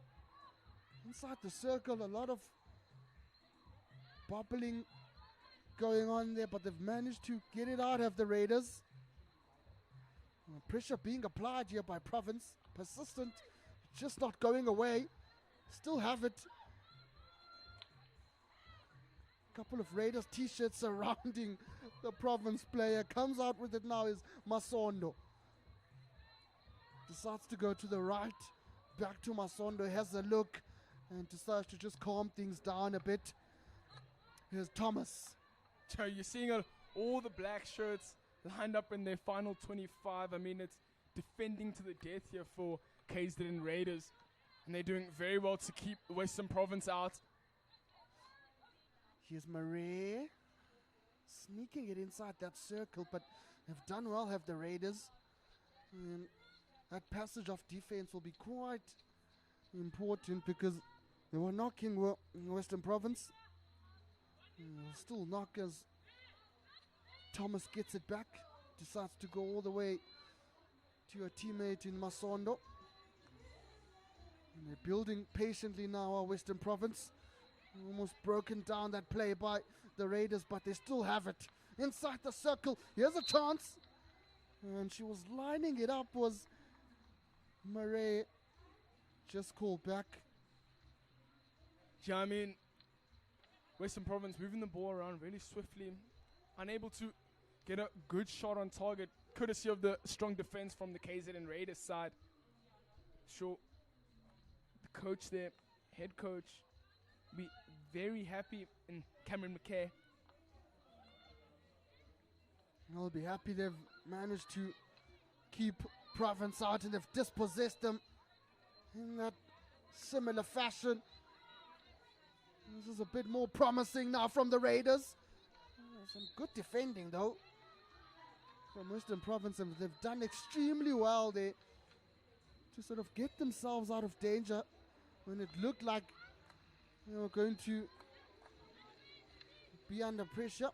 Some good defending there from Thomas. Here come the Raiders now. Quick play here on this right-hand side. It's slammed inside the circle. Looked like it was that time around Brooklyn Krauts. That's end-to-end stuff here now. Here's Caprice Bankston looking for Mali on that right-hand side. Has it, Mali, and wins a short corner, does the skipper. Jana, great build-up play. Really just 1-2 passes there for Western Province to get the ball into the circle and create an outcome in the form of a penalty corner. Well done to Caprice Bankston. Trying to find their captain in Mali, but unfortunately a bit of interrupted play, but Mali doing very well to get the ball back, put onto the foot, and now get her side a penalty corner. Oh, well, you thought Mali would turn there. She had time. Thought she would turn and take the shot, but I guess that's the experience of the Western Province captain. To see another short corner now, third one for Western Province in this first chukka. The push is good. I've opted for a bit of a variation this time around. Just miscommunication, letting them down. That's an opportunity gone begging. So unfortunately, the communication there just didn't seem as sound as the Western Province players would like it to. But now, Western Province still in a dangerous spot, and it's a turnover by Bankston, and Bankston now! Goal time for the debutante number 15, Caprice Bankston. She's done very well to turn over the ball, make a pass, and find herself back post in a free space to now make it 2-0 here for the Western Province ladies. Yeah, well, we spoke about him, Lebo. We spoke about that press. And Western Province just choosing to press at the right time, choosing to up the intensity sometimes.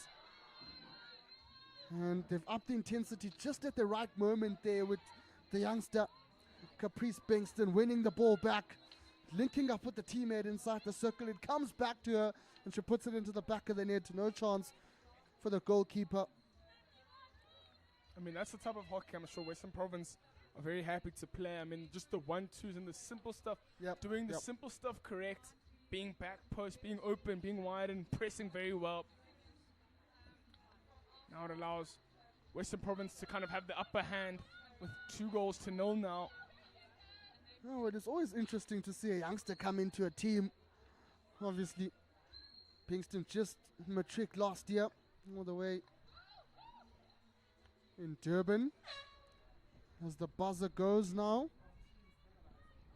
Yeah, I mean, closing off the first chukka, it's 2-0 here for Western Province, and we will be back for the next chukka break as we see KZN Raiders 0, Western Province 2.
5-2.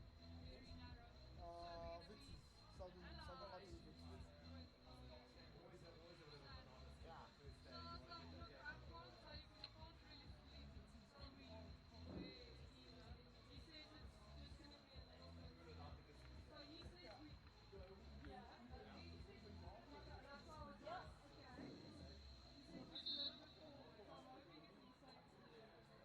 guys will let us know.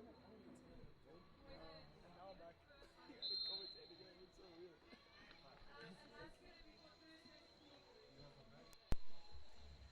And you're back just in time for the second chaka in this Pool A clash between Western Province and the KZN Raiders.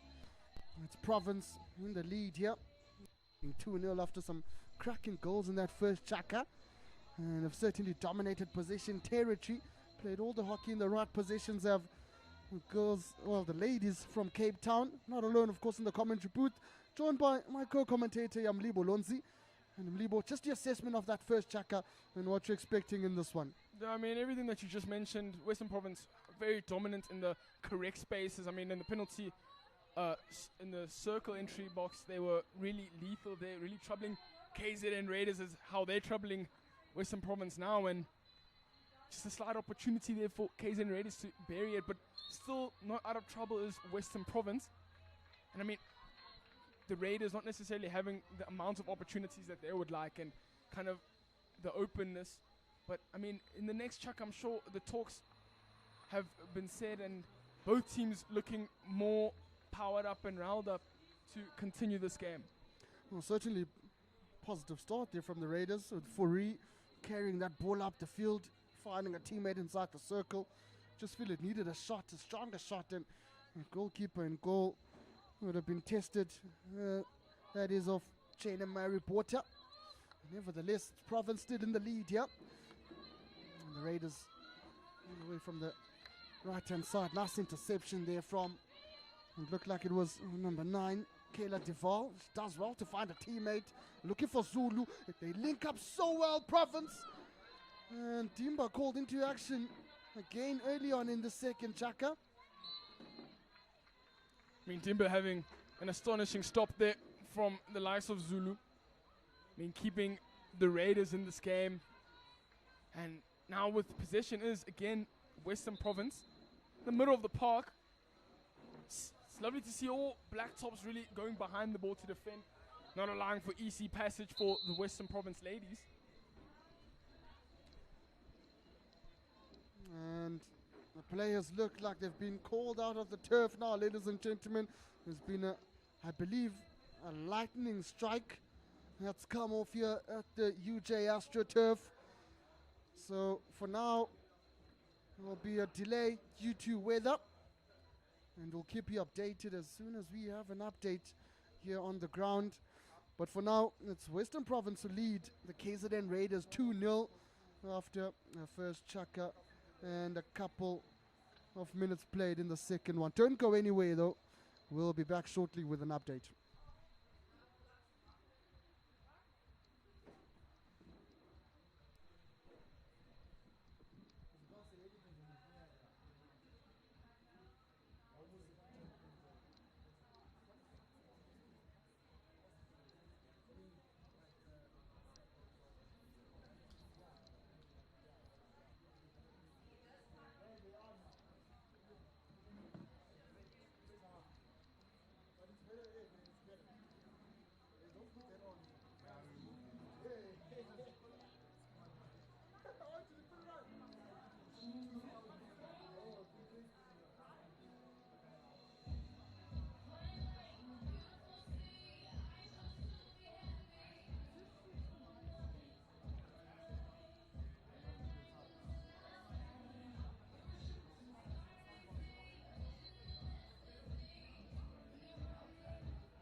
that side.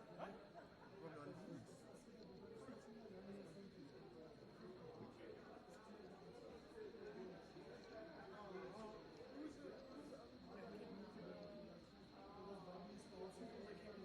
Two girls. All of them are, no, one is my boss, the boss. Benji's boss. Yeah. No, yeah, the one that was up and down. The one to see. Her wife. Her wife. Oh shit. Yeah.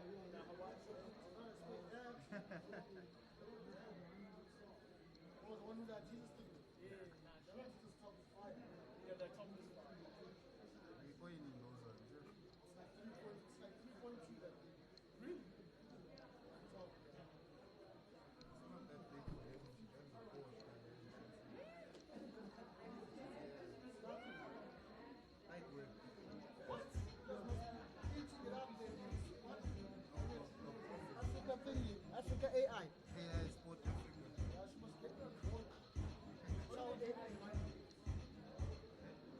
Do you set up cameras?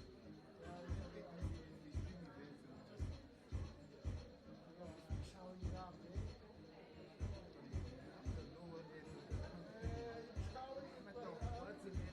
Showing it.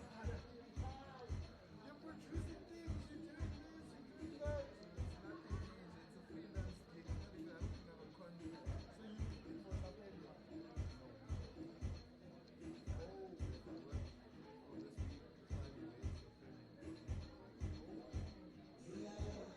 And you invoice according to your freedom. Are you like us days? Like let's say this tournament. Do you invoice days for the whole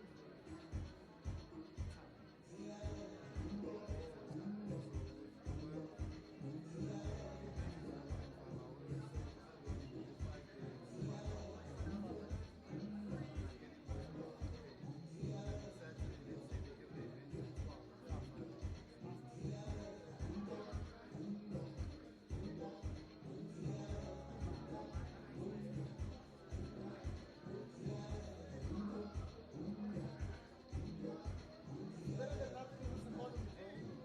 Better than nothing.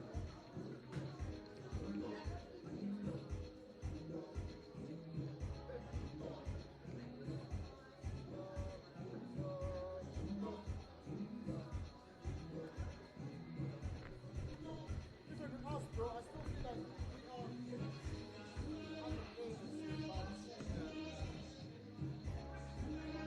Better than nothing. you know, like I use the company to pay my rent. Yeah.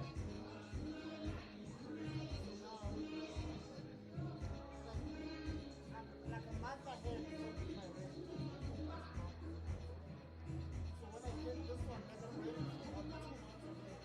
At least get it done. Then you can get it done. And then I come and get another month ahead. Then on the side I'm hustling for like to live. I've done that before.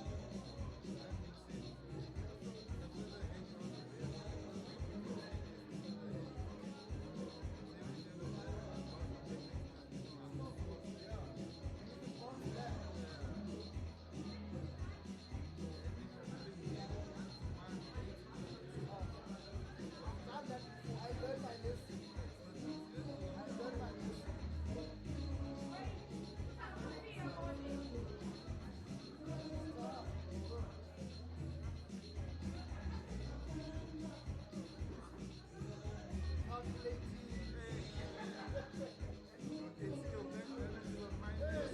What you calculate, you can't afford it.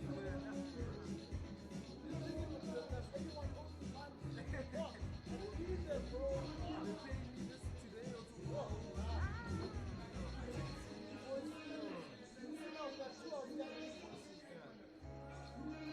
And I don't want to say I'm comfortable, but I'm not chasing as I would be chasing as I am. Down there, they say, I need to go outside. like, come. I'll start chasing. There's a fifth. I'll start chasing tomorrow.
Well, there's been heavy rain. There's been storming weather here at the UJ AstroTurf, and a delay close to an hour in this game between Western Province and the KZN Raiders.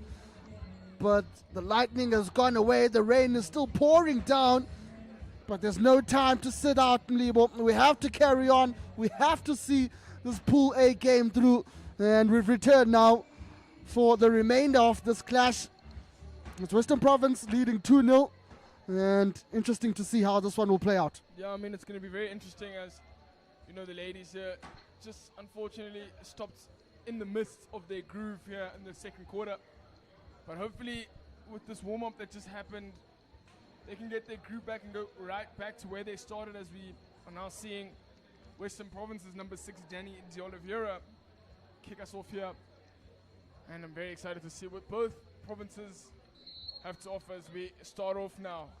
Well, there were 3 minutes played in the second chaka before the players were asked to vacate the AstroTurf due to bad weather here at the UJ AstroTurf.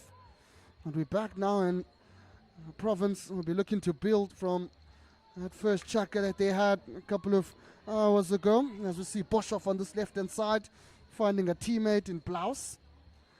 Patient build-up here from Province. Nice overhead there from Wiseman, one of the goal scorers, and short corner awarded after Zulu made herself a nuisance inside that circle.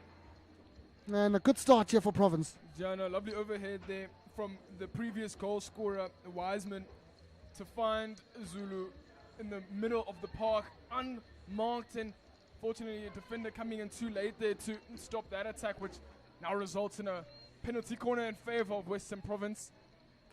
Well, they've got Wiseman on one, Castle. It looks like it's D'Oliveira on the second one.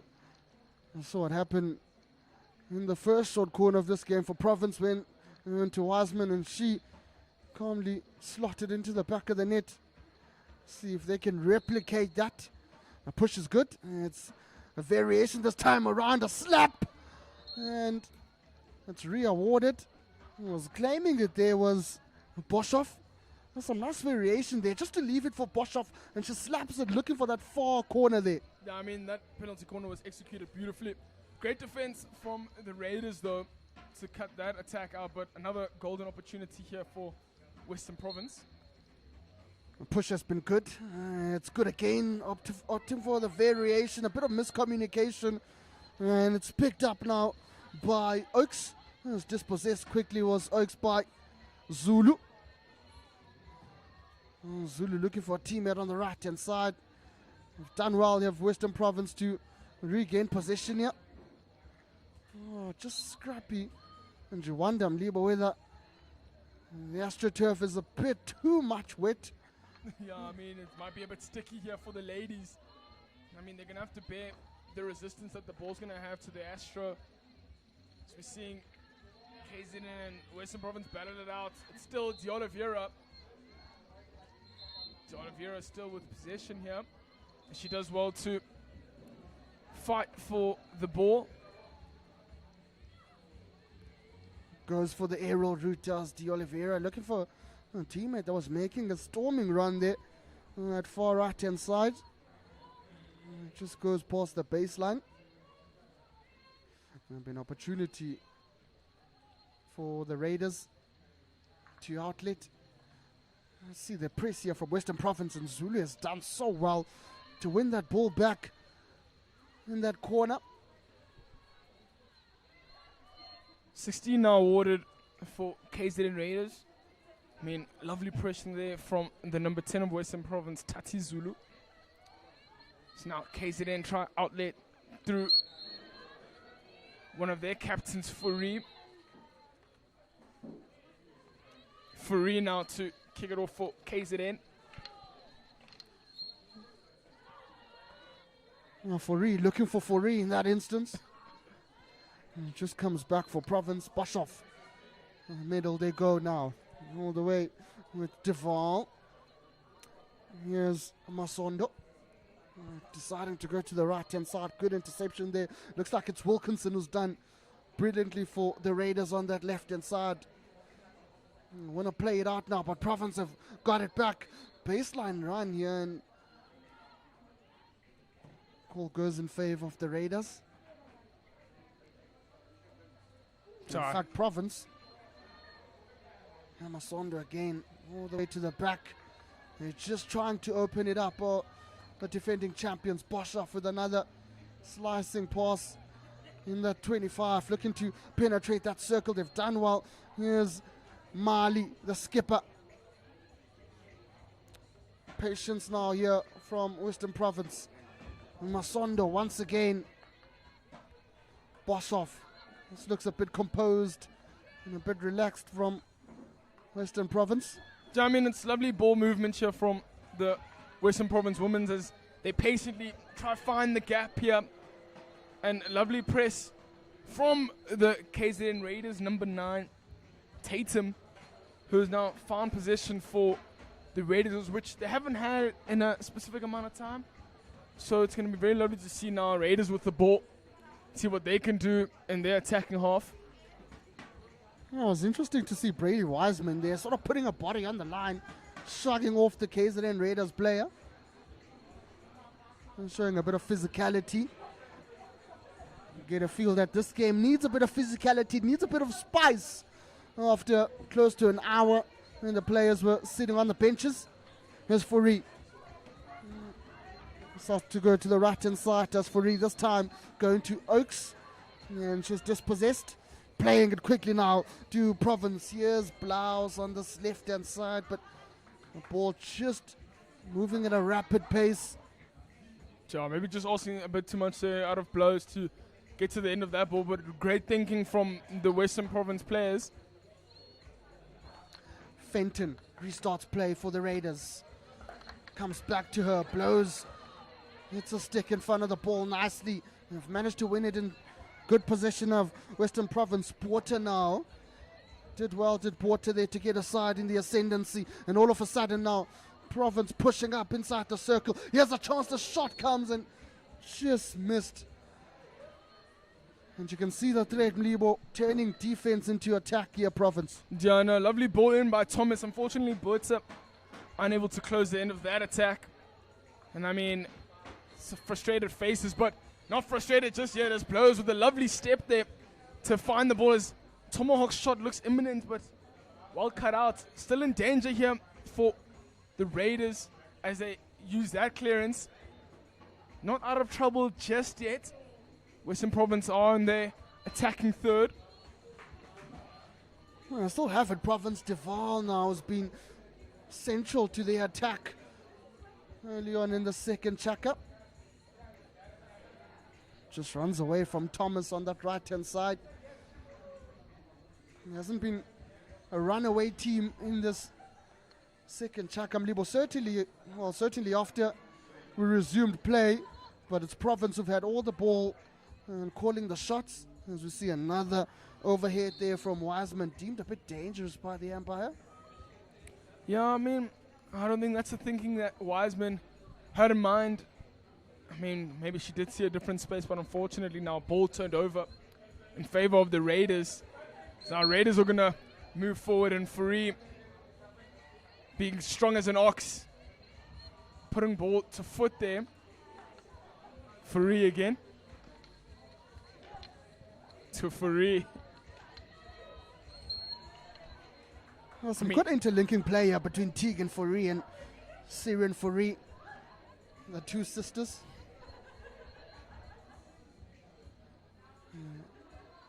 Nice overhead. There's a chance now for the Raiders. Ball comes in the circle, and the goalkeeper asked to work for the first time in this game. He's still on here for the Raiders. Oh, and some brilliant defending. Last ditch defending. Believe that was Thomas. You can see how calm she came away with that ball. Mlibo sort of turned with it and elevated that pressure. Yeah, I mean, that's the calmness that we talk about that Western Province has. I mean, going in as favourites does need a sense of composure, and they've showcased that very beautifully. Just talking about that attack that the Raiders had, I mean, there was a very lovely opportunity. Goalkeeper, yes, called into action. But I mean, I'm sure the Raiders would have wanted to run away with that result. Thomas, strong tackle, wins the ball back in midfield, looking for Zulu. Finds Zulu. There's a defender on her shoulder. It's done well, but it just hits her foot. And that will be called back. Needs to be taken at the correct spot, says the umpire.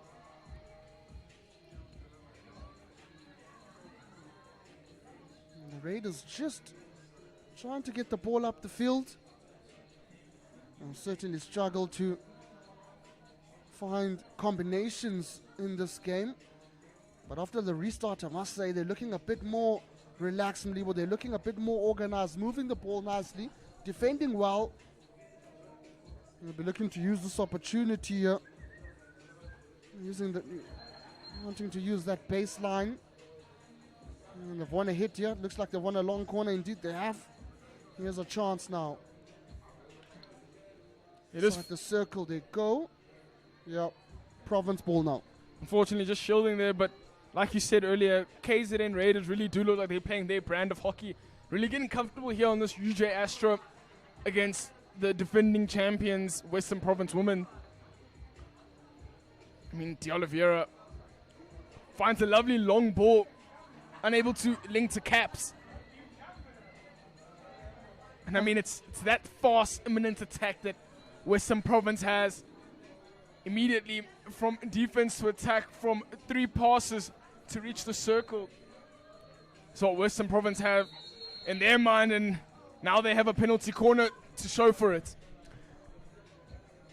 Yeah, it all started with that ball by D'Oliveira and Lebo slicing through the circle, the AstroTurf, finding its way to the right-hand side, and I have an opportunity now to Province here. Through another short corner, a second one in this second quarter. And again, there's Wiseman in the mix. Yeah, I mean, we're going to see the previous goal scorer, Wiseman, the first Castle, D'Oliveira on the second. See how this goes. The push is good. Wiseman is the preferred option. And a beautiful save there by the goalkeeper. I believe that it was a pure team, but makes the dive to the left-hand side and keeps that flick out. And that looked like it was on target, Mlibo, so she had to come out there and make that save for her side. Yeah, I mean, called to action, and she delivered. Well done here from KZN Raiders to keep them out. A lovely diving glove side save. Here's Porter now looking to link up with a teammate in the form of Marais, and the short corners awarded. And straight after keeping a short corner out, they've conceded another one, have the KZN Raiders. Now you get a feeling, you get that feeling that Province will want to make this one count. They've had 2 short corners in this quarter. They've had 1 re-awarded, so that makes it 3. This is their 4th one. There's Wiseman and there's D'Oliveira again in those castles. Could they opt for a variation here, or are they going to keep it simple? Maybe try to keep it low this time around. Yeah, maybe they're going to try opt for the D'Oliveira option. She's been yearning for that PC feeling. Push is good. Wiseman is the option. And it's re-awarded. Some good first wave running there. I believe that was the number 4, Rachel Wilkinson. Sort of distracting Wiseman there as we see. Just a knock there from the skipper, Tegan Fourie. And now she's going to be helped off here from the Western Province player. Good sportsmanship showcased by Province. Well, it was certainly Fourie who got hit by that ball from that short corner. He was the one who made that storming run out of the poles with Wilkinson. Sort of getting in the way of that short corner. Here's a re-award. It's still with Wiseman and D'Oliveira. Let's see how they go this one. Changes option. D'Oliveira this time around. Advantage being played. It's re-awarded again for Western Province. I mean, strong line running, gun running here from the KZN Raiders. Really putting their bodies on the line here. to defend the penalty corner from Province. I mean, they've done well, these ladies have. It will be rewarded. There was an early exit there. Yeah, indeed. Well, you get a feeling that the Raiders will be ruining that mistake because there's only 3 players defending this one. And Province. Wiseman decides to go to the right-hand side. It's on. They'll play 1-2 here. And Timber called into action. Saves it well, but only momentarily because it's been slapped into the back of the net. And it is. Looks like the number 11, Murray, who's got that one. Yeah, I know. Brilliant defending there from KZN Raiders for the past few minutes. Unfortunately, they did crack. And goalkeeper, unfortunately, on the floor then. Lovely rebound play there from Marie to get to the end of that ball and to slot it in to the backboard to make it now 3-0 for the Western Province ladies side. And normally we spoke about using your opportunities early on. And certainly Province have done exactly that. I mentioned that they needed to start making use of those short corners. And that was scrappy in that play, but they made use of it, and now they're pushing up on this left-hand side through Bota, looking for the foot. And it comes up for Masondo. Goes back to Masondo to... It looked like a fake slip there from Wiseman. Nevertheless, it works out. The Raiders looking for the hit. They've got it, and they can just relieve some pressure and take a breather.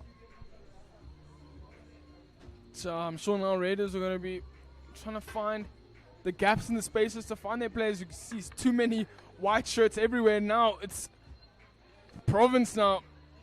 Zulu gets the ball to Thomas.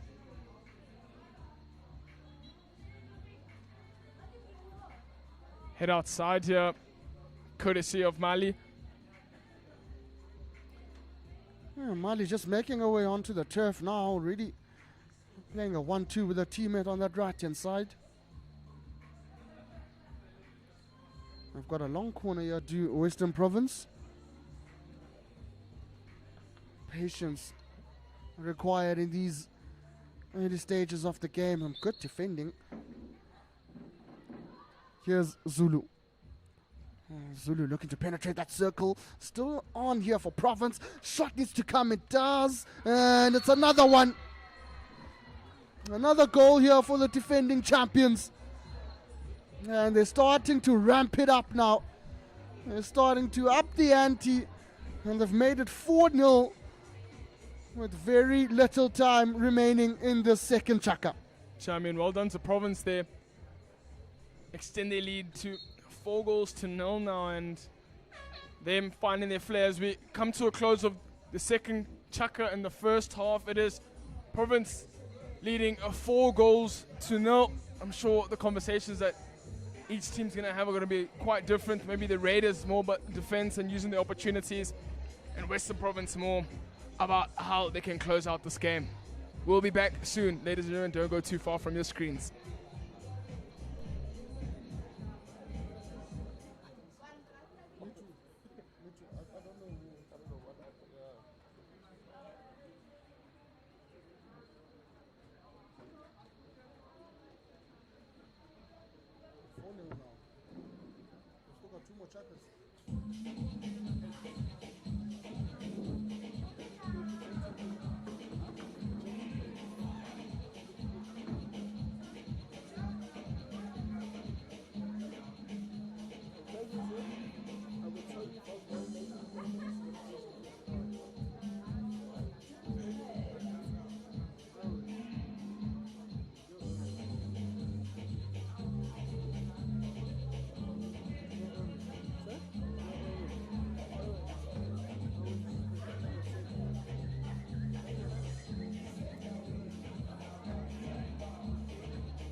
Back just in time for the third chaka of this pulsating clash between Western Province and the KZN Raiders on day one of the Senior Interprovincial Tournament here at the University of Johannesburg AstroTurf. And it's certainly been a dominant display from Western Province, leading 4-0 at the halfway mark. Of course, ladies and gentlemen, we had to take a break in this game after lightning caused a delay. We've returned now, and it's Province who've doubled their tally by 2 more goals to lead the Raiders here. 4-0 heading into the second half.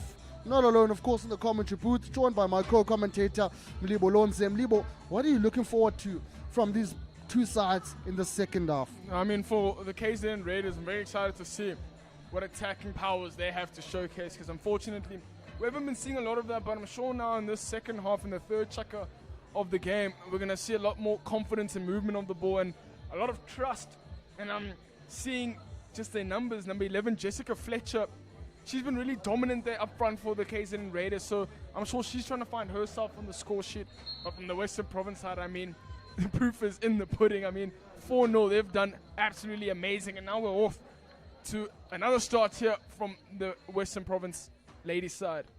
Masondo goes to the back immediately, and it opens up here in the middle. Here's Deval, who has made her way inside that 25, and this is looking a bit dangerous early on here from Western Province. They've got it back, and they'll recycle. Here's Masondo, has a look up, decides to sneak the ball into her captain Mali. Shows a bit of good skill, does Mali, turns and wins the hit for her side. A fiery start here from Western Province. Mare back to Masondo, just runs out, and that will give the Raiders a chance to catch a breather, because it's been seconds played and they've been under pressure.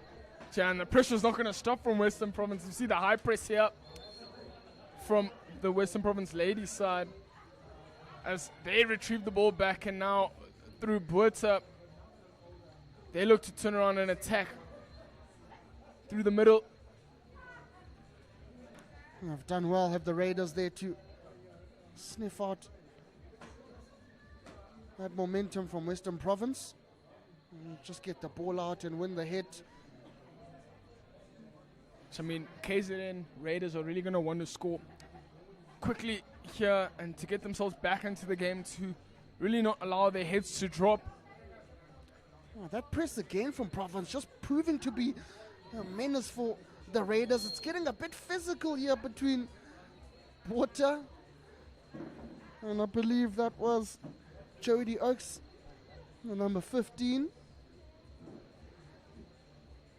Yeah, I mean, the conditions aren't the happiest conditions here, really. I mean, it's pouring of rain here. I mean, the ball's going to stick to the Astro, and the lady's going to have to run a bit harder than usual.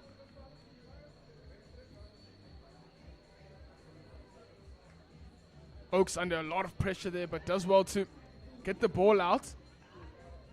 Oh, they've done well, have the Raiders, to get it to this left-hand side. It is with Engelbrecht now, who moves it to the left. It opens up. Go for the shot, and probably not the best option there. Looked like it was the back of the stick. And an opportunity gone begging, because there were 2 Raiders t-shirts inside that circle, patiently waiting for that ball. And an opportunity gone begging as Oaks covers back to get that ball away from Mali. Yeah, I mean, Raiders with a big opportunity there. One-on-one with the goalkeeper. Seemed that the player just panicked then. Didn't necessarily execute the tomahawk to what she'd like. Unfortunately, turning over the ball, but good build-up play from the KZN Raiders, and that's the type of hockey that I've been waiting to see from the KZN side. Wiseman to the left. Oh, slicing ball inside the circle. Still a chance here for Western Province. They're looking to find the foot. Some good skill shown there. The Raiders come out with it. There's a chance now to go on the counter. That's some good defending though from Porter, just to slow down play. Still with the Raiders on that right, and they've done well of Western Province to get themselves out of trouble. So, I mean, that was really going to be a lot of trouble there for Western Province. Lovely ball running then. Keeping possession of the ball was the number 3, Siren Fourie. I mean, if you just looked up, what we had seen here in the com box was a lovely number 9 open in Tatum. She could have really gotten her golden opportunity and put the Raiders on the score sheet. Turnover ball now by the Raiders. Porter gets in front of it and sort of wins the battle there, but it's one back again by the Raiders. There's a chance now inside the circle. I wanted to take a shot early, but there was some good defending there. I believe it was Boshoff, the number 12. Sort of put a stick in between the KZN Raiders player, wins the ball back. It will be a long corner. Yeah, but in these past few minutes, we've been seeing KZN really get their groove back and really start playing their brand of hockey that they've been wanting to play. Free hit taken a bit quickly there. Ruining that missed opportunity. Well, Jessica Fletcher, we spoke about her. Certainly been a shining light in this Raiders side.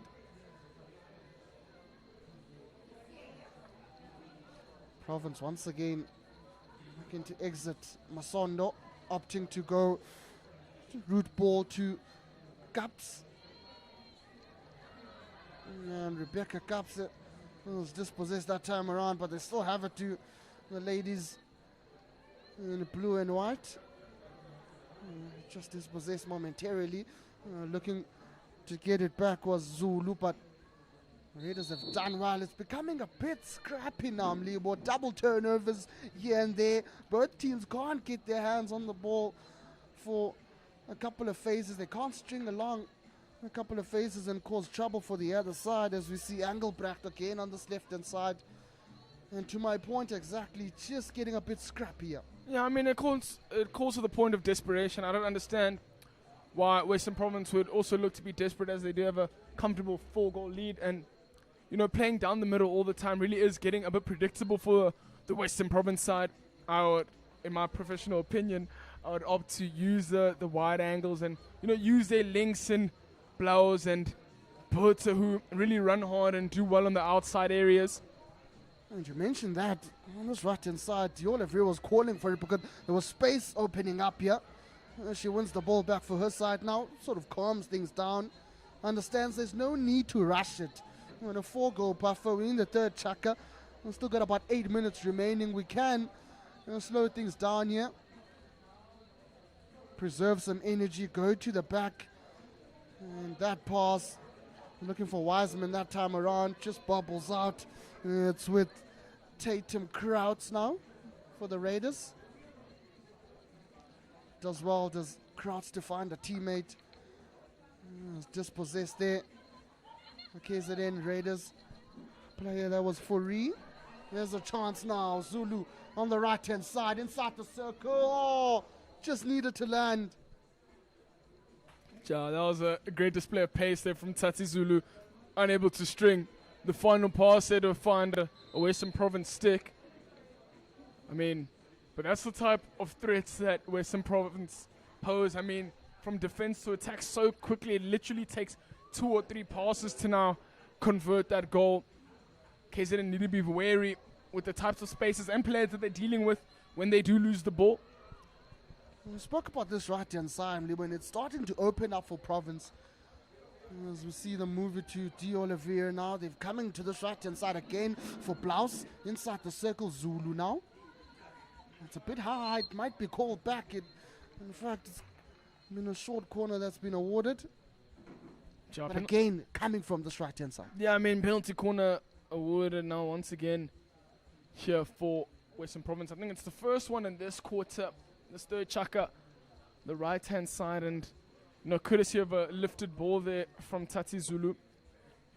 It's going to be very interesting to see what variation or attack they want to use to maybe try extend their goals to 5 goals to 0. And I think in the last short corner, we saw he opted for variation. There was a bit of miscommunication going on, so that opportunity was gone begging. See how they go about this one. The push is good. This time around, they go for the straight poke, which was quite interesting. I mean, the run was run beautifully, really to cut that out, but still in a bit of a danger zone here. I mean, Raiders not necessarily out of trouble just yet. D. Oliveira decides to go to Murray on the left-hand side, one of the goal scorers in today's game. Murray gets it inside the circle by hook or crook. Don't know how she did that. And it will be a hit out now for the Raiders. So, I mean, now for the Raiders, they're really going to need to think on how they try outlet this attack. With the constant pressure from Western Province allows a unforced error from the Raiders. I think it's that press we spoke about, Libo. Have managed to win the ball back again. Have Western Province decide to slow things down through Boshoff. Boshoff gives it to Wiseman. This is some beautiful hockey being played here by the girls from Cape Town. Wiseman again, you can see the maturity, the experience at the back, and commentators curse as I say that, Libo. She just bobbles up that overhead, but apologizes because they've still got it. Zulu links up with a teammate. It comes now inside the circle. It's looped up, and it's a beautiful goal. And it started at the back with that flop of an overhead from Wiseman, but they managed to retain the ball, and Province have another one. Yeah, unfortunately, just a hooked overhead then. Lovely build-up play. Lovely mentality from the Western Province side to just keep moving forward and not necessarily worry about that overhead. And they continue going forward, and the goal scorer, the number 17, Shanae Maddox. And now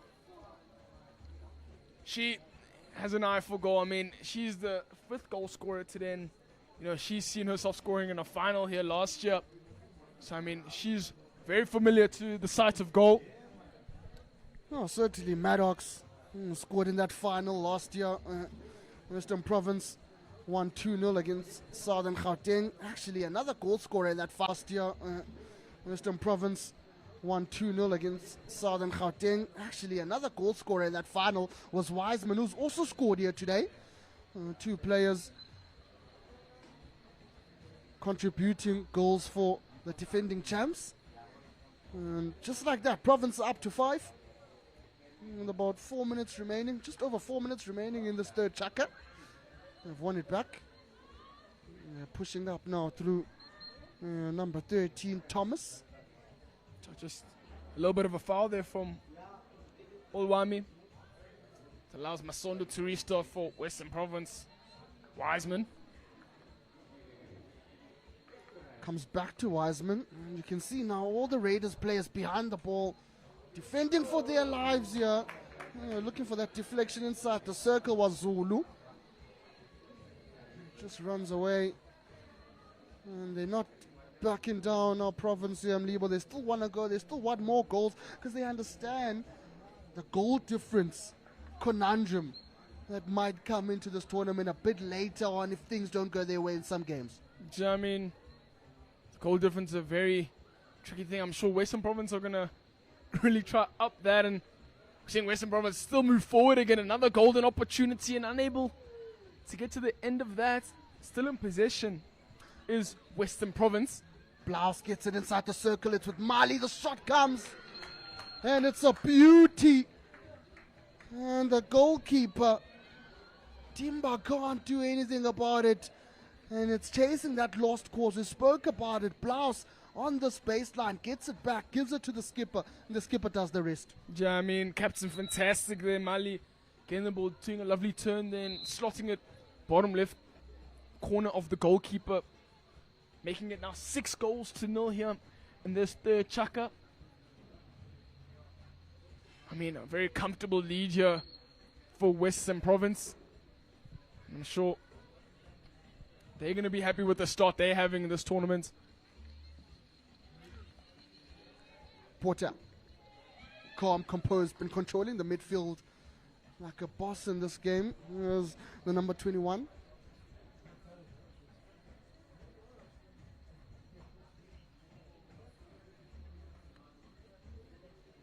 You know, the different type of attacking options that Western Province has is really inspiring. I mean, they know they can run the ball themselves, they can pass around, they can use their skill, they can use the aerial skill, and I mean, the amount of threats that they have is really scary to even talk about. I mean, KZN Raiders are going to really need to think and dig deep to keep them out of playing. It's a nice pass by Masondo. It's opened the Raiders up in midfield. And they've done well to win it back. Dispossessed again, the Raiders, this time around on that left-hand side, but they've given away position. And Province will slow things down and pull from the back again. Here's Boshoff here at the back this time, looking to slap it in. Good interception by, looks like it was Oaks. Finds a teammate on this left-hand side in the form of Swart. Pushing up is Georgia Swart now. Looking to penetrate the circle. Just can't use her speed against that Province resilient defense. He's won it back as Mali.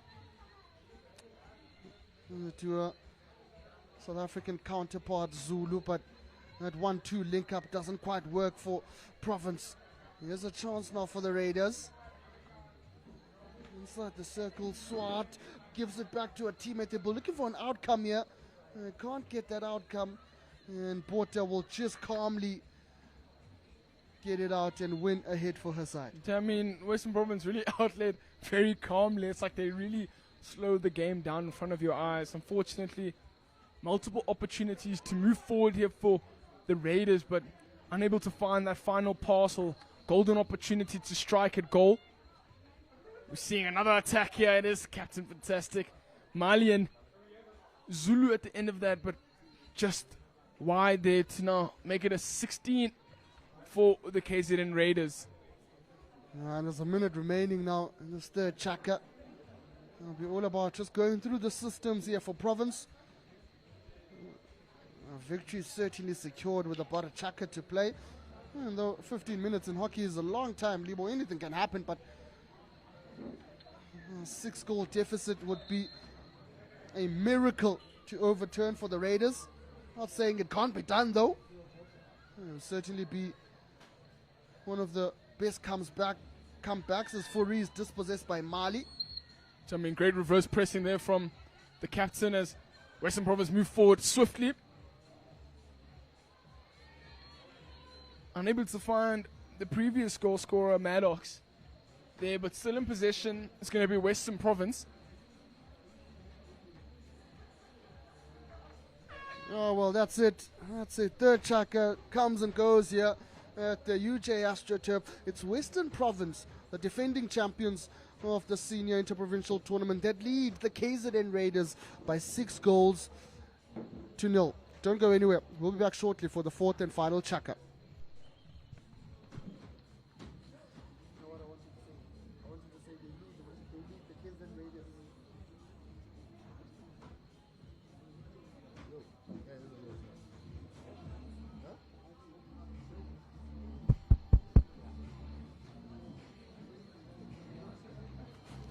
They lead the KZN Raiders by 6 love.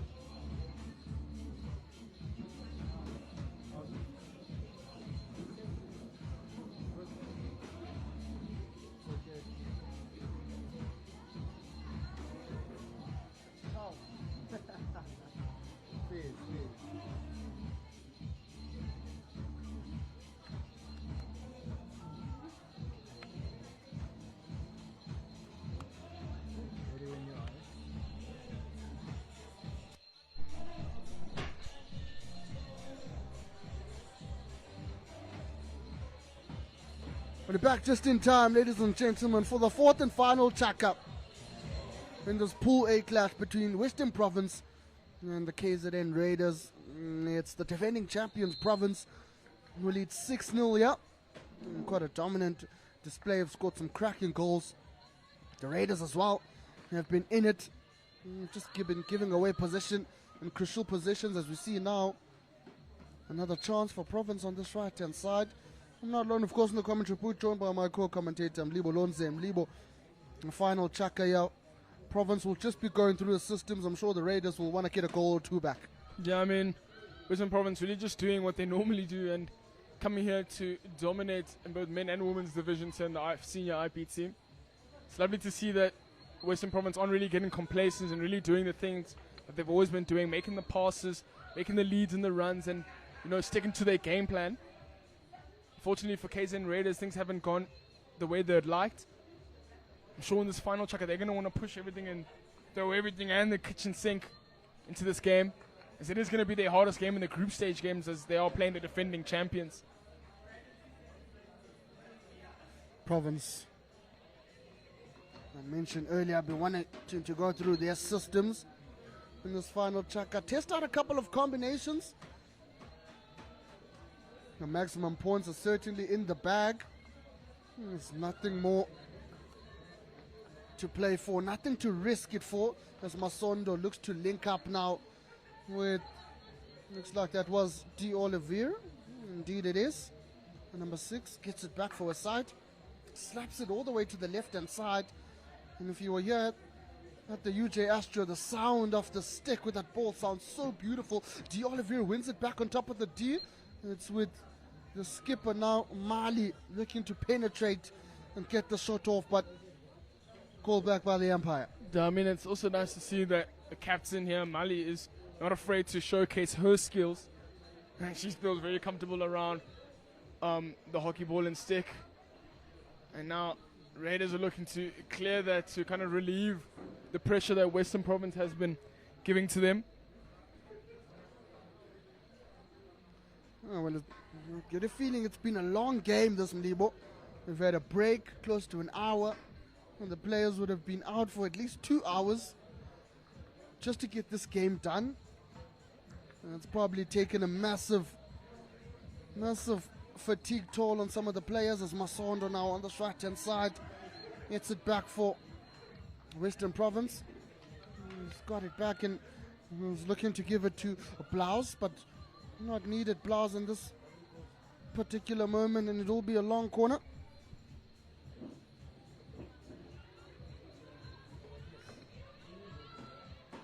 All the way to the pack now. Looks like it was Wiseman, but it just runs out, and maybe now starting to feel a bit fatigued out the players. Yeah, no, just an unforced error there in the trough rotation. I mean, a huge high press here from Western Province to really put the pressure on the Raiders, not allowing them to outlet like they like. As we see now, big step here from Blows to an interception, as now she has a shot at goal. I think it was Mali there on the far post. Just missed opportunity. It was Mali, in fact, and Rebecca Cups, the number 14. Can't use that opportunity, Western Province. There's a scuffle here between Fletcher and I believe it was Wiseman, and Wiseman has been given a card. Mali quickly wins it back for a side, and there's questions whether she was 5 or not.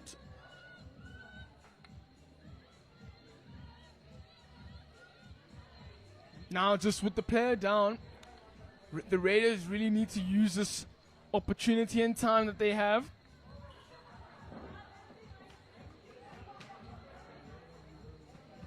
Tried to get it inside the circle, did the Raiders, but dispossessed, and Province come away with it. Zulu.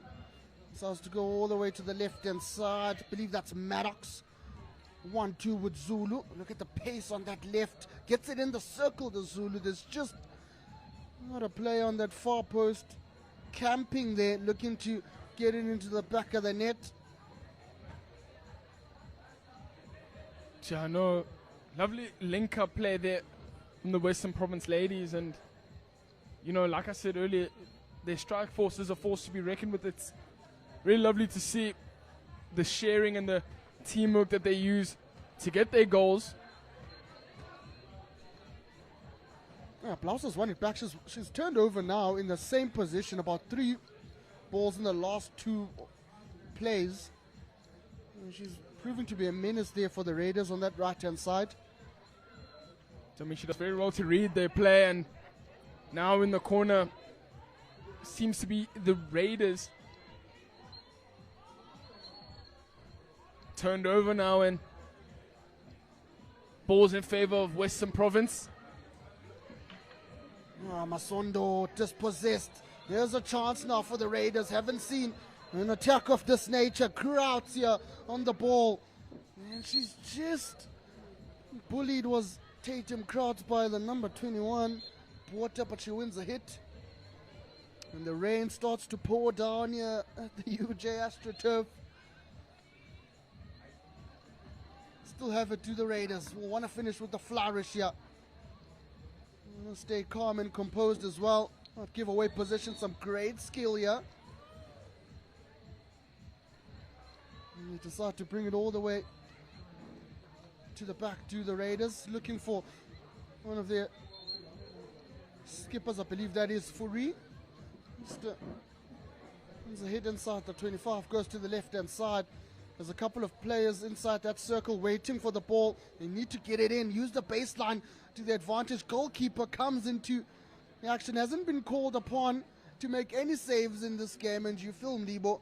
She just wanted a bit of the action. Yeah, I mean, she's really bouncing as soon as the ball entered the circle. And now still in trouble here.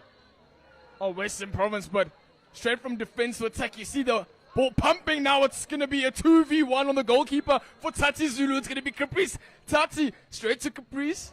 And unfortunately, unable to finish that attack. But a lovely run there. A lovely attack. But brilliant defending there from the KZN Raiders. Yeah, you can see the threat on the attack and on the counter attack.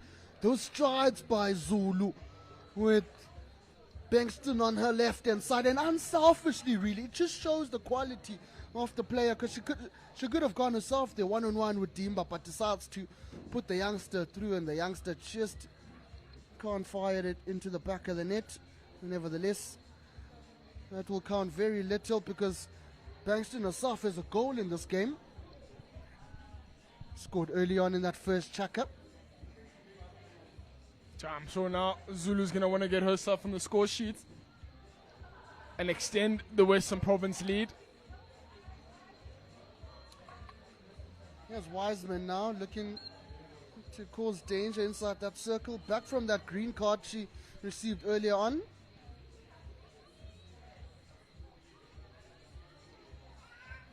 So, I mean, the rain here isn't helping anyone, not doing any favors for each team. But I'm sure it just brings out the best in the players to try their utmost best. Yeah, I must say, Stephanie Porter has been on another level in this game. She's controlled the midfield so well. Defensively, she's been strong, winning turnovers for her side, bullying players. Her physicality, her presence in that midfield is something extraordinary. She's on the ball now, has a look up.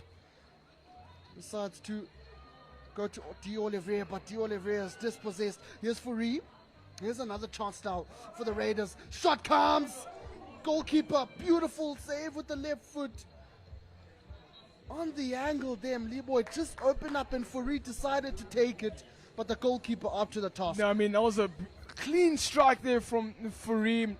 Goalkeeper up to the plate and literally puts her foot out there. It looks like it's going to be Fontunda that made that save and has done her side proud to keep the clean sheet here for Western Province. Clean sheet intact. And the goals from Cape Town. Raiders now still pushing up. Starting to build a bit of momentum in this final chaka. Bring it all the way now to the back here. It's McKay. And somehow Province have managed to win it back. Here's Caprice Bankston. Has a look, decides to go to the experienced Porter. He's dispossessed, however, Porter. Need to quickly move it now to the Raiders. Haven't got much time left in this game. Fortunately, just dispossessed there. Yeah, and as you talk about time, really not enough time for the Raiders to make up for it. Just less than 5 minutes to go. And we're seeing the fatigue and the unforced errors happening. Unfortunately, just unable to get to the stick and in the middle of the park now. Go Western Province.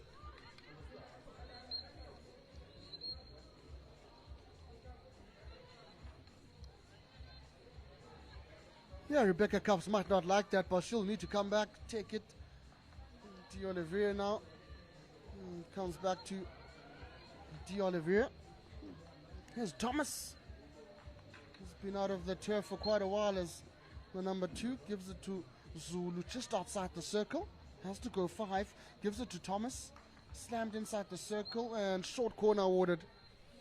I mean, numerous short corners here for Western Province. I mean, a time and an opportunity to get the 7th goal. I mean, for KZN Raiders, really in a tough spot. As I'm sure they wouldn't want to extend this lead for Western Province.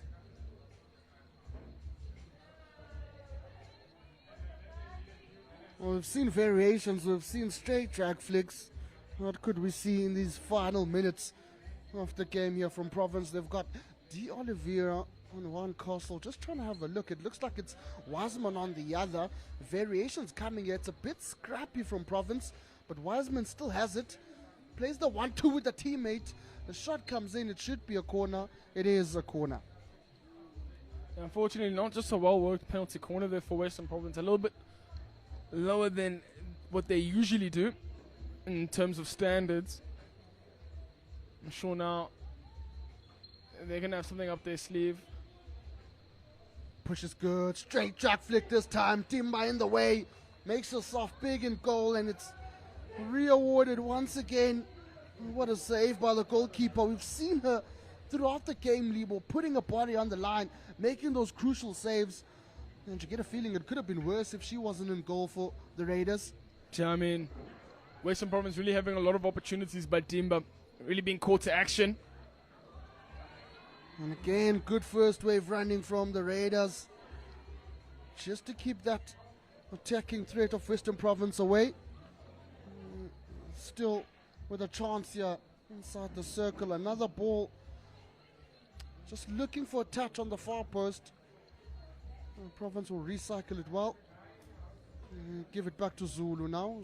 Calm and composed in the build-up. It's a good turn inside that circle. It looked so quick, in and out. And results in a short corner for Western Province. A chance now again. Less than 3 minutes remaining in this final chaka. I mean, now they're just really going through the notions of Western Province. Really doing and trying their offensive penalty corners as much as possible. Not really going for goal, but using their set pieces as much as possible. Maybe also an opportunity to just try something different. Try a couple of variations. See how they go about this one. Push will need to be good. It is indeed good. The stop is good. Goes to Zulu this time. It's a variation and a tap in. Right place at the right time. And it's a beauty there from Kayla Duval, who makes it 7 here for Western Province. I mean, lovely variation there. An opportunity for Zulu to get a shot at goal, but a brilliant save there from the goalkeeper, Dimba.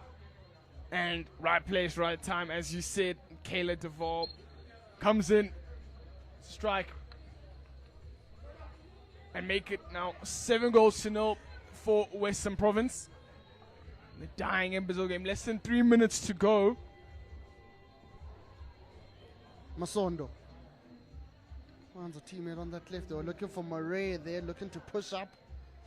And they will just run away.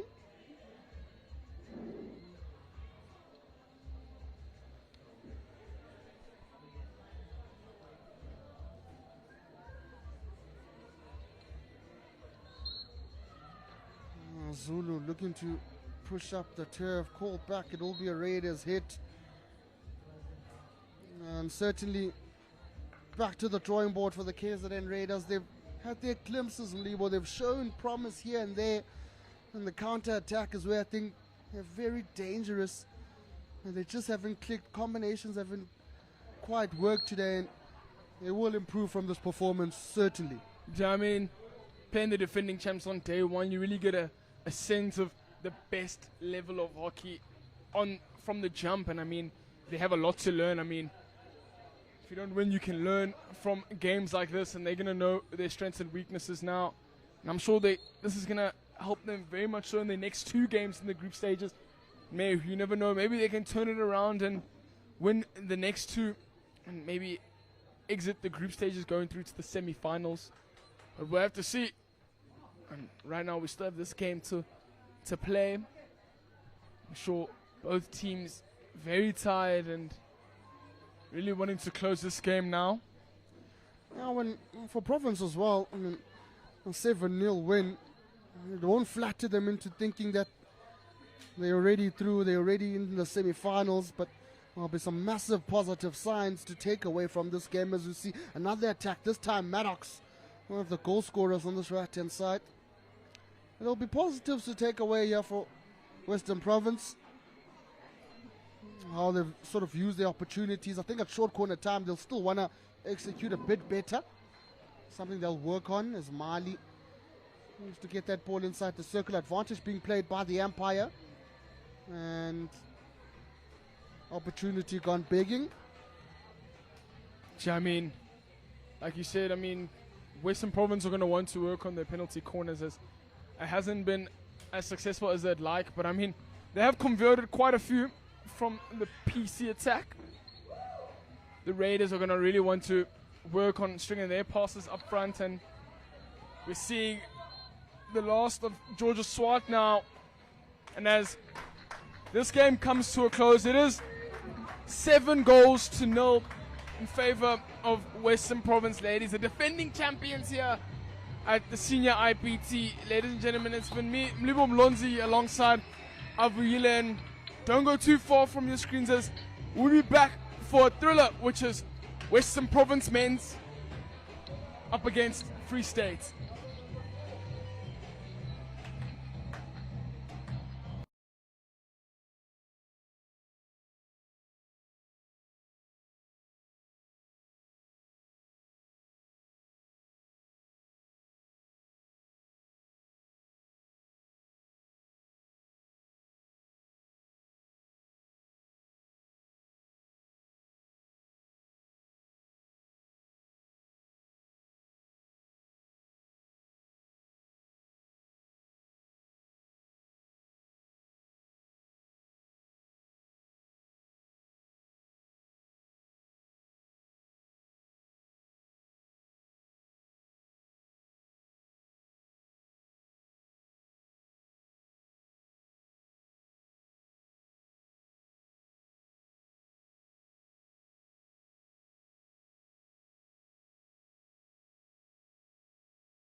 Right here, like you see, and you must have that shit in the background. In the background. Okay, you can hold first so you see what I want. Imagine you drop.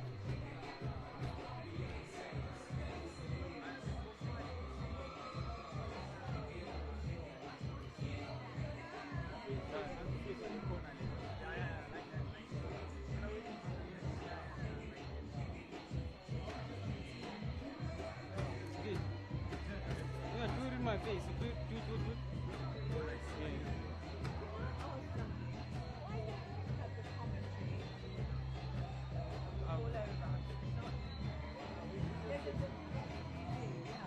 I don't know. He's changing the commentary. Mana. This is actually tough. Okay, nah, it's not tough. Yeah, do. Fast.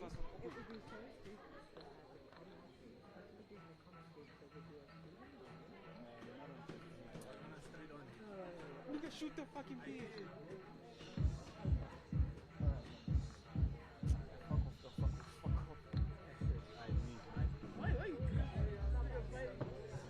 Like the first one, you see, like the first one. You shake the first one. Yeah. So, that's how I want mine.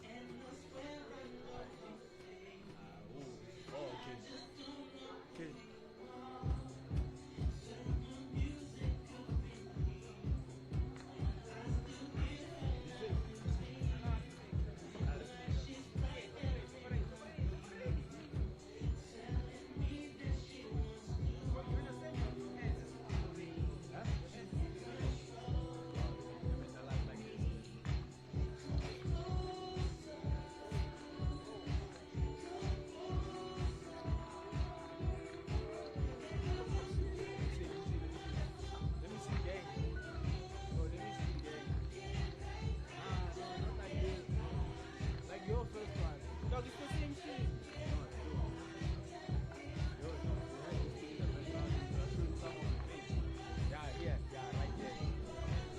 Yeah.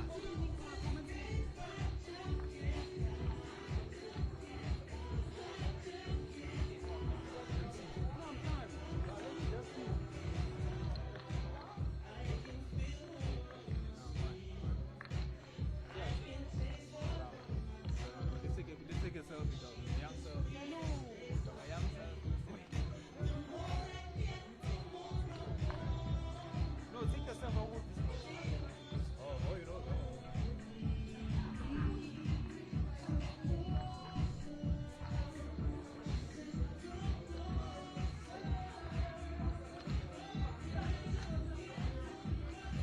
Little fucking.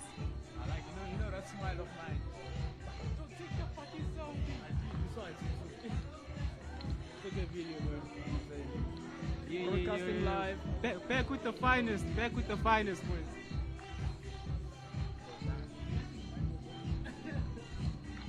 Thank you.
let Karen ask me on the group chat, where's Mamba? Hey, I get you. You know, she's supposed to be here. Messaging me saying he doesn't want to come late. Thank you. That's about. Oh, that's about. Oh, what you saying? Nah, no. That's about.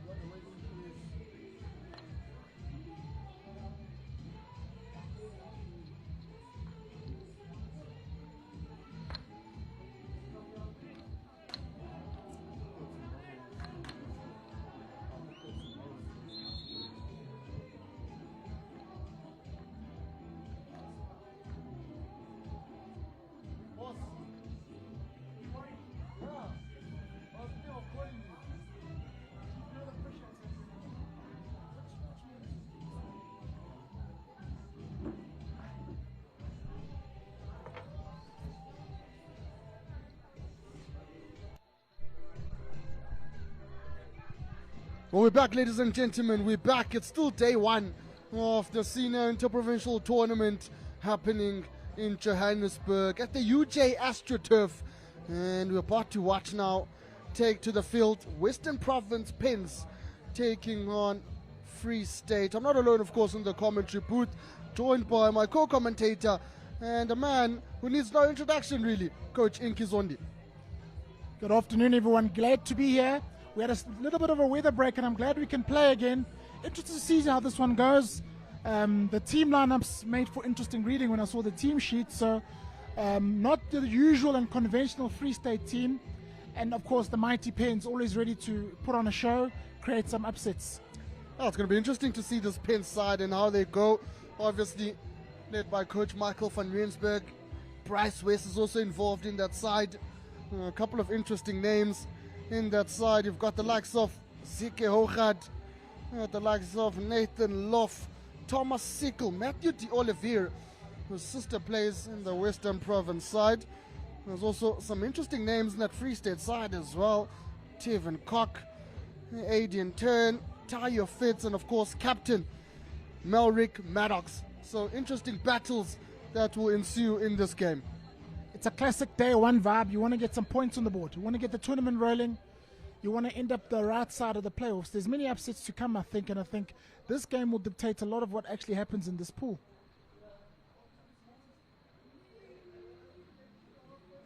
Mentioned that delay due to the bad weather.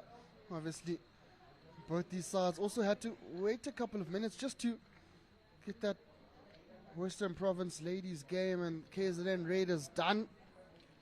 That's out of the way. It's time to see the action here. The first men's game at the UJ AstroTurf on day one. Some of the games have been taking place at Linden. You get to see some of the action here.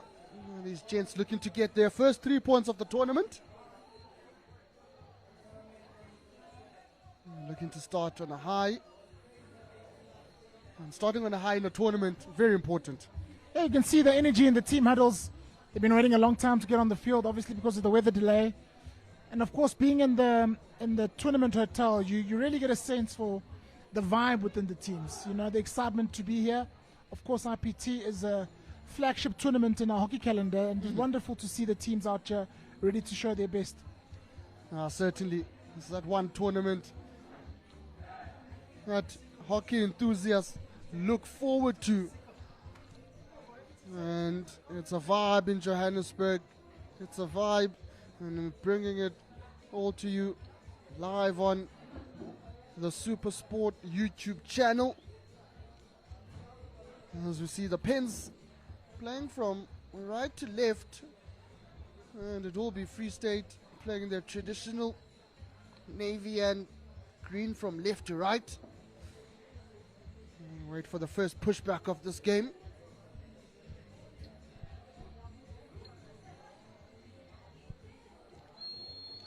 And Province get us underway here. Quickly dispossessed. Oh, the Pens, but I thought they'd won it back there to that man, Casey Keevy, one of the captains. First overhead of the game comes in. Oh, nicely controlled there by Cock. He's done well as Cock to get his side in the front foot. Province have won it back. Just getting to feel each other, these sides, early on in this game as D'Oliveira looks for a teammate on this middle. Early aerial pass there by Jared Cass, showing some intent. Tevin, a willing receiver. Really tricky on the ball in small spaces, Tevin Cock. Hard to defend. And you can just feel with the intensity early on. It's going to be a high octane game, this. It's flying around inside that circle. Province still with position. Here's Tienis. Looking to wiggle his way through that circle is Rest Tienis, but dispossessed that youngster. One of the younger players in this Pen side.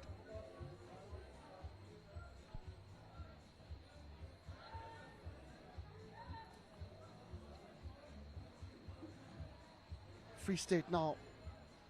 We're looking to outlet from the back, nice and composed. Interesting movement off the ball here from Free State, trying to open it up. Just keeping calm, composed. All the way to the left-hand side. Yeah. Slicing ball through the turf and just doesn't cause trouble for the Pins. Lots of interchange here by the Free State team in midfield and in the front three. Nice and patient in build-up. Flat back three, but looking to create lots of passing opportunities through the movement. Here's Son Sin, number 11 now, looking for his teammate James Grieve. Managed to pass it to this left-hand side. That time around, looking for Daniel Burns. He's dispossessed is the 13. Back to Jared Cass. Slows it down as Cass decides to go all the way to the back. This is a bit controlled now for Free State. Managed to push up the field. He's done well though. Of the Pens, he has Grief. Tennis. He's looking for a teammate in Christians. Have done well. Interlinking play in a short corner there. Awarded for the Pens. Nice build up. Getting inside that circle and winning the first short corner of the game. Great counter-attack there by the Western Province Pens. Waited their moment and really quick on the breakaway. First pass goes vertically, really opens up the opposition defense there and means defenders have to come from the opposite side to try slow down that entry. So well done by them. They'll be happy with that penalty corner with James Flint at the top of the circle. First opportunity here for a short corner of the game. I mentioned that's Flint, the skipper. Will be trusted, and it is indeed Flint. Oh, beautiful save. The rebound. Shot comes in, and it's re-awarded. And how quick was that? Two really good saves there. One on the ground, so he just has to make himself big there and really stop it with his chest plate. Another shorty, Flint again. This time around, no mistake. And the skipper, James Flint, opens the scoring for his side. Hard and low was the name of the game there. To the goalkeeper's left, in between the goalkeeper's left leg and the postman. Hard to stop that ball. See it late as the postman. Oh, that time around, no chance for Devon van Niekerk in the goal. And Flint makes it 1-0. And the Pens are underway. Open their account at the 2026 Senior IPT. They'll be looking for more in this game. It will be physical, that's for sure. You'll see Aiden Turn taking a tackle there for his side. Pens now looking to build on that goal. Back to the skipper Flint. Decides to just slow things down here. Grieve, nice ball striking across the circle looking for that another short corner, and they've got it. And the quick movement, you spoke about it earlier on. There's 1-2 inside the circle, and getting those outcomes. I'll be pleased with this start, will depends. Great piece of build-up play, nice and patient, left to right, and once the ball comes into the central pivot, the defender, everything is one-touch passing. So real good awareness of the players to guide the ball along into the next vertical channel, and really key for the attackers to get in front of the defender there, which they did so well. Puts pressure on the Free State defense.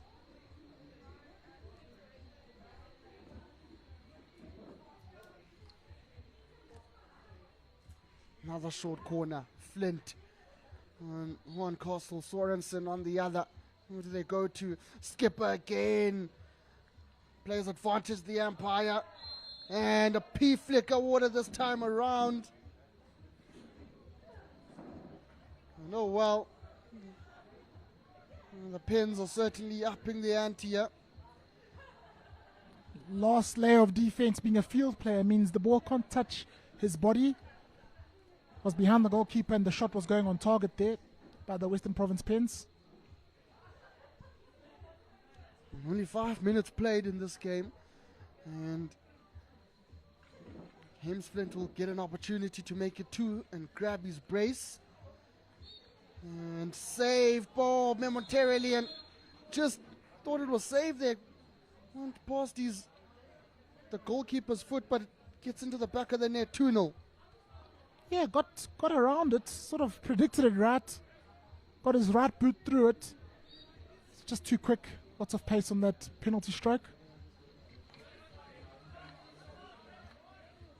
Free State now. Jackson has to go all the way to the back to Cass. Looks like Cass will be controlling things there. At centre back position for Free State. This is a good striking run here from that man in the 14th jumper, Fawaz.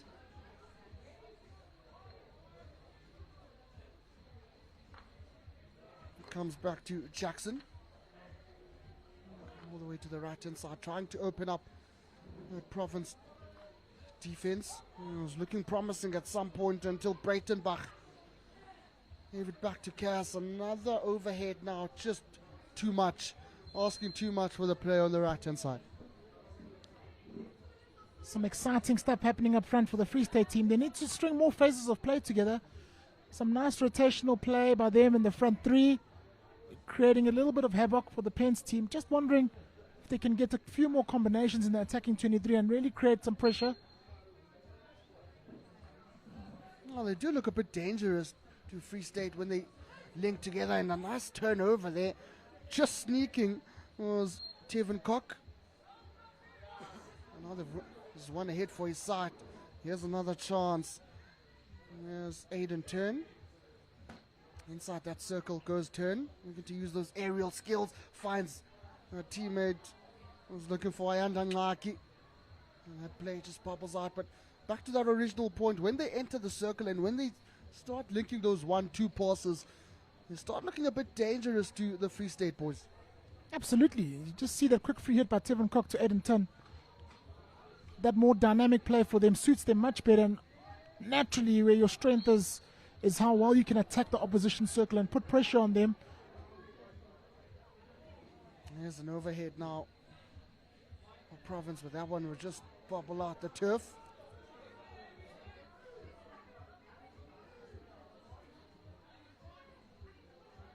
Free State looking to exit, get themselves out of trouble here.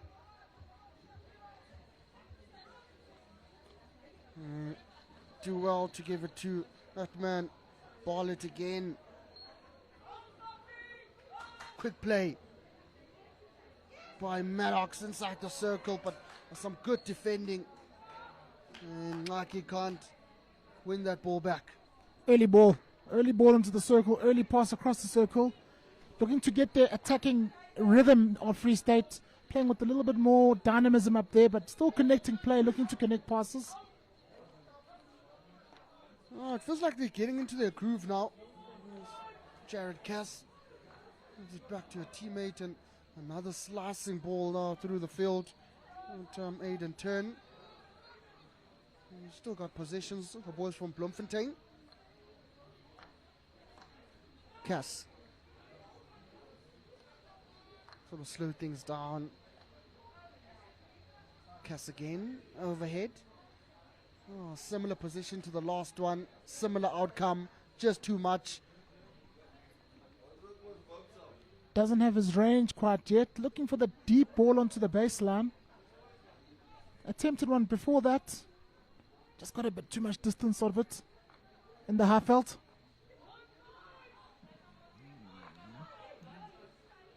Good press here from the Free State lads, but Province just showing calm composure. Have given the ball away though. Just call back.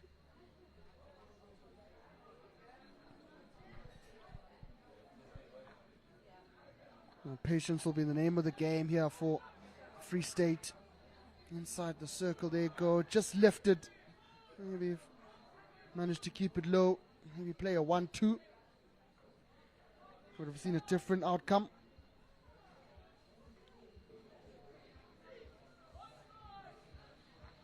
There's a skipper, Flint. He was looking for a teammate, but they dispossessed. And certainly, after conceding those 2 goals, Free State have come alive in this game. Making some turnovers in the midfield areas of Free State, looking to play on the counter, doubling up on the central midfielder.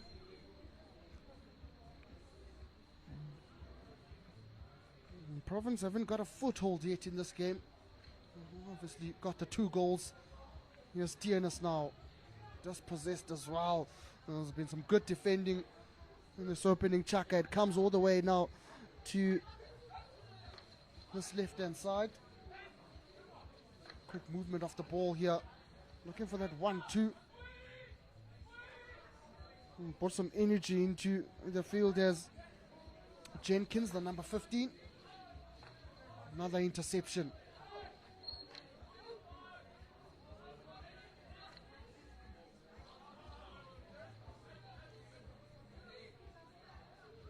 Overhead from Fawaz. Oh, beautifully collected there inside the circle. Needs a couple of numbers in there. Try and cause trouble for Fente and goal. Looking for some early play into the circle now. Free State gambling with that pass straight in before the defensive structure falls back. Just not on the same wavelength as yet, but the intent is clearly there.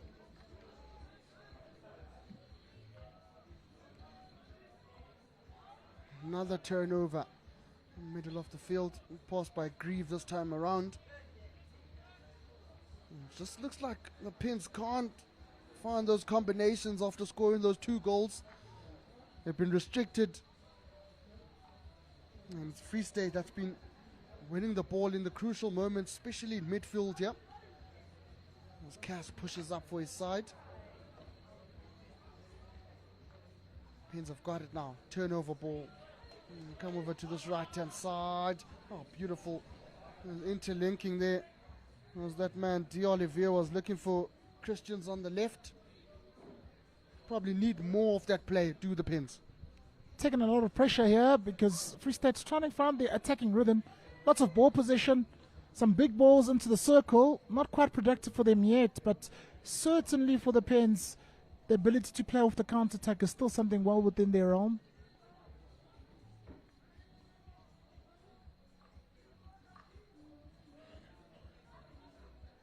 Decide to go to the back. I wanted to slow down things there, just trying to get in shape. Go to the back to that man Cass again. There's a scuffle there on that left hand side, but oh, they've done so well, Free State, to win it back. And now I can try and push up, slap across the field, and it will be a hit.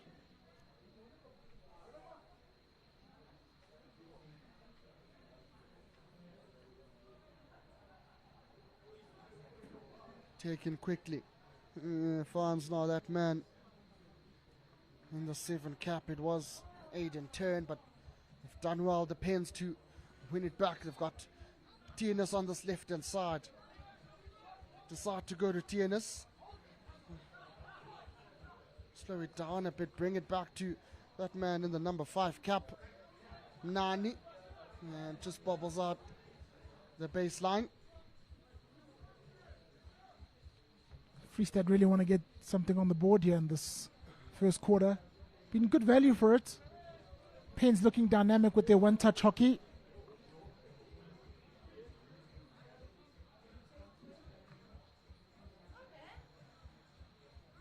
And the overhead attempt by Cass at the back this time around. Well dealt with.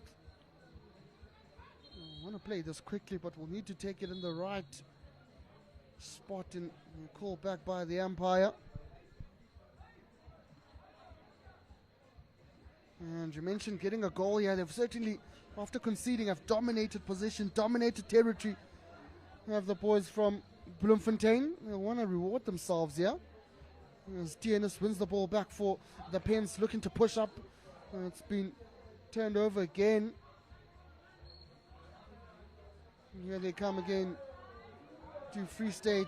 It's been another turnover. Double turnovers here now. And that time around, Sickle just looking for Grunewald on the left-hand side. It's been up and down, topsy-turvy. Nothing much really to separate these two sides besides those 2 early goals by Flint.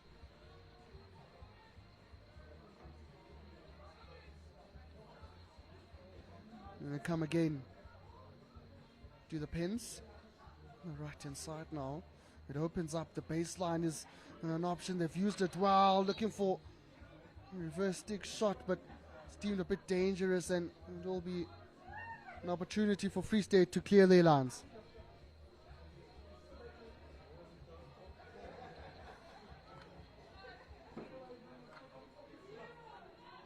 It started with D. Oliveira that time around, sort of getting into the space with Cass. They still have it.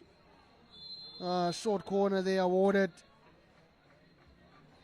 Certainly cynical there from that man in the number 23, Jared Cass, and Province with a chance now from a short corner. A quick free hit there by Pens, put the Free State team under pressure.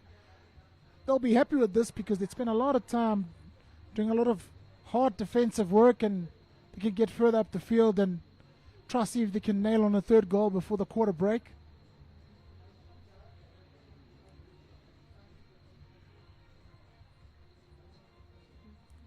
Looks like it's standard procedure there. On those castles, it's Flint.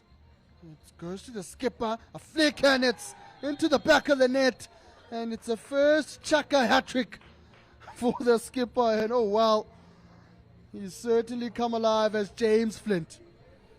Yeah, just a little move to the left-hand side for Flint in terms of the castle setup. Opens up that angle to go to his right-hand side. And he makes certainly sure with the high roof and rising flick.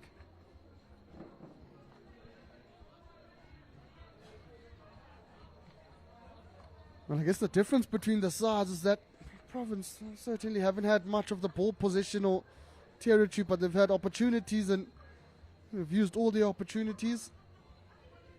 On the flip side, Free State trying to create those opportunities now. As Naki looks to make himself a problem on that left. I want to bob it out. The combinations just need to stick more for this Free State side. We've spoken about how dangerous they are. They'll need to do more as the buzzer goes for the first chuck, and that's how it ends, ladies and gentlemen. It's Western Province Pens leading Free State here, 3-0. Don't go anywhere. We'll be back shortly for the second quarter.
Well, we're back in time just for the second quarter of this clash between Western Province Pens taking on Free State, and it's Pens who lead the boys from Bloemfontein by 3-0, courtesy of skipper James Flint. And on all alone, of course, in the commentary booth, joined by Inky Zondi. And Inky, we were certainly impressed with what you saw from Province in that first chaka.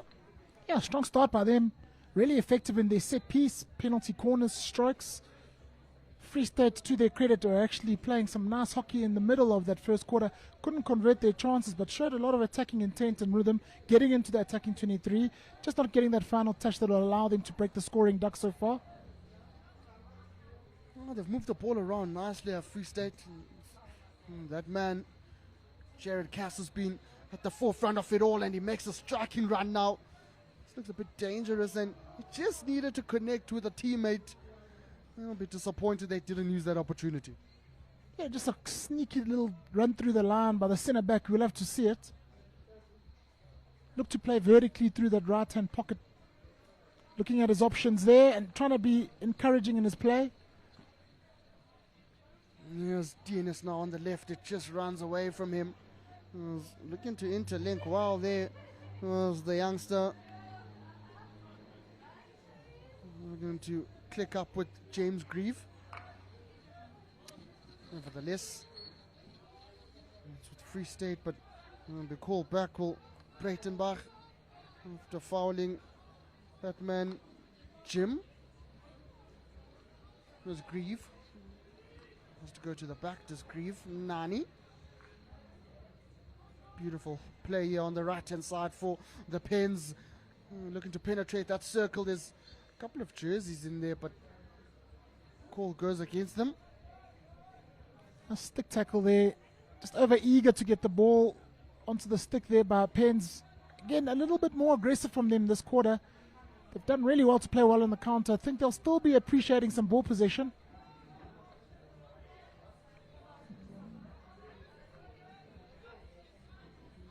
And I get a feeling that Free State need to get a move on here. They need to at least pull a goal back. This presents them an opportunity now. They look to penetrate that circle. Here's another chance. They've done well when it back up the Pens. Not a lot of numbers upfield. And we'll go alone now on this left-hand side. There's the number 9, Sickle.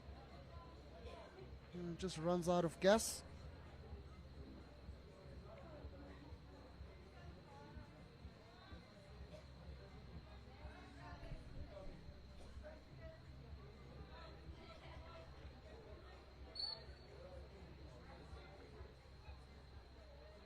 You'll need to just take it on the right spot, will the Pens.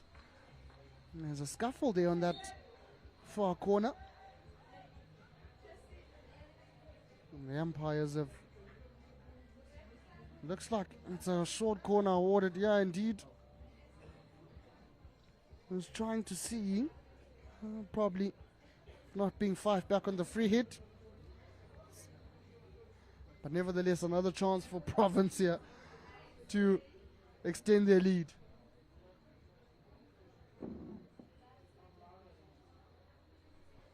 Different goalkeeper in the goal box. Change at quarter time.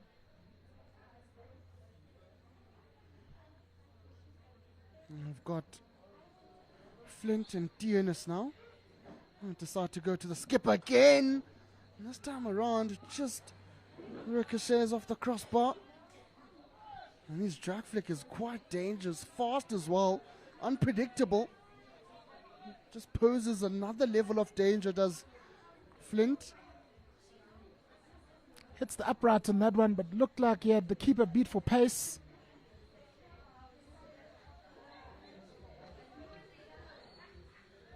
I thought he had won it back there, DNS, but Free State will get a chance. Slow things down, in fact go for the overhead, and again that option on the right hand side just not working for them right now. It's about the 3rd time that they've tried to find that teammate on the right hand side in Tevin Cock. It is their talisman, it is who they play through, but it feels like they're just forcing it a bit. looking to use that aerial to get behind the defensive line of the Pence team, who are really good at intercept play. Nice 1-2 play there, but Free State have done well to win it back and attempt to get themselves out of danger. In fact, they've got themselves in danger. He's calling for it as Grieve in midfield, but they've decided to go to the skipper. Flint at the back. It lands now on the stick of the number 6, Hochad. Back to Flint, Hochad, Grieve. Good 1-2 play here from the centre backs and midfielder, but that pass just too strong. Free State want to be more consistent with their possession play here. Have some really good attacking players who can cause the opposition a problem. All will be about how they can string phases of attacking play together to really get some more consistent outputs in the circle. And that attack also fizzles out. You can't use the opportunities here in Free State. There's a scuffle, but there will be an opportunity for the Pins. Sort of slow things down. And you see some of the rolling subs now coming in.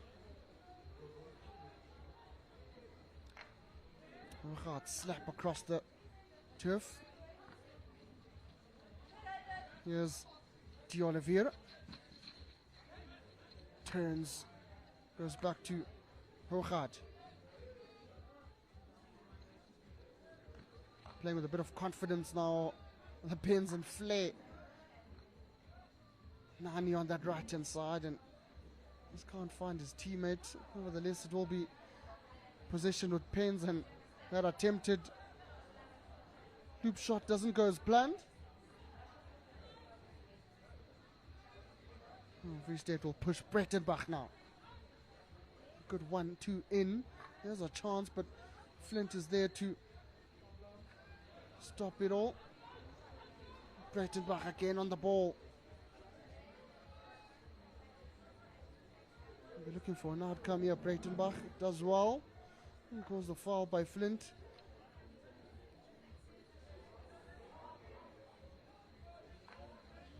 Cass now. Missed by Brettenbach. Here's D'Oliveira.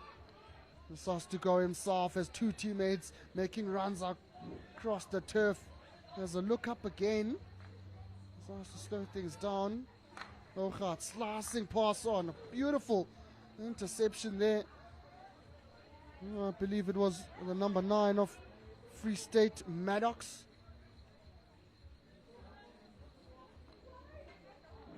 Certainly nothing to separate these sides in the second chaka. Up and down, topsy-turvy. The tempo of the game certainly gone up a notch as Flint is penalized. Just a shoulder check. Yeah, a bit of frustration going around here for this Free State team. Some of their attacking players wanting more of the ball, wanting more front foot action here. Not feeling it's so useful for them to be playing in their own half. Want to play more hockey in the attacking half. I've come back with it. Have Free State through Naki. It's dispossessed. Double turnovers now everywhere. As D'Oliveira has a look up. This has to go all the way to the back. It's with that man now. Looks like it was Nani. They've made its way on the circle, but no threat really there for the goalkeeper.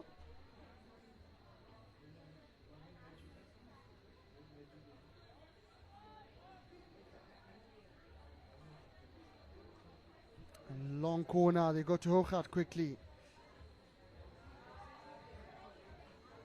Looking to penetrate that circle, but he's done well, has Cass, and it was fouled, so it will be a hit for his side.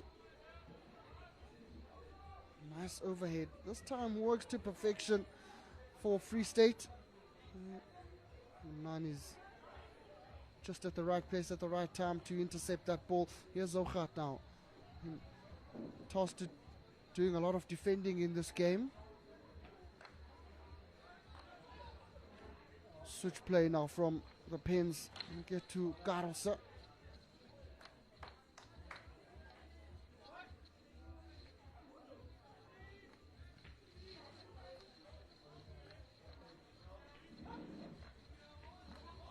Grieve. Good skill, 1-2 in. Gets himself out of trouble.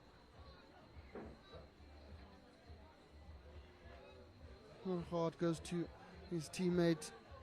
Gets back to him.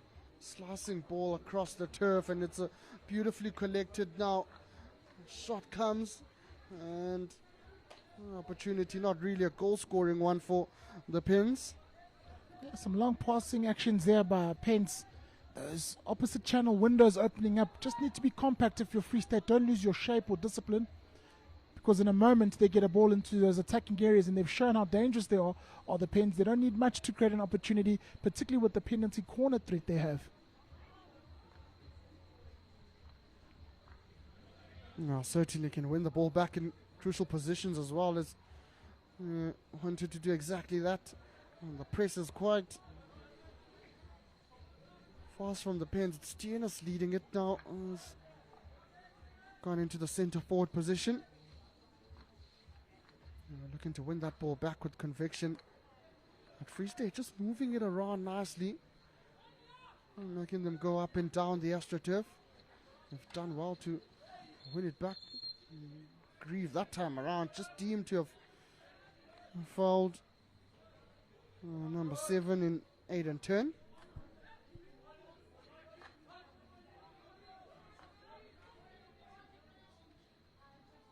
Still with Free State. A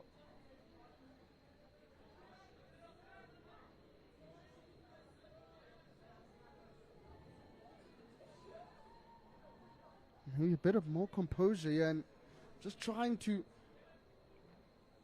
cause a threat inside that circle could be the answer for Free State, because they've created the opportunities, they've got in the right areas, just lacking a bit of execution in that final third. That's exactly it. And as the quarter keeps moving down, they must avoid frustration and play with a lot of clarity and quality, because they certainly have people who can finish off chances. 3-0 won't be a scoreline that feel represents how they can play and how they've played in general. Breitenbach at the back with Kias now. They need to get it inside. They do.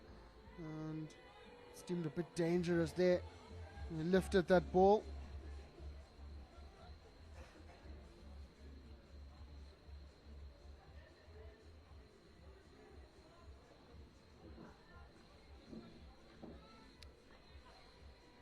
Pins at the back with Ochad.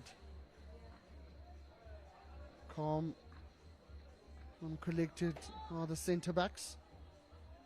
Go to that right hand side now. It starts to open up a bit here. There's a couple of players making their way inside that circle. I've had to retract. Here's turn for the Free State. A bit of frustration coming in now. You can see kicking the ball away. You want to play as quickly as possible. There's 2 checkers remaining. There's still plenty of time in this game to get back. Maybe just calming down, slowing down things would be the best option for this Free State side. Yeah, they got to make sure that the next goal that's scored in this game is scored by them. Create more excitement, more dynamism for themselves going into the attacking 23, particularly, as you say, with the whole half of hockey still to play.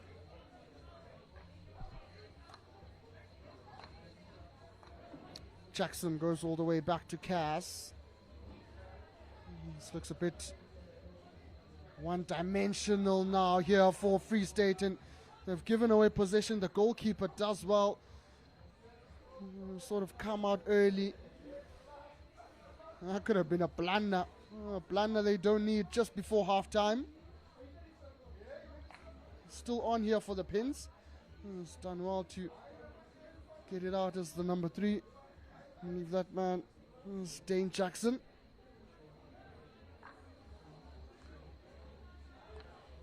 And here come the Pens now. Here's Mnani. Goes all the way back to Sorensen. Sorensen to Hochad. There's a missed trap there.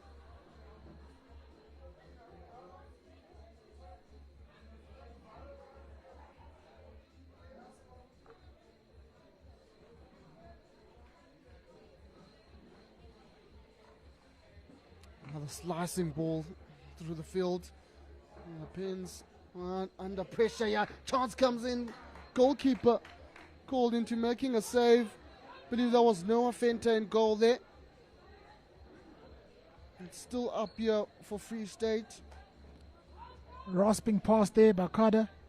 Fawaz plays a great ball through the line and lands in the right area for the attacking group. Oh, and just as they were about to go on that final attack, Free State, the buzzer goes, and that's how the first half ends here at the UJ AstroTurf. It's Western Province Pens that lead Free State 3-0 after a hat-trick by Captain James Flint in that first chuck. Don't go anywhere, ladies and gentlemen. We'll be back shortly for the second half.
you're back just in time, ladies and gentlemen, for the third chaka of this clash between Western Province Pens taking on Free State, and it's the Pens lead 3-0 here after scoring 3 goals in the first chaka, and it was captain James Flint who scored all 3, and certainly dominating that first opening half.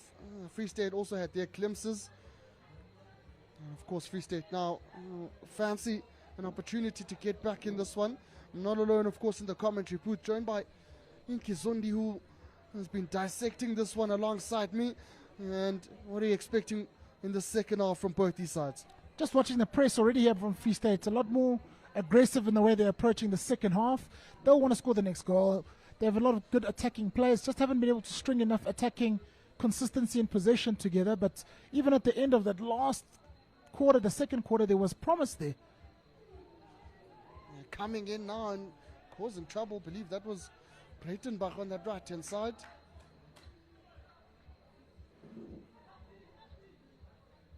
In fact, it was Aidan Turn, the number 7. And nicely controlled overhead now from the Pens here. Looking to cause trouble for Free State. Free State, their story of the day has been all the possession, all the territory, but just lacking execution in the final third. And you get a feeling that if they want to overturn the scoreline, if they want to overturn this game, as you mentioned, they need to score, and they need to score early. Here's Flint. Gets it to that man now. 17 jumper, but is dispossessed. They're looking to exit quickly. Well, Free State is a strong carrier. I decide to slow it down a bit. Probably not the best decision because I've now been dispossessed. I've done well, the Pens there. Those moments will become really key for them now, Free State, when they have the opportunity to be aggressive and really attack and create some front foot opportunities, being brave enough and consistent enough in their decision making to ask more questions of the Pens defense. Moved it to the left now, have the Pens. The skipper Flint looking to slam it inside that 25-yard area. Quickly taken up now. Here's Free State. Looked like it was Breitenbach there, leaving it for his teammate in Dane Jackson. Grieve picks it up for his side, gives it to Groenewald. Groenewald wants to find a teammate in Christians. Here they come. Oh, Breitenbach just fouled by, it looked like it was James Grieve, and Grieve will get a card. And now playing with a man up, or Free State, here's a chance now to try and get something of this numerical advantage. Great piece of technical play there by Breitenbach in the pocket. Got the ball off the ground on the half turn. They were looking for a short corner there, Free State, but call goes against the men from Bloemfontein. And they're showing positive signs early on in this third chaka.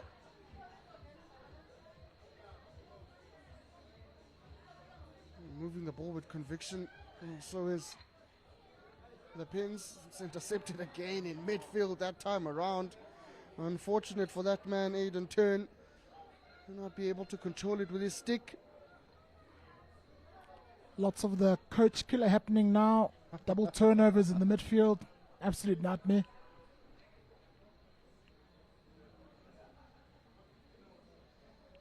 Hogat. Looking to show a bit of razzle and dazzle in this game. Certainly been lacking that razzle and dazzle. They've done well to get it to the left-hand side of the Pens. Looking to get an outcome, but defensively they've been strong. Have Free State in the tackle that time around by Jackson. He's been called upon to make some good defensive reads. It's back with Jackson. It's with Jared Cass now.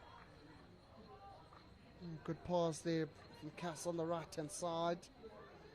This is more like it from Free State now. Here's Brechtenbach, been pulling all the strings. Here's the number 20. Nice pass. Oh, that looked a bit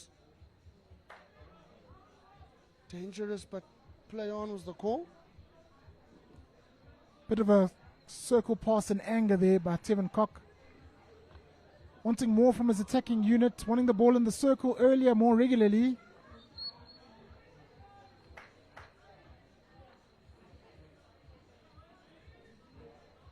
Hit outside the circle, inside they go now to Free State, and they can't get an outcome. Couple of circle entries early on in this third chaka. They haven't resulted in anything for the boys from Bloemfontein, and it's dispossessed now. Is Fawazan. Here's a chance for the Pens.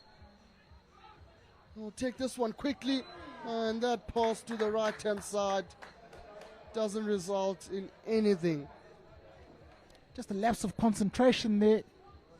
Payne's looking to play the quick free hit across the circle, gets it too narrow, ball falls into the circle without moving far first. Easy decision for the umpire, and Free State are let off the hook there.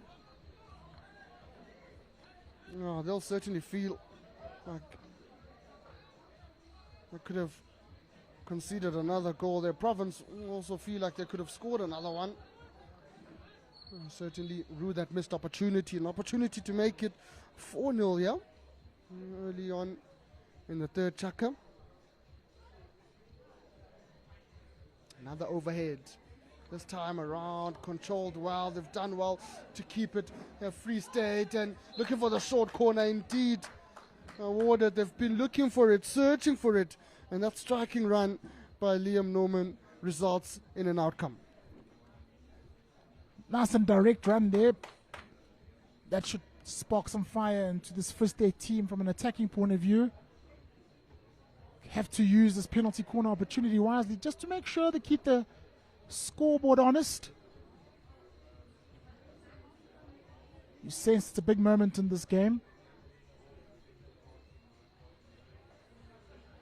Oh, well, it could certainly change the tide of the game. A goal here makes it 3-1. And about just over 8 minutes remaining. We'll see how they go about this one. Push is good. They have given it to Breitenbach, but haven't managed to use it first time. But it's still alive here for Free State until it isn't, because Hougaard comes out with it. Looking to go on the counter. Will be looking to win a hit here. Hasn't managed to do so. Oh, Breitenbach does so just inside the 25. So an opportunity. Still alive.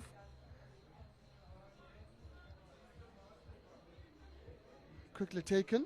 Shot comes. Oh! It opened up on the angle. And the goalkeeper, if it was accurate, would have been in trouble. Yeah. Quick free hit once more by Tevin Koch. Looks to play the ball across the face of the goal there. Takes a late dip, but just fading away to the right. They won't be happy with that penalty corner routine for Free State after working tirelessly to get the ball in those areas more.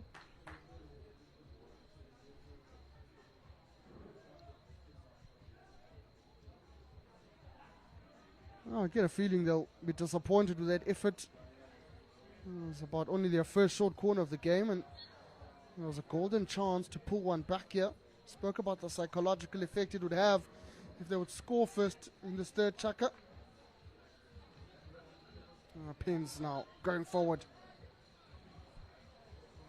1-2 interlinking play on the right hand side. I believe that is with Thomas Sickle now looking to find a teammate, but is dispossessed. So there'll still be a chance now for Free State to just calm things down and clear their lines. Also, I guess the disadvantage for Free State, they don't have a lot of numbers upfield. We've only got about that man in the number 2, Jampayanda Ngaki, and they've lost the ball now.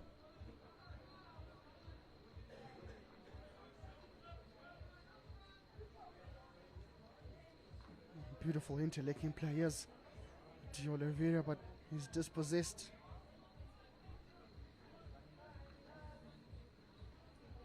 Double turnovers now happening with rapid pace in this third chuck as the rain starts to pour down here at the UJ AstroTurf.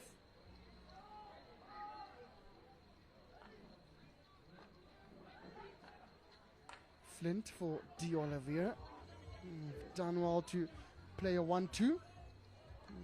It's called back at the back by Flint.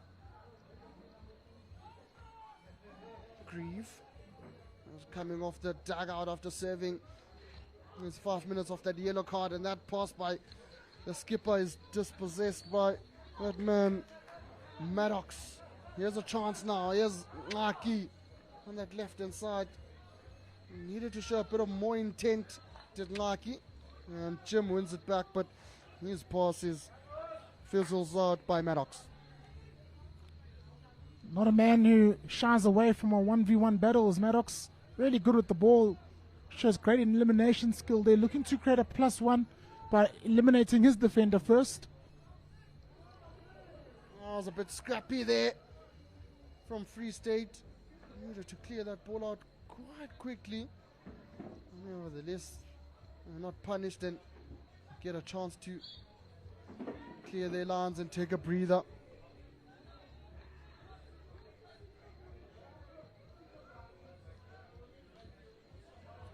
Nice overhead there to that man Jackson, but just finds his body, and Nani looking to take it quick here. Fortunate not to get away with more discipline there. Slowing down the counter attack. Done smartly, employing the dark arts.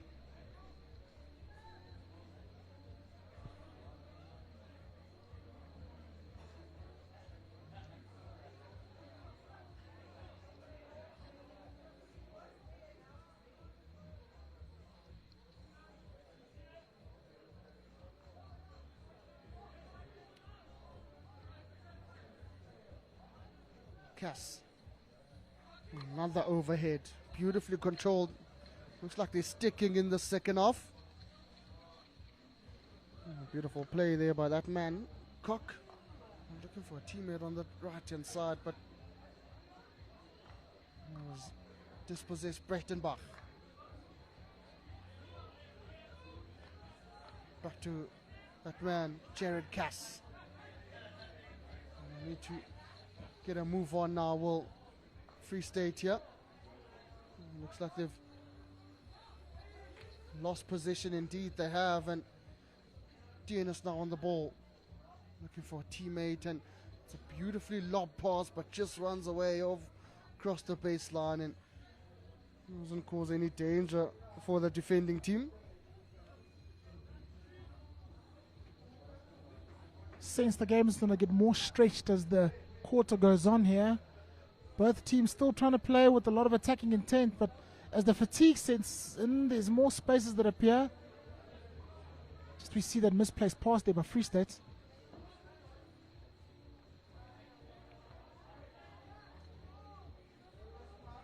We mentioned earlier on Free State playing some good hockey, and as I say that, it's intercepted by that man Grieve. Comes back for James Grieve. He'll feel hard done there. Wanted to play it quick.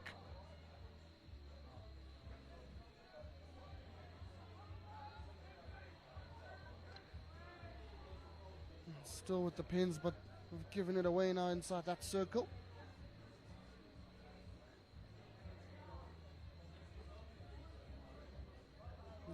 Just a chance for Free State to clear their lines.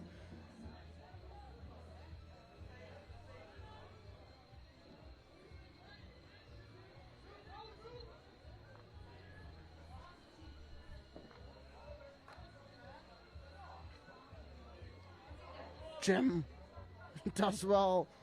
Grieve.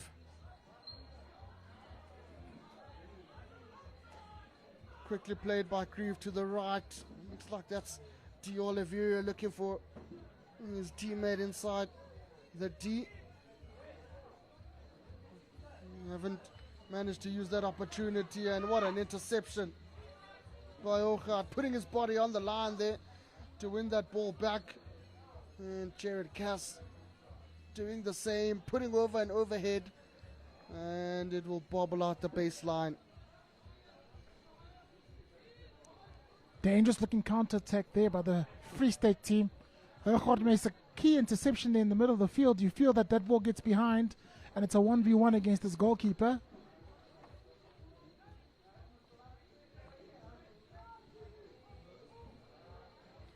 There's another opportunity to go on the attack. Mnani on the right hand side. Looking to slap it in is Mnani. Straight into defensive duties now. There's the number 5. Here's Breitenbach. Showing some good 1-2 skills. You still have it though. The Free State over to that right hand side, and just not working in terms of penetrating that circle and putting pressure on Pens here. And that time around again, it's just well cleared out by the Pens, and the buzzer goes out. It feels like that chaka was a whole half and it's come to an end at some point, and the Pens still leading 3-0 here against Free State. Don't go anywhere, ladies and gentlemen. We'll be back shortly for the 4th and final quarter.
We're back just in time for the 4th and final quarter of this clash between the Western Province Pens taking on Free State. It's the boys from Western Cape Town who lead Free State by 3-0. All the goals, in fact, scored in the first chaka. It's been a quiet second, third chaka here in this game. Really nothing to separate these sides. In fact, it's been hotly contested, double turnovers, position changing, and both sides not creating enough goal scoring opportunities. And to dissect this final chaka with me, I'm joined by Inkizondi in the commentary booth. Open spaces coming around here, and Free State, for all the industry, haven't had enough sticking in the end of the goal box, getting into the back of that net, challenging the scoreboard, and Pens will be happy to see this quarter out. It's a bit of a bubble here, and hotly contested early on in this final chaka.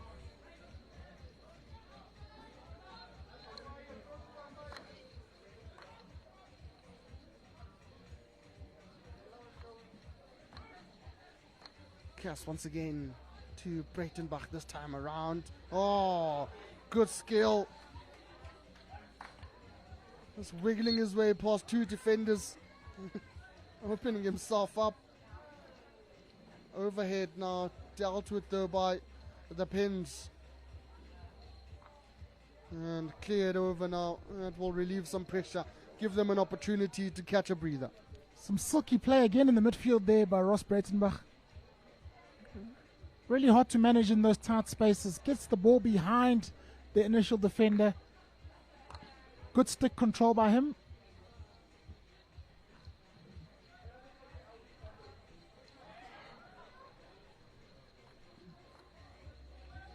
Dennis now on the ball, looking for his teammate on this right-hand side. I believe that was the man in the number 20 jersey, Carl Kirsten. Hochad again. He's proving to be a menace for this Free State side. Slow things down again. Won it back.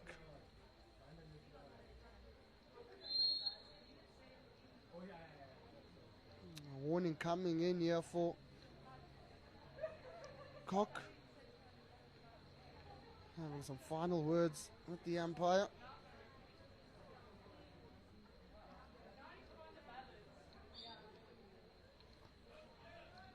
Nani, right to Skipper Flint.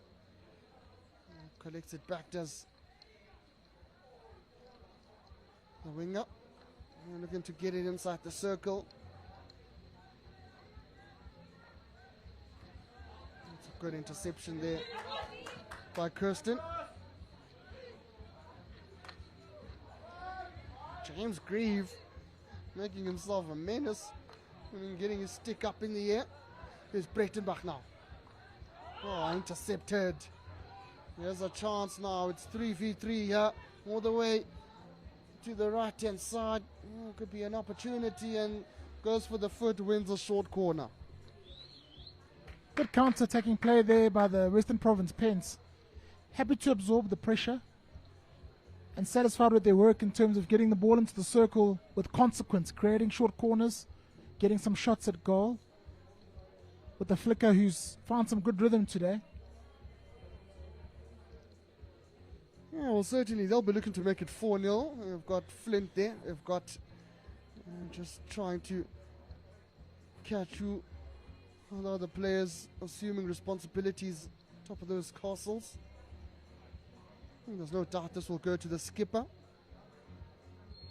Try and get his foot. The push is good. It does go to him. And this time around, it's just not accurate. And Free State will survive that skip.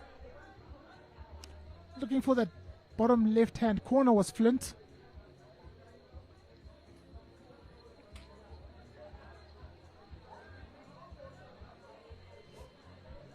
Cass has it.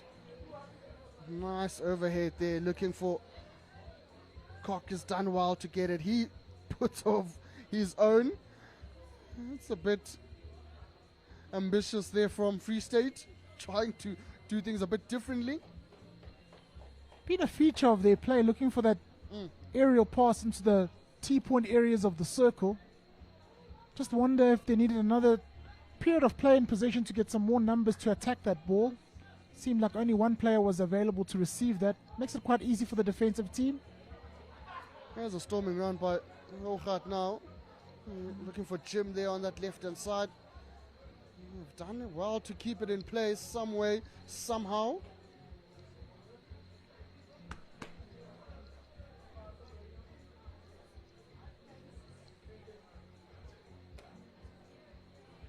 Use the baseline now.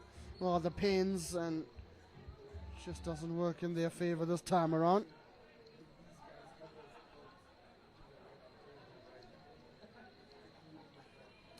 Another overhit. It's been working well in this third and fourth chaka for this Free State side, but this looks a bit dangerous now. I believe that was Grieve trying to wiggle his way through a couple of defenders. Here's Jared Cass. Turn.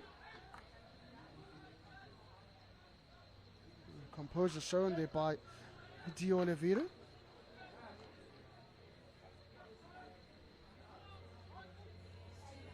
Moving the ball around nicely.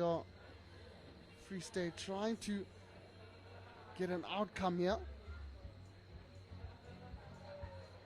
And there's a stick tackle that's gone on, but umpire says play on. Something could be on here. And it will be turnover ball for the Pens. Yeah, Free State really struggling with that final pass that's going to unlock a shot, an opportunity to play something at goal. Some of the consistency of their play around the 23 has improved, certainly. Small connection passes.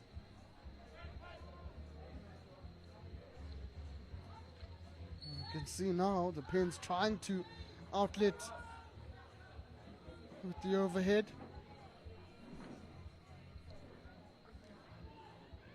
Here's Ayanda Nlaki looking for his teammate just outside that circle, but the Pens absorb the pressure and win the ball back. Calm things down over the right hand side. There's a couple of players making their way inside that circle, and they've won the hit.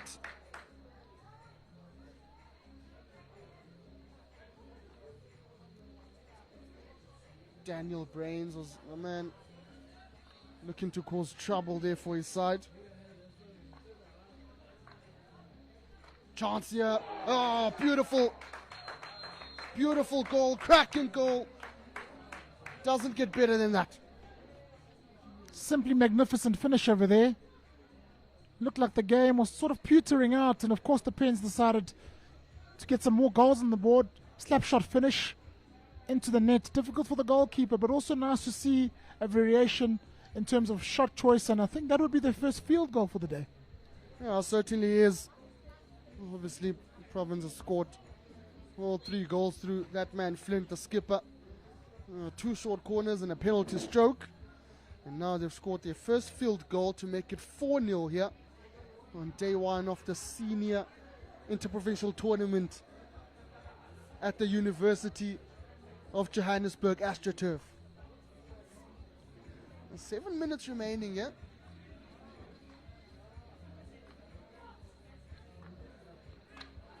De Oliveira dispossessed and still want to play to the men from Free State. Cock finding a teammate. They go all the way to the right hand side now. It's with Naki. This is good movement of the ball. They've done this all day long. Now they need to get an outcome in the circle to Free State. That's where they've lacked today. And once again, just can't get something out of that opportunity. Their run in that phase of play is a real indicator of the way the Free State team has played. Just not enough enterprise in the attacking circle. Getting the ball in those areas, but not able to capitalize on that circle entry. And once again, Pence comfortable to have the ball and safely sit in the pound seat with 4 goals ahead. Here it comes again. There's Jared Cass. Moves it to the left hand side. There's Cass, and here's a chance. Cock now! And a cracking goal! And just when we were calling for something inside the circle, they get the job done. And it's been coming. It's certainly been coming for that man, Teven Cock, the number 5, who gets his side's first goal of the game. Simplified his game there, Teven. Worked from outside to inside, opened up a goal scoring opportunity and hit the ball with real conviction. That's what you want your strikers to do. And alongside the likes of Breitenbach and that man on the ball now, Cass, and Teven Cock has certainly been a shining light in this Free State side. So we'll be taking a lot of positives from this game. We'll go for the aerial again.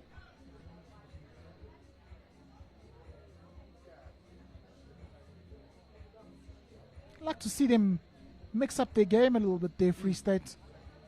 Have shown when they get some passes together and attack the circle with some good speed, they're quite effective.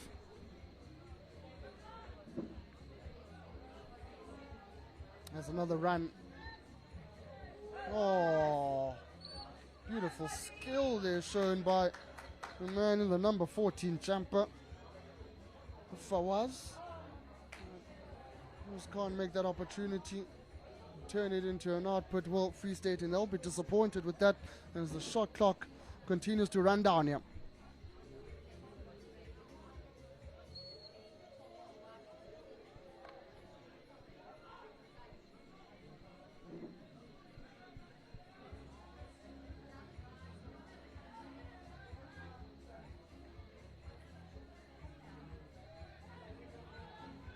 Free State again, after scoring that goal, will be looking to just get a second here. There's a couple of minutes remaining, about 4. Aiden turn. And just a hit for his side, and looks like there'll be another card. Oh, in fact, no. They look to be upping the ante here, Free State, with a couple of minutes remaining in this final chaka. A bit little too late, though. Good of them to keep playing. Just wonder what could have been if they'd played with that same confidence around the edges of the circle and taken the right gambles at the right time in terms of connecting with each other. And when they play short versus long, that'll be something they look at.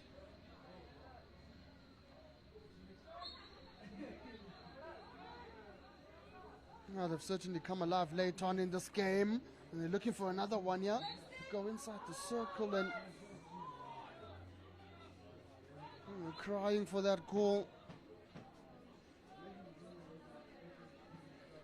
Aidenton lining up that forehand hit there, slips it underneath the shoulder and doesn't quite reach his teammate. Again, more dynamic play, more connection passes, creates that opportunity for them. There's a yellow card coming in now, later on in the game. Certainly be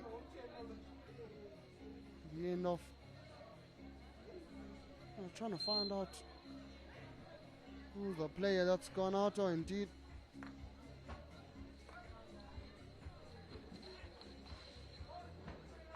Just a 1-2 from D. Oliveira, but his pass doesn't go to stick.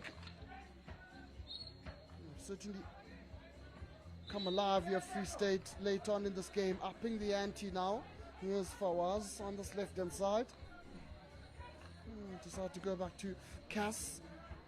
Opts for the overhead once again. Looks like to be his preferred option, the number 23.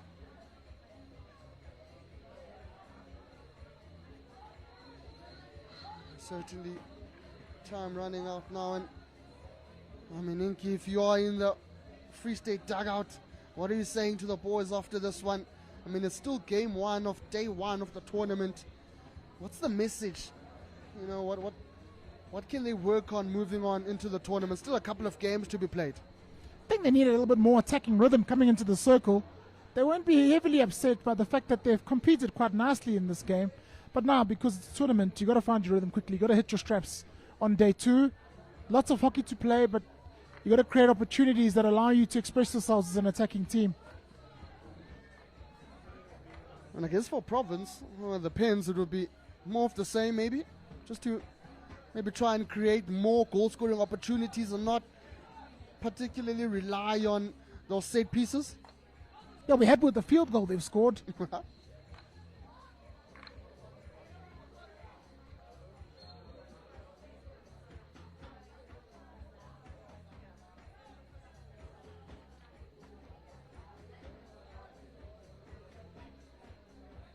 We're looking for the final one here as Flint throws an overhead that's dealt with well by, I believe that's a goal scorer. Kevin Koch finds Breitenbach now. Here's Breitenbach, goes 1-2 in, looking to get an outcome inside the circle there, and there's a short corner for his side, and that's beautiful play, turning defense into attack and getting an outcome. Excellent counter-attack there. Defensive intercept by Tevin Koch on the aerial pass. Launches a vertical ball to Ross Breitenbach and does really well to get the ball into the circle. Gives the umpire a decision to make, and also patient enough to lure the foul, and they win a deserved penalty corner there. How ironic is it that both players, Tevin Koch, Ross Breitenbach, have been the shining lights for this side, combining now for their side. Short corner in the final seconds of this game, an opportunity and a beautiful goal.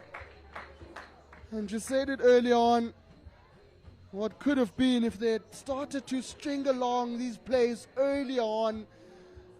And it looks like it was Breitenbach who slammed that one into the back of the net to make it 4-2. Nice and tidy finish by Breitenbach. Launches it to the goalkeeper's left-hand side. Good speed on that flick. Sure, he'll be looking for more opportunities like that as the week builds on. No, certainly maybe a game of would have, could have, should have for Free State. I'll be quite disappointed. We had this one. They could have competed much earlier. As Breitenbach now looking for his teammate in Tevin Koch. They're linking up really well, the two. The buzzer goes, and that's how it comes to an end. A fight back, but a fight back too little too late for Free State. And it's the Western Province Pens who hold on here to beat Free State 4-2. Don't go anywhere, ladies and gentlemen. We'll be back shortly for the following game.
Guys, now we made it, guys.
Good evening all, and welcome to day one of the 2026 Senior IPTs.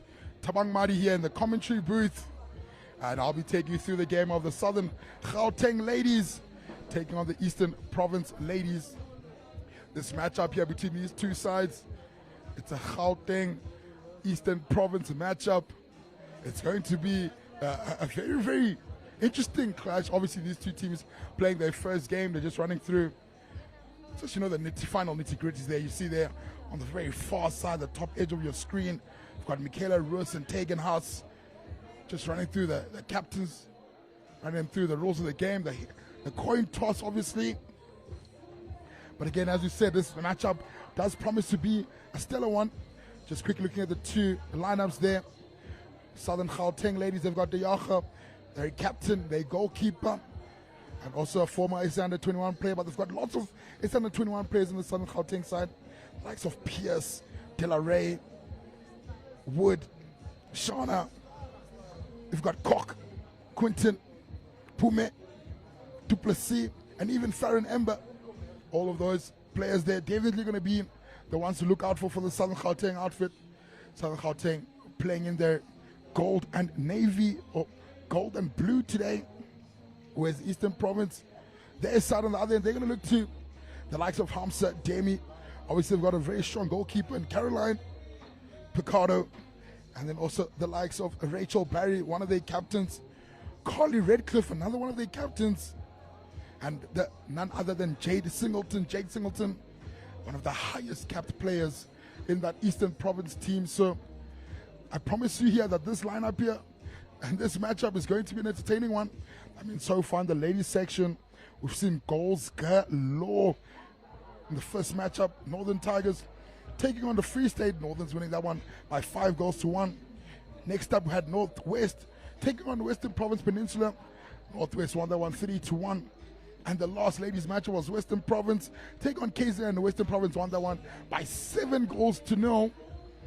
And as we see them coming here for their lineup in front of the fans, in front of the crowd, it is a wet and rainy Joburg evening. But man, oh man, these ladies are out there and they're ready to rock and roll. They're ready to rumble. It's high fives all around. It's the final bits of good luck from both sides. And we should get on the way very soon. It's going to be an interesting matchup here. We just had a couple men's games here. We were slightly delayed, but the men's section, it's also been a high-scoring affair. And there is one more men's game coming up later on. Is the Southern Keng men taking on the Eastern Province men.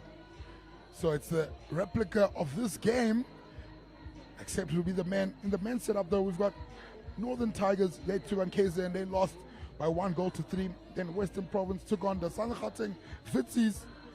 Western Province winning that one by 5-2. And then Western Province Peninsula took on Free State, and Free State lost there by 4-1.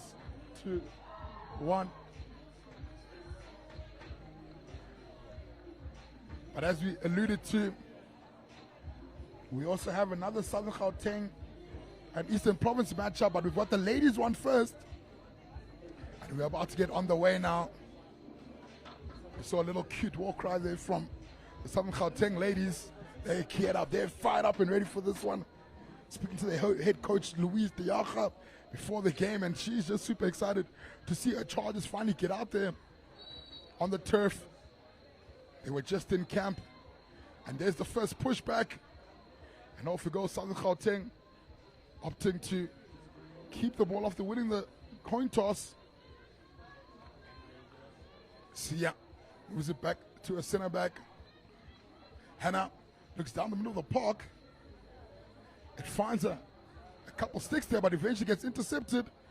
It's now Eastern Province. Sia comes up with an intercept herself there for her side now.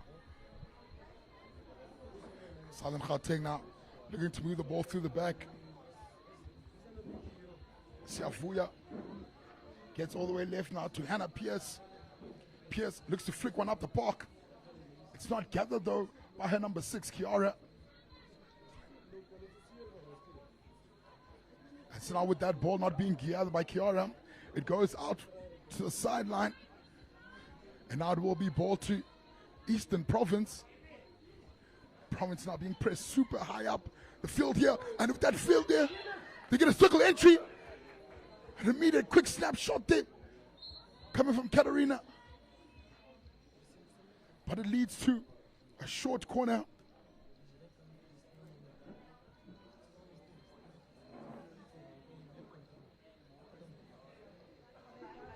The first circle entry for the Southern Gauteng ladies, immediately into the circle. And all of a sudden, they've got a short corner. Can they convert here on their first opportunity? But man, it happened so quickly. I mean, it's that overhead throw that came from the number 6, Hannah Pierce at the back.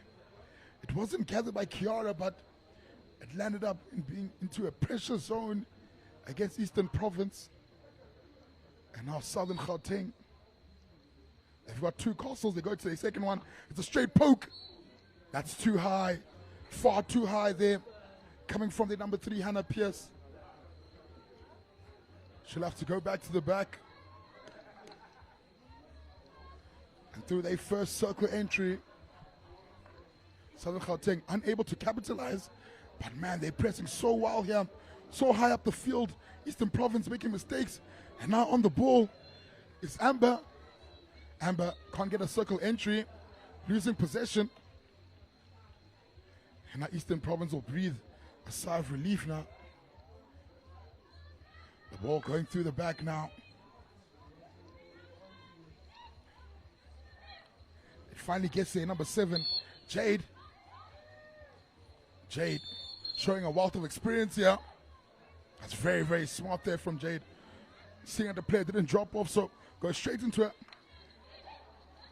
Trying to go down the line, and it's read all the way there by Simpson.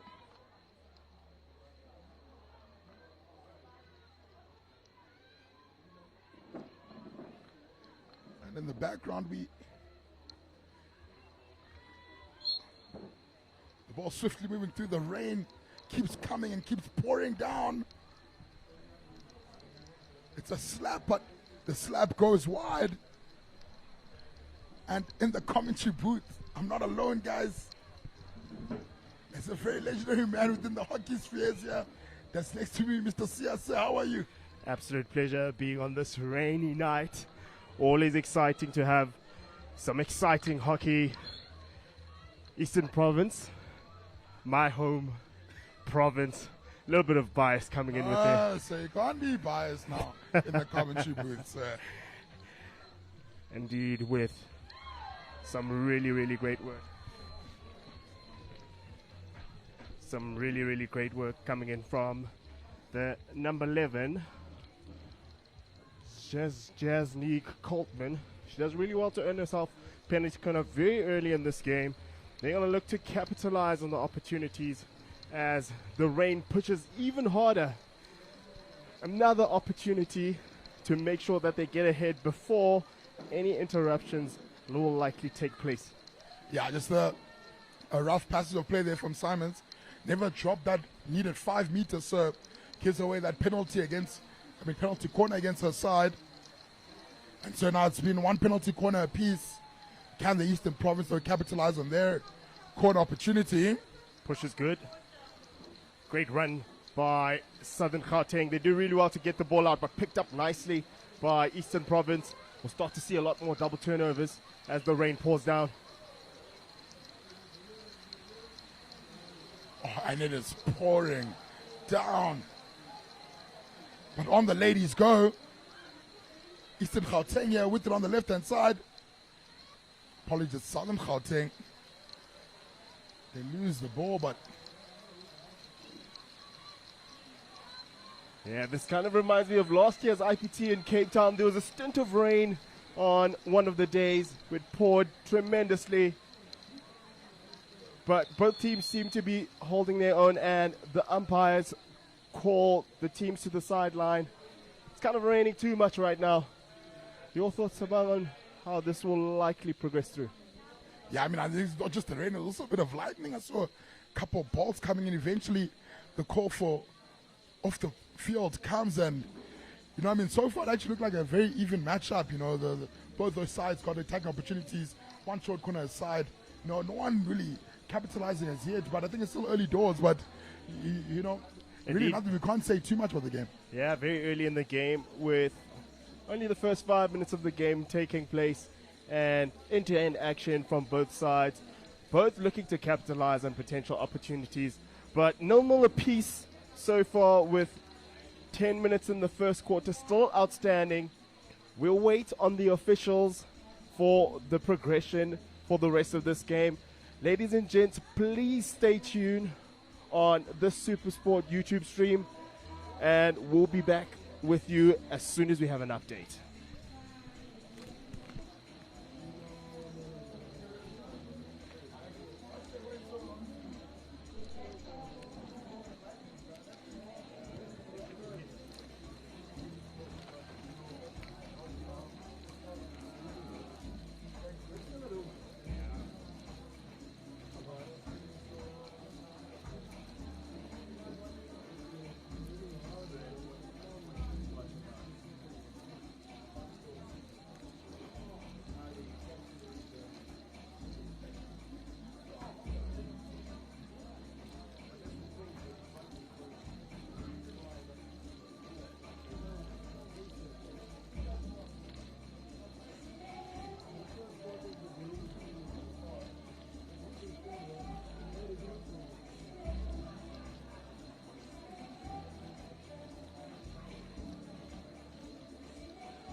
Ladies and gentlemen, thank you so much for your patience.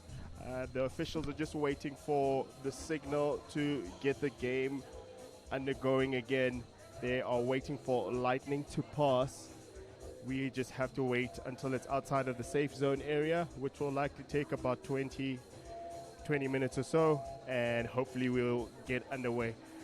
Please stay tuned with us, and we'll continuously give you updates as we get them in the commentary box. Thank you very much, ladies and gentlemen.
Ladies and gentlemen, welcome back to the 2026 Senior IPT. You've got the Eastern Province ladies taking on the Southern Keng women.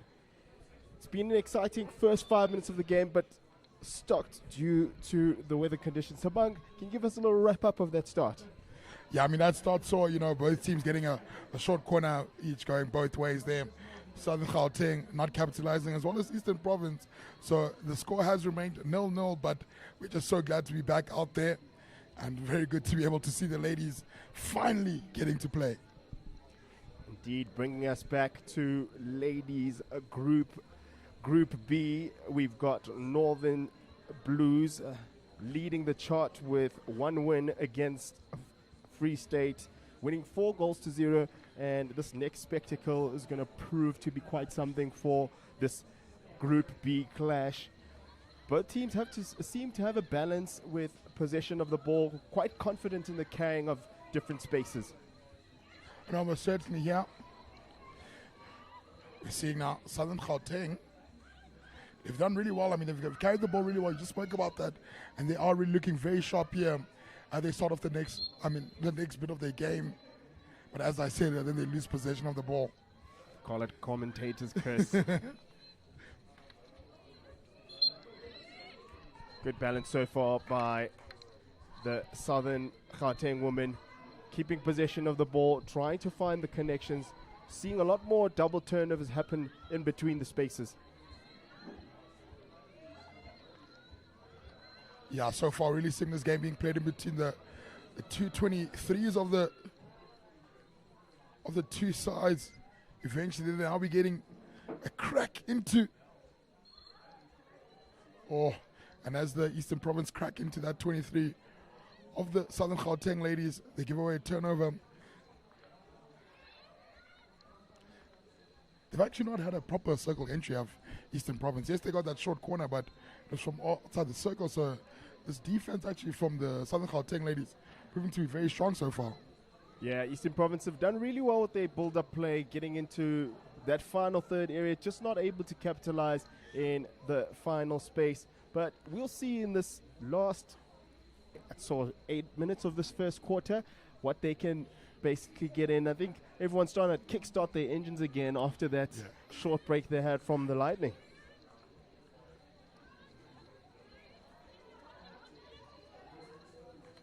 Paris Gale finds teammate.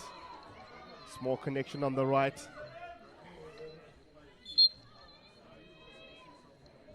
Bit unfortunate not to have come out with something in that end for Southern Keng women. Yeah, they're really struggling to put something together. Hey? I mean, both the sides really are. I mean, things not really going to, and I mean, there you see again another turnover. So both these two teams really struggling just to get a proper foothold on this game so far. But I mean, it still is early doors. Ball across to Mendonca. Mendonca now driving on the right-hand side. Tries to find that T-point entry, not able to get on the end of that. But that looks a lot better there. Good shifting of the ball. They move it all the way to the right-hand side there. Then now they can finally penetrate and cause some issues to this province side. Nicely balanced squad, this Southern Keng women's side. We've got the likes of Deshaun Del Rey, comes in as a critical player for them, and the likes of Bianca Wood, Paris Gale Isaacs, and Chandra Lee Simmons on the other side. Now driving Southern Keng, not able to get an outcome in the circle. Maybe that's a good outcome there for them. I mean, yes, you don't get the shot off, you don't get the goal, but at least there's a circle entry. It's another one, so exactly, slowly, but surely they're finding little cracks in that, the armor there of the Eastern Province defense. Indeed, Eastern Province side coming in with a relatively young side, but a strong side indeed. Got the likes of Michaela Potgieter at the back, and Captain Carly Redcliffe will prove to be critical players with the likes of Coltman now driving on the left-hand side. Cook just not able to get into that deep space. Yeah, she's trying to chef up there. She beats the one defender, but just that final pass not going to the correct stick. Again, there another pass not going to the correct stick. It's really brilliant defense here.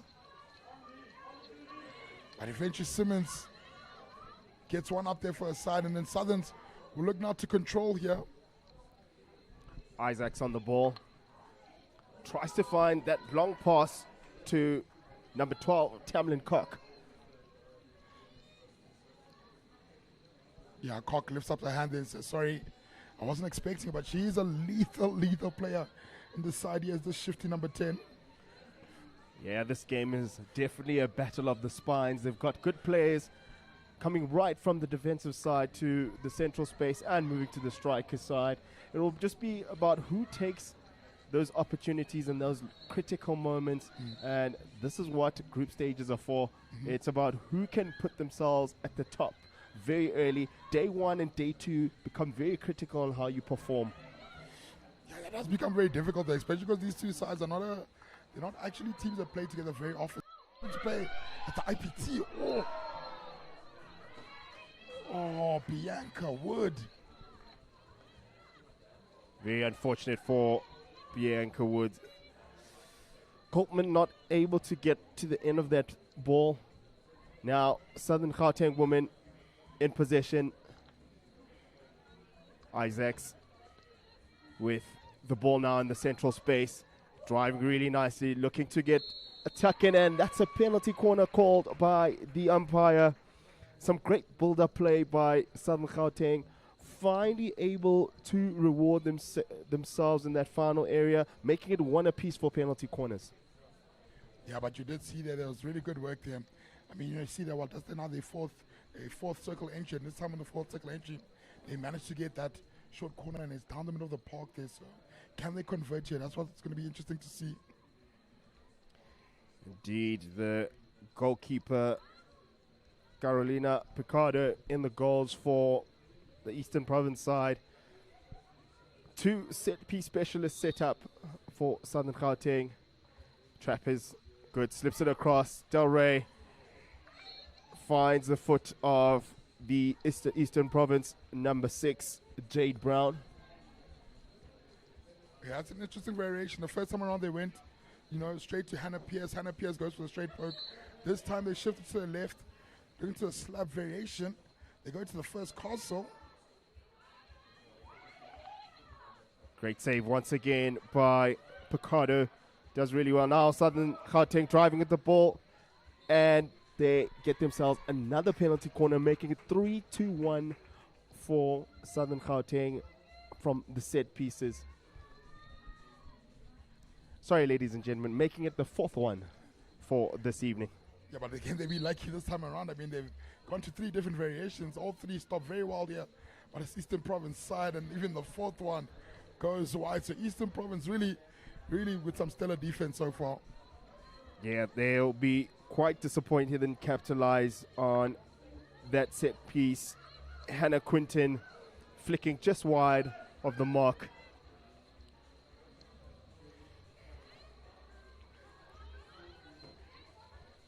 With 3.5 minutes to go, Eastern Province now have the opportunity to ask some questions from this Southern women's side. Demi Hamza proving to be a threat for that side. Now Paris Gale Isaacs on the ball. Quite a few double turnovers coming into the game. Yeah, possession just being lost very cheaply currently. It's a big overhead throw there, but again, possession being lost. So I think these two sides, yes, the rain playing a massive factor, but I think both these teams really struggling yet to settle completely into the game and just do their thing. They're both very talented sides, so we're just hoping that we're going to get to see that in the last 3 chuckers. Now driving, Kiara Fitzhenry finds Paris Gale Isaacs, who's dispossessed by Carly Redcliffe. Looking to exit on the right-hand channel, but Eastern Province do really nicely to maintain possession of the ball to now set up for a free hit on the side. Structural setup by both sides from the press. A little bit aggressive from both sides, probably starting off in the deep 3/4, then moving into a full running press. Your thoughts? Yeah, no, definitely. I mean, you see there the press working perfectly well there for Southern Keng. They stay low, they stay deep, and then Eastern Province panicking. They're under no pressure actually. And now Southern Keng getting the ball back, but then they give it back immediately. So far this first Chaka really hasn't been about possession. It's been about two sides really trying to attack and attack hard, but in trying so they're losing the ball very quickly. And so the coach is going to have to talk about not just being a bit more relaxed and a bit more composed on the ball in those Chaka breaks. Good work by Rachel Berry to try find teammate on the left-hand side. Paraskill Isaacs doing well, switches the channel of the ball. Will look to try play that space a little bit further up on the field.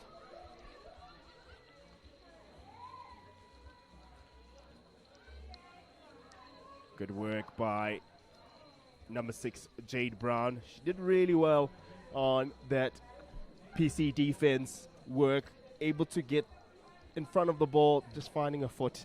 But they haven't conceded the goal. The game is still goalless from both sides. And that's really what all that matters as a coach. That's all I'm thinking, man. We haven't conceded. We're still in this one. We're still fighting. But it's another circle entry. This one, though, leads to a long corner. Yeah, Tashawn Del Rey showing her glistening aerial skills on that right-hand side. Gets it into the top. Now opportunity. Skies the ball to the left-hand side. But good pressure by the defender to catch a deflection off that ball. But really mounting up the pressure, though. Southern Keng. It's the 7th now circle entry here, and they're coming in quick succession. And they've got another long corner, so can they finally capitalize on all this pressure? Left-hand T-point put under some considerable pressure, but EP come out on top, doing really nicely to phase out that phase of attack. And the dying embers of this quarter, EP should just keep possession of the ball, run the clock down, and we finish this first quarter both goalless for Southern Keng women 0, Eastern Province women 0. Quick wrap up on that first quarter. Yeah, I think, look, it was that part end of that quarter. Southern Keng were looking good, but Eastern Keng really have something in there. But we'll see you after the short break.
Ladies and gentlemen, welcome back to the second quarter of this Group B clash. Southern Keng women taking on Eastern Province women with a quick overhead to put some direct pressure on this province side, and it is a clash between Chandra Lee Simmons and the EP number 8, Nisa Slavat. Showing good strength, clashing once again. Demi Hamza on the ball. So much physicality so early in the game. Yeah, but unfortunately, Chandra Lee sees a green card for her physicality. Thought that was a really harsh call. I think she was really just trying to get to the ball, but unfortunately maybe it's the wet turf, that made a slip up there, and she crashes into her opposite number. Eastern Province will look to capitalize on this numerical advantage. Doing really nicely is Ria Pume, switching it across, intercepted nicely by Jade Singleton. Just not able to find Hamza on the right-hand side. And that was the correct space there. I mean, that's the place there where Southern Gauteng lost the player. So that area, that left hand or the right hand side of Eastern Province is where they should be attacking from. Hockey basics. Gotta look up before you pass. Now in possession, Eastern Province does really nicely to turn out of confrontation. Switched across to Hamza. Received some direct pressure from Southern Gauteng. Turned over really nicely. Woods, big player for the Southern Gauteng women's side. Mendonca finds Quintin.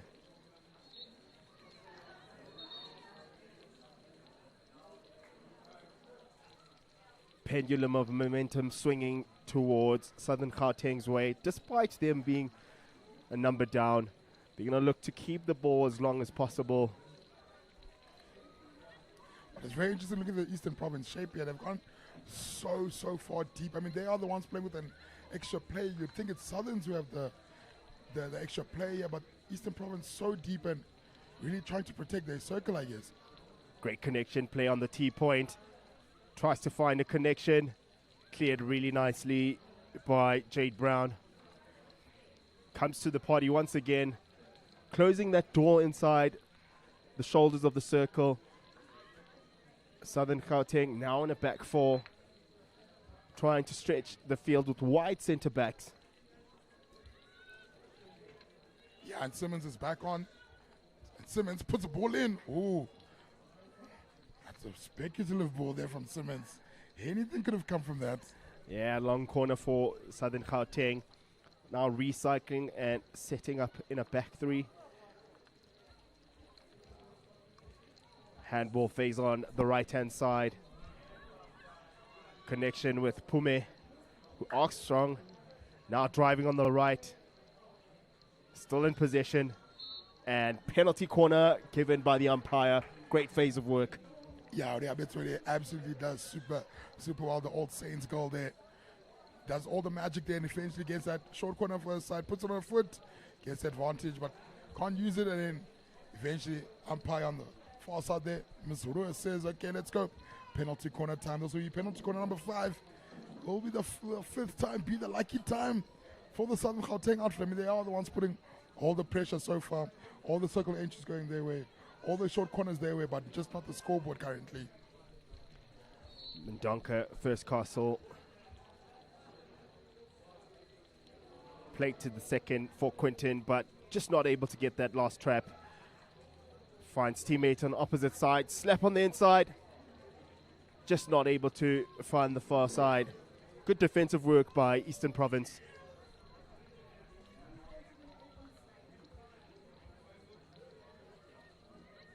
Counter attack. Turned over. Very unfortunate for Tandi Ledei. I must say though, they look a lot better though in this second chaka to the Southern Gauteng side. Yes, they had possession in that first, but now they really are looking like they wanted to control and really dominate this game. Drives quickly with the ball, tucks it in. Picked up really nicely at the back. Southern Gauteng regained possession of the ball. Quintin in possession. Connects with Mendonca. Recycled out very nicely. Finds teammate Duplessis. Pume. Keeping a head up for small connection with teammate. Does well to get into space. Tries to connect inside the circle with Woods. Does well to pick it up. Played across the circle. Great dummy play by Hamza for a free hit out In possession is Eastern Province. Yeah, they really are holding on very strongly here. I mean, yes, they're not getting much attack opportunity, but they didn't get much time together. In the build up to this tournament, it's quite a big province, Eastern Province. But defensively, that's probably what they focused on in the couple days they had together. You can see it's really working out well for them so far. Yeah. Eastern Province struggling a little bit on the outlet. Southern Gauteng doing really well with their press work, isolating particularly on the outsides, protecting their house, making sure that they have to play that long ball. Now Eastern Province will likely have to utilize their inside pockets. That long play on the outside, very, very critical for them. Now with momentum swinging their way. Yeah, I think that's certainly definitely the way to go for them. Those overheads are working so well. I mean, you see, look how much meters they've gained. It's almost about 40 meters they've gained. They were their own defensive half defending. All of a sudden, they got an attacking opportunity. So maybe the aerial route might be the way to go for them. Indeed, some good work by Picardo Tom. Picked up really nicely on the back. Played on the reverse hand. Just shy of the far post for 16. But man, oh man, look at what that overhead did. It got them into the 23. All of a sudden, a fumbled pass and then a shot coming off there from the number 11, Coltman. Yeah, Marlies Cock would have been very shocked by the shot in that space. Now, Southern Gauteng in possession. Find the great post-up play. Driving strong. Great save by Picardo. Does really well as the defender to pick the ball off the line. Fantastic work by Eastern Province to clear the space. Such a dangerous area to receive the ball. Great shot and even better save by Picardo. Yeah, absolutely phenomenal. But also the quickness for Southern Gauteng to turn defense into offense there. They were just defending, all of a sudden they entered the opposition 23 and it's a brilliant shot. But they just couldn't get that final notch there. Indeed, some great work so far by Jade Singleton. She was the one who cleared that ball off Picardo's pads. Now Southern Gauteng with some intensive direct pressure in that deep zone. Doing well to force the ball. Finds teammate on far side. And penalty corner for Southern Gauteng, finding the foot of Jade Brown. But they did really well there to actually get the ball back. They pressed so high up the park there. Then eventually they forced a turnover. It's a quick play on the long corner. Ball moves right and in. Indeed, those phases have a high risk, high reward part, particularly in those areas. If Eastern Province managed to unbundle that press line, they give themselves a chance to go from one end to the other. I do believe this is the 8th penalty corner that Southern Gauteng are now going with. Can they finally score?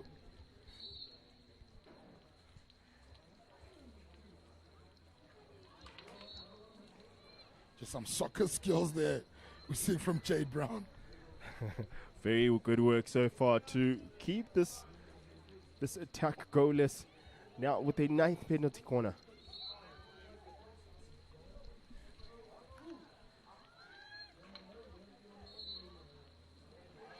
That's a lot better from Jade there. He's a stick this time. It's all legal this time around. And defense superbly for her side. Good work by Brown in that deep zone area. Likes to get into confrontation with the ball.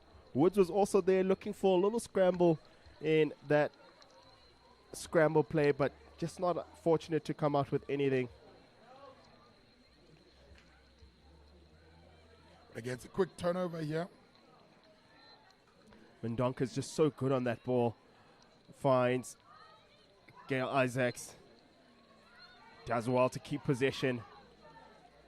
Played nicely to number 11, Stark.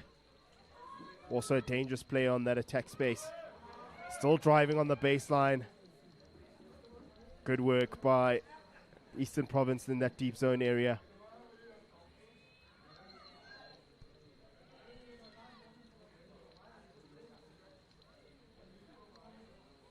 Dispossessed in the deep zone area.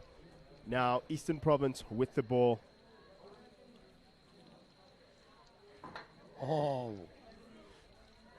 I mean, thank God for that overhead protection there for the coaching staff, because that flick there went right over that Eastern Province bench. Might have taken out Coach Carl from the Eastern Province side there. He would have been very upset there with his left half.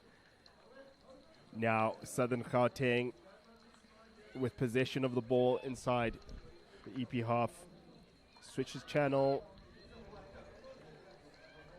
Duplessis finds Captain Kilfoyle.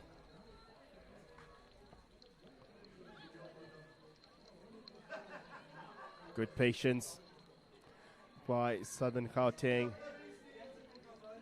Bagago playing the right hand side. Direct ball in. Now opportunity. Good pressure play. Ooh.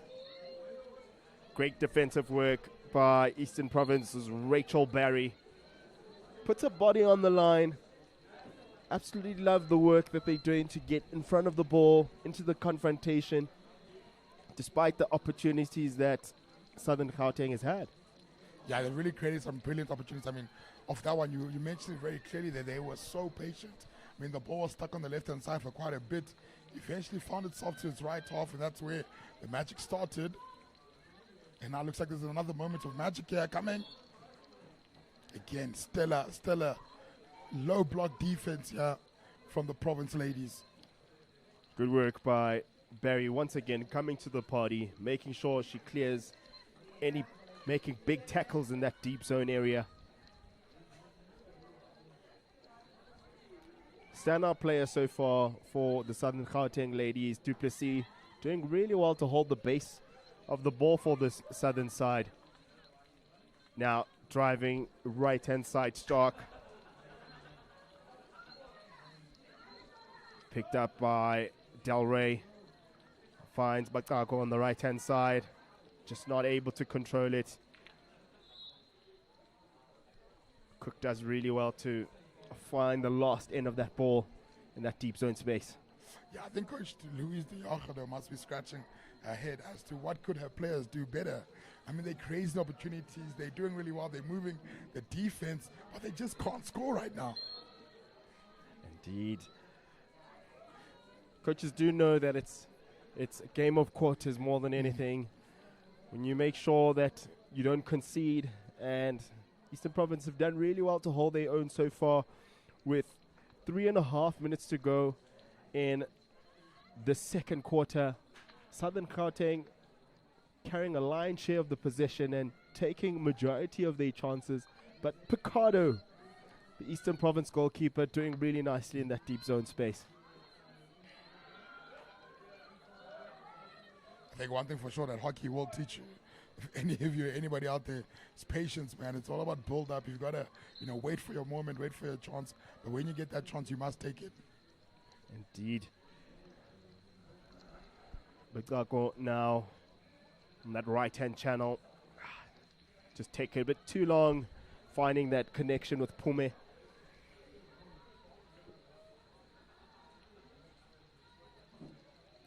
Yeah, just a misplaced pass there. Eastern Province breathe another sigh of relief. They got the arrow route again. This one though, it does eventually get gathered by a Province player, but every time they go aerial, something good happens for them. Great counter-attack work by Slabbit, capitalizing off Bagago's mistrap on the left-hand channel. They're going to look to capitalize with any half chances they manage to get in this deep zone area. Southern's so good at throwing numbers in the deep zone area. All of their players back. Yeah, just hardcore stellar defense. If we've got numbers behind the ball, you can't get past us. And those numbers here quickly turning into offense, and off they go here. Katrina Jardim does quite well for that Southern side.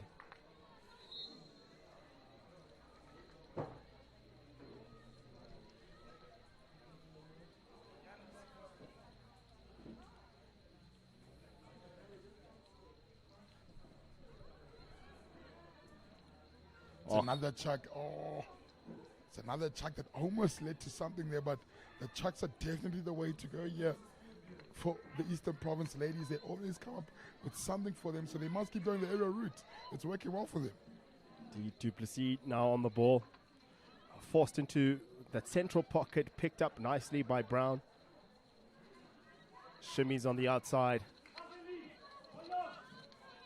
Simmons tries to pick it up. Quick free hit taken, played down the line. Finds no connection. Simmons looks for the long overhead in the central space. Finds Woods. Ooh. Should be very, very disappointed that they didn't play that advantage. Oh, so disappointed, but the skill from Simmons to throw that aerial on the move. And then a penalty stroke is awarded. Oh, it's all happening now. It's all happening now. Great call by the umpire. Play had broken away with a goal-scoring opportunity and a breakdown. Hannah Pierce will step to the line to try give themselves a lead.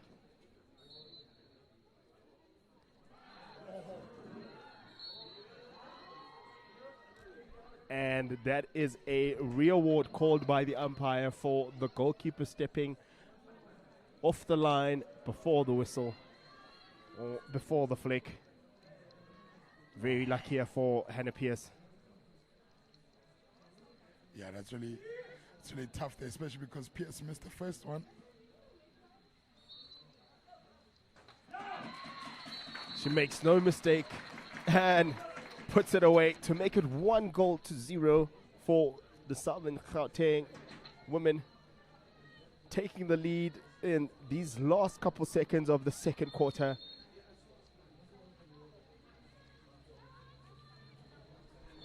Yeah, she absolutely made sure with that one there. Goes bottom left hand corner low, and keeper can't get to that one. Taken in the deep space by Coltman. And that brings an end to the first half of this game. Southern Keng 1, Eastern Province 0, and we'll see you in the third quarter.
Ladies and gentlemen, welcome back to the second half of this Group B clash. Southern Keng taking the lead 1-0 against Eastern Province. They controlled the lion's share of that second quarter's ball possession, coming in with 9 penalty corners in that second quarter. Eastern Province only 1 and not necessarily capitalizing too much. Let's see what they're capable of in this second half. In the commentary box, I've got Tabang. Oh, but Southern Keng just quickly picking up from where they left off. They got a brilliant circle entry. Doesn't lead to anything, but they quickly got back the ball and quickly turning that into a fast counter down the right-hand side. Indeed, Captain Haley Kilfoyle coming through with the experience. Very critical player for this Southern Keng women's side. Now attacking the left-hand side is Simmons. Recycled. Pierce. Kilfoyle. Mendonca dispossessed on the left-hand side. Good work by the Eastern Province side. Striker for Eastern Province, Kaylin Peffer, doing well to hustle out that ball from very deep. Seems to be pressing a lot higher. Southern Keng. It worked for a bit there, but Pierce somehow loses possession of the ball. Very unlike her. Front Frucht will be a bit disappointed after that unforced error against Hannah Pierce. That was the opportunity to activate a counter-attack for them. Now, Gail Isaacs finds Mendonca. Tries to switch it across, but good work by Cook. Free hit out for Eastern Province.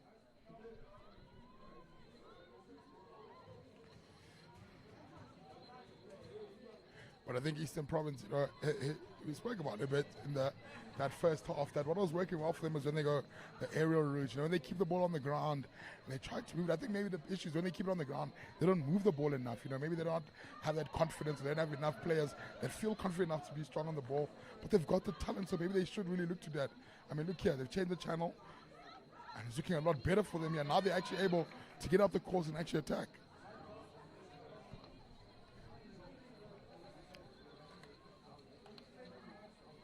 Fitzhenry doing nicely, finds Pierce.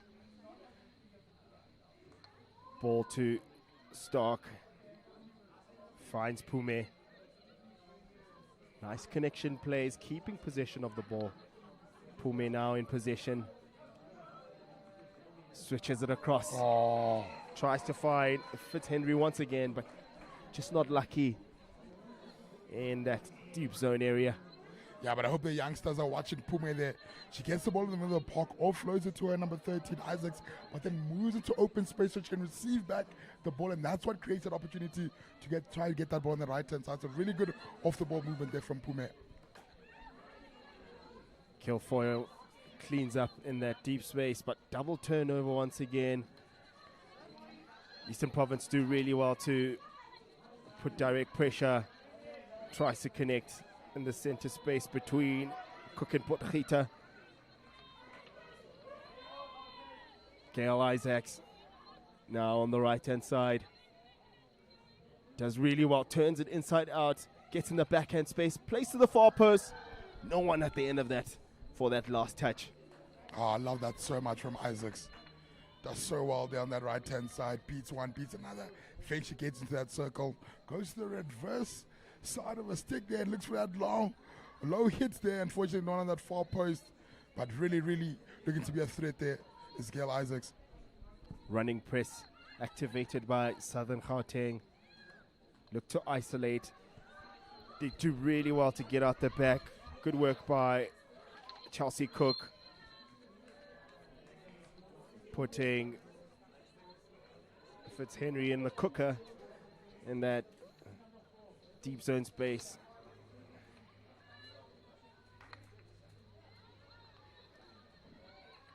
Possession around the back for Eastern Province. Good aerial skills in that deep zone. Picked up nicely by Chandra Lee Simmons.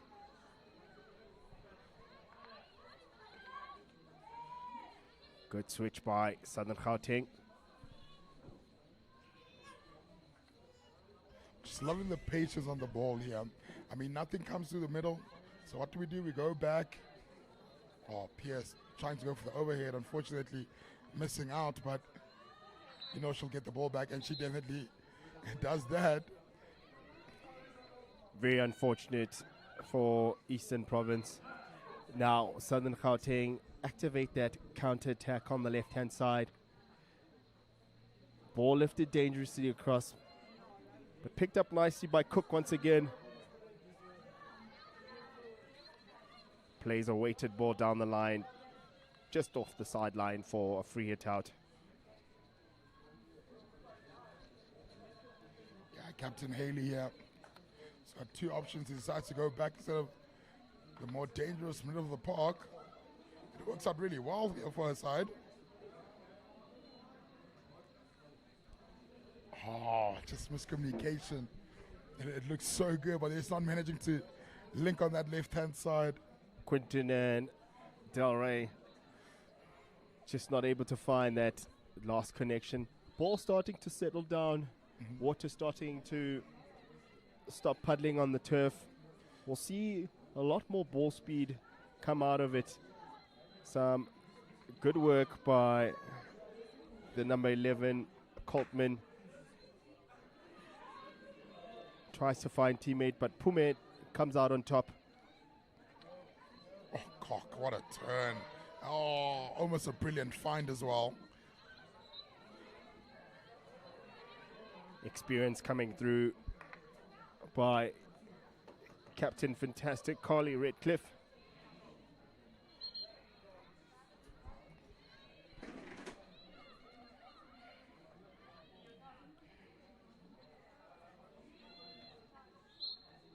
Eastern Province under a little bit of pressure now. They just need to take care of the ball a lot better on their counter-attack. They've done really well defensively, and they've got a good defensive structure set up so far. Yeah, they really have. I mean, they only could see that one goal. That one goal was that penalty stroke in that second quarter. But in the third quarter, they've really held off really well here. Oh, Cock goes to work. Oh! There's a touch.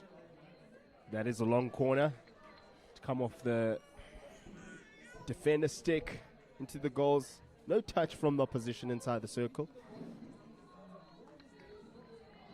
Oh, it's a brilliant bit of linking up there in between 13 and 12 there, Cock and Isaacs. They linked up so well in the middle of the park, but no one is seeing their vision there on the far post. Indeed, some good work by the Southern Gauteng women. They press really high and force as many of the areas inside Eastern Province's hub. However, on the other side, they're doing really nicely, making sure that they maintain their defensive discipline.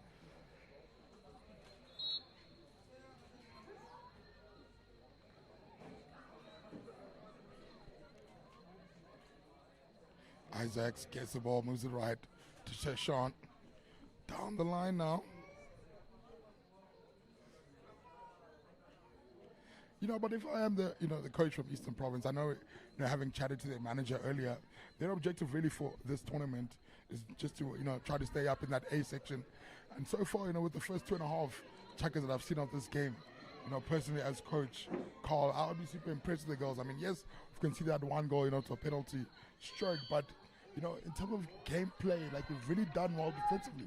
We've kept out a really, really strong Southern Gauteng side. So there's really some good to look at here from Eastern Province. Yes, experience coming through for Coach Carl Lavender for the Eastern Province side. He's got a very young side with the likes of Captain Carly Redcliffe in the middle, who proves to be a very important player for them. They're going to look to grow this side in alignment with making sure that they stay up in this A section. Now, Pume in possession, finds those small connections with Paris Girl Isaacs. Letgago. Duplessis.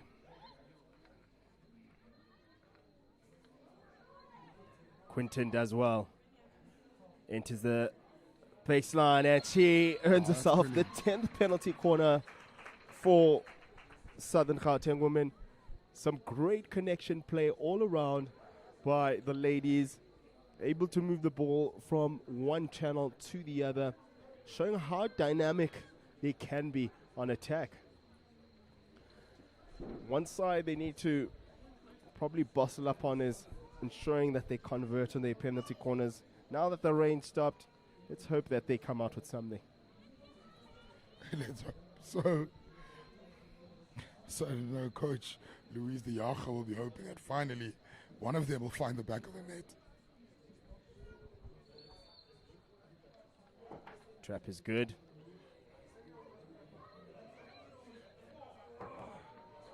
Oh, fantastic save by goalkeeper Picardo. Does even better to clear it off the line. Unbelievable. The variation works perfectly well, but again, it's just this Eastern Province grit and fight that keeps the ball out the back of the net. Oh, some great work on that right-hand side by Eastern Province's Demi Hamza.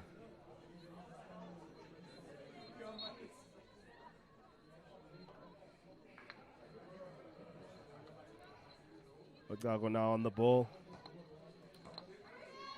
Some direct pressure from Eastern Province.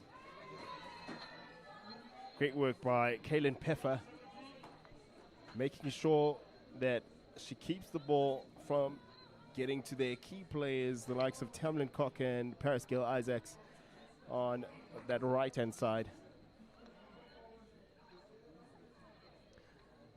Tandile Demi does really well to get her team possession of the ball in that deep area.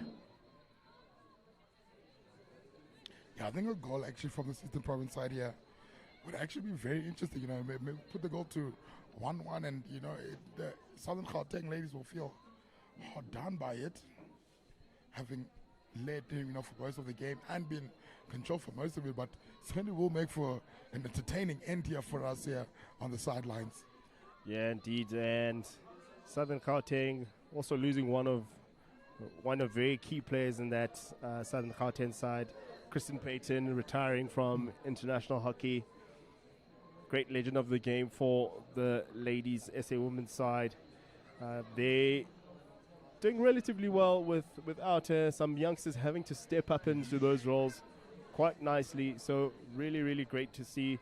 On the other hand, Eastern Province also coming through with a lot of youngsters that have pushed through from junior provincial level now into the senior provincial level. They'll definitely be a side to look out for in the next 2 IPTs for potentially even contention for silverware. Ooh. Are you just saying it just because you're from the Eastern Cape? Great connection. And puts it away. Great work by Tamlin Koch. Some great connection work from the middle space. Finds her on the shoulder of the right-hand side. Puts it away on the sideboard to make 2-0 for Southern Gauteng. Great work by this ladies team. Yeah, absolutely brilliant build-up play there from there. Wish could double tap there and see that rewind on this YouTube channel, but I know I'll definitely do that when I get home. But that was really, really brilliant. And the way she took that shot in her stride there, Miss Koch. Okay, ma'am, we see you. Great work by the Southern Gauteng ladies. Now in possession of the ball. Once again, set up with a back three. But Gago does really well to show us Tandile Nama the back of her number.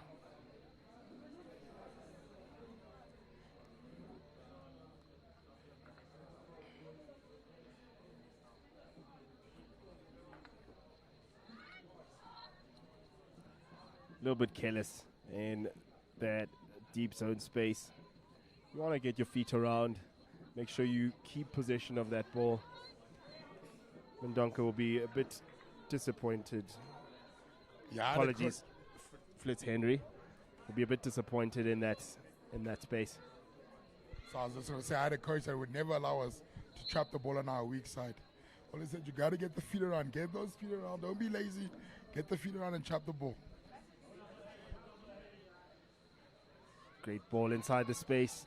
Now Cock once again proving very dangerous, and penalty corner called by the umpire, making it their 11th penalty corner for this 3 quarters that they've played so far. With about 40 seconds left in this third quarter, they're going to look to extend their lead. 2-0 is not a score that you want to be in, particularly in hockey. We know about the 2-0 trap. Makes things a bit difficult. Yeah, certainly. But I think, from Deacha's end, she might have said, maybe let's just rather score the goal. Girls really struggling from penalty corners. But maybe this might be the one. Back to Pusher. There we go. Some great finish work by Tishon Delaray to make it 3-0 for this Southern Keng women's side.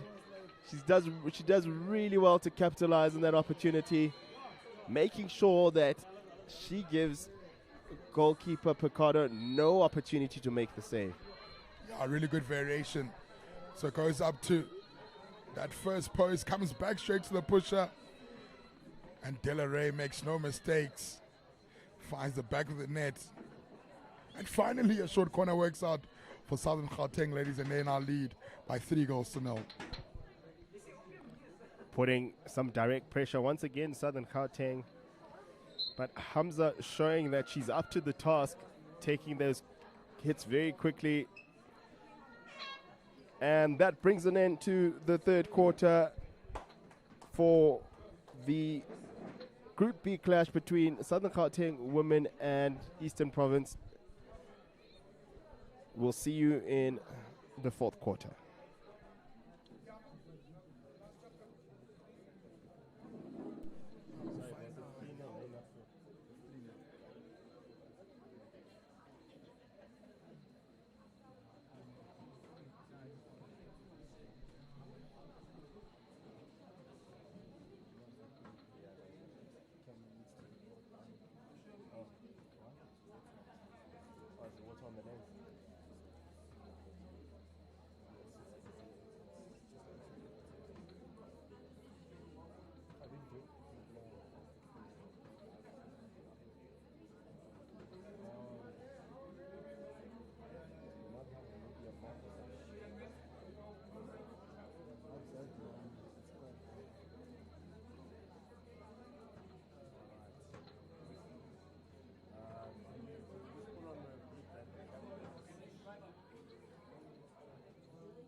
Ladies and gentlemen, welcome back to Group B clash. Southern Keng taking on Eastern Province. Right now in the lead, Southern Keng with 3-0. Eastern Province will be looking to answer back for their sins in these first 3 quarters. In the commentary box, I've got Tabang. Your thoughts on that second and third quarter? Yeah, I think second, Southern Keng really pressed really hard, and eventually they got the goal, through number 3, they sent her back through that penalty stroke. But I think in that third quarter, they really, really went up even another game, which was real brilliant to see. They really pressed high up the field, and they got two really good goals. One penalty corner finally found its way, and the counter attacks worked, and then there again now they get another penalty corner, and maybe there's a bit of a bump in the step, there's something going on, so maybe they might find another way to convert all their penalty corners here. Indeed. 12th penalty corner for Southern Gauteng. Look to capitalize once again on another opportunity. The youngsters from the Eastern Province side will be a bit disappointed with the start. You don't want to be conceding a penalty corner so early in the game, or so early in the quarter, might I add. Yeah, I mean, especially after how well they've defended so far. But hopefully they'll defend this one as well.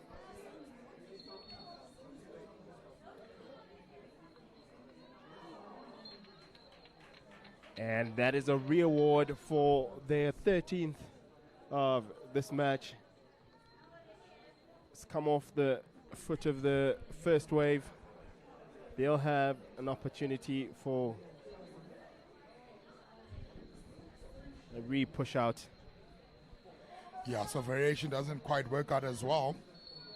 Will they go for a straight poke this time? No, it's another variation.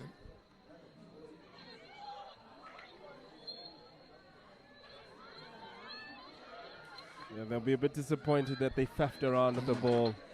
They're now on the right-hand side.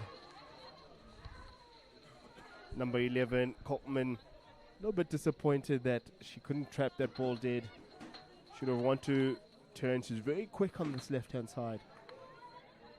But just to go back to that penalty corner, I think the correct word used, the theft around, is absolutely incredible, because it kind of feels like what they did there. We haven't really seen them go straight from the top to a straight poke, or a flick from that top there. So maybe that's what they need to add to their variations for the penalty corners in order to get a higher percentage timber conversion rate.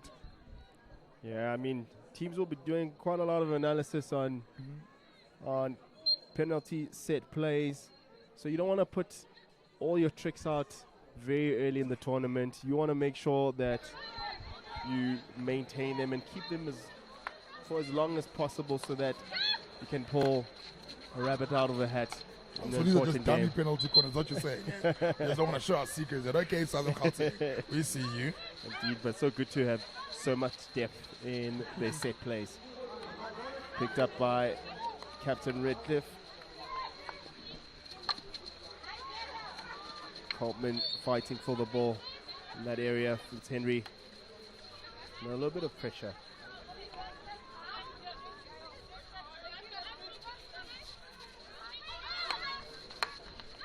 Ooh. He does really well to keep the ball in the pocket. Number 9, Caitlin Gillies. Oh, that's so brilliant from Southern Gauteng. You see them going again. Back to that full court press there. And it's brilliant pressure from Delaray. Leads a turnover, a circle entry. And a goal. Great work by Southern Gauteng to increase their lead.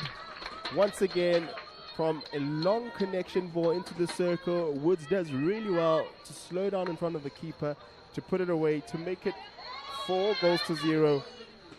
Some great work by the Southern Gauteng women's team.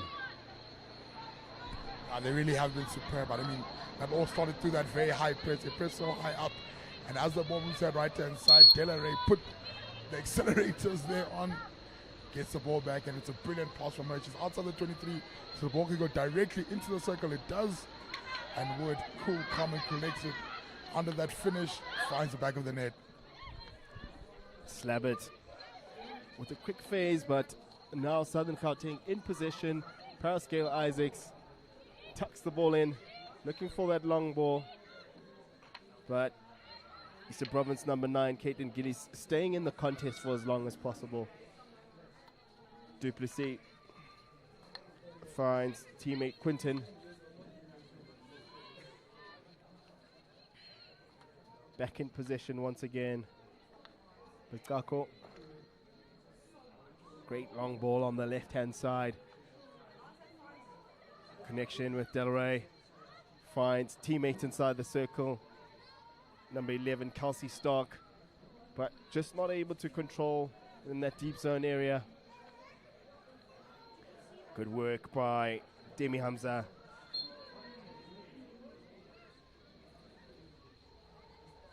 Yeah, just a bit of relief there for Eastern Province. Really have been under the pump here. Really good to see them on the score sheet.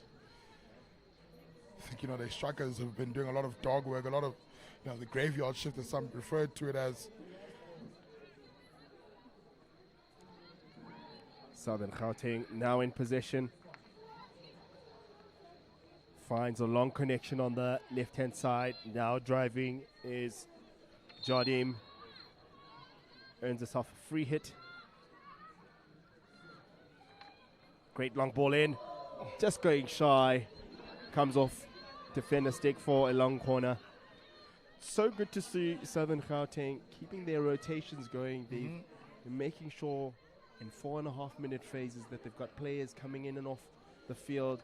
At least 4 rotations happening all at the same time. Yeah, certainly keep the legs fresh, man. I mean, especially in a game like this, you've done really well. Want to use that full bench to its full extent and give everyone a chance to play here. Very unfortunate for Chandra Lee Simmons. He's coming with a lot of energy. You can even hear the crowd on the side coming through with a little bit of excitement. Yeah, she's got really such great energy. Such great energy she's brought to this game. Now Eastern Province in possession. Struggled really to get the ball out. Southern Keng do really well. Turns it inside out. Gets the ball inside. And that is their 14th penalty corner of this game. Some great momentum work. Capitalizing on the opportunities that they've had. Look to increase the scoreline lead. Yeah, look, Diaga will be super chuffed with the ladies that they are creating opportunities. Yes, not capitalizing on all of them, but the creation, for me, I think is what's more important, because that obviously shows that they are playing a good level, a good brand of hockey to create those attack opportunities. And yes, sometimes in life, you win and you lose some here, but this is definitely a big win for them that they are creating very, very solid opportunities. Set up with 2 castles.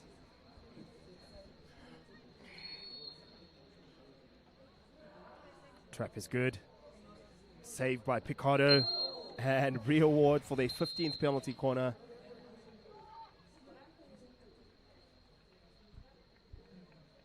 And player unfortunately caught a stick to the head. But hopefully not too bad of an injury for the player. She'll stay on the field.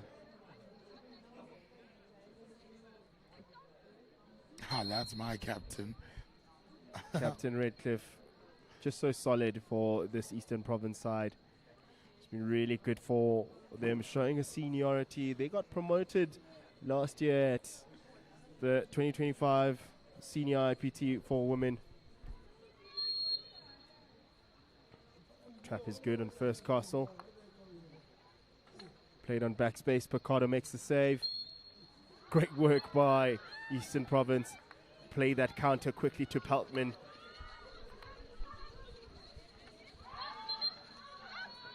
Very unfortunate. Ball has rolled off the sideline. Duplessis now in possession.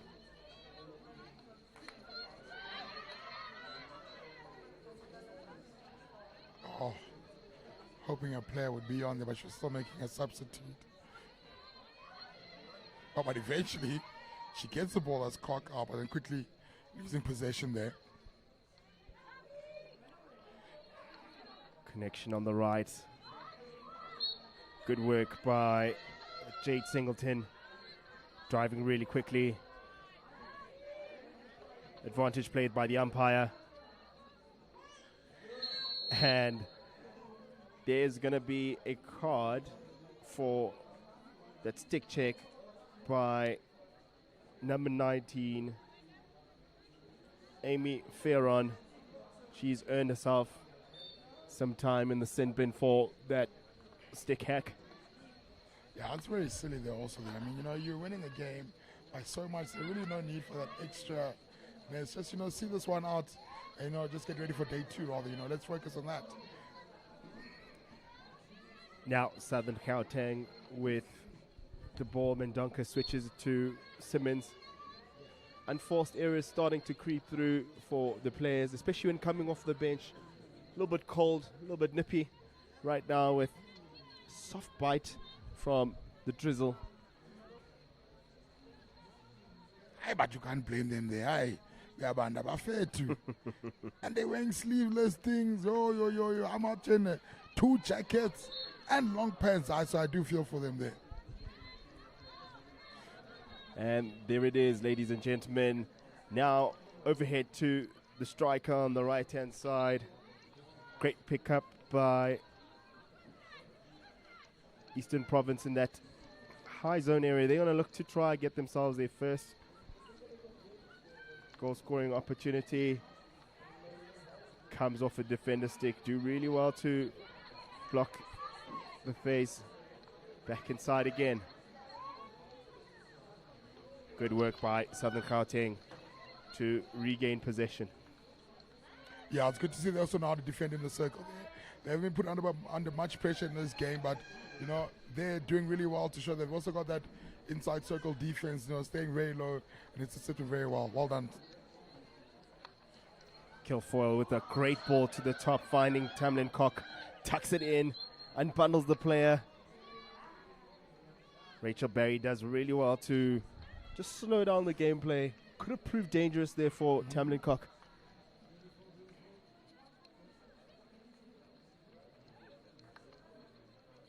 Pumé recovers. Kilfoyle. Duplessis. Quinton.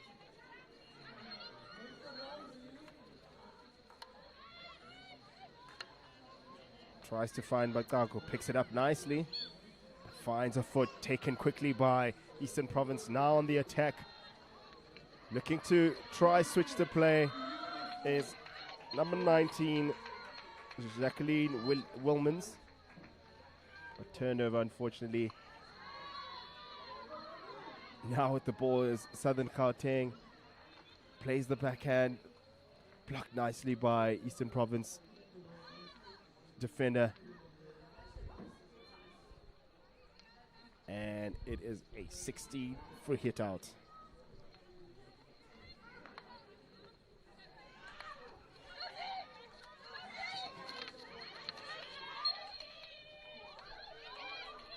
Oh, Eastern Province, they're really trying to, try to get that goal. They're having these small little good moments, these little glimmers, but it's just not coming together.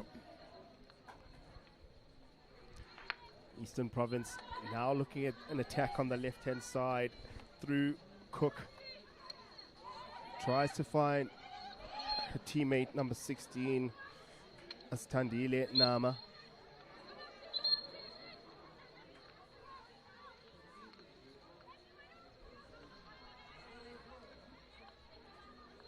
Cook. Just very unfortunate not to have come out with something. Once again, Eastern Province so good at getting into the final area, just not able to capitalize on the opportunities on the shoulders of the circle. Yeah, they really have created some of those good moments here in this last quarter. Catching Southern Keng sleeping a bit there, but Southern Keng coming up with the goods every single time so far. Some frustration shown by Kaylin Peffer. She's done really well to put some pressure.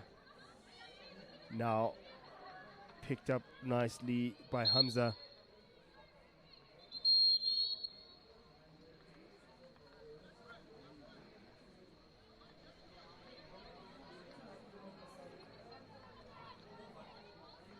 Captain Redcliffe finds Brown. Despite the result so far, he's had a good performance for the Eastern Province ladies. Del Rey takes it quickly. Looks for the tucks in two on the backhand. Even better defensive work by Eastern Province's number 13, Rachel Barry. Del Rey was looking for the kill shot there at Barry. No. So it's not today, girl. Not today. Really good to see Eastern Province ladies really putting their hearts on the line, trying to make sure they limit the deficit as much as possible. Yeah, I mean, 4-0, I mean, it's a lot better. I mean, the worst score we've seen so far in the ladies section is that 7-0 humdinger from Western Province.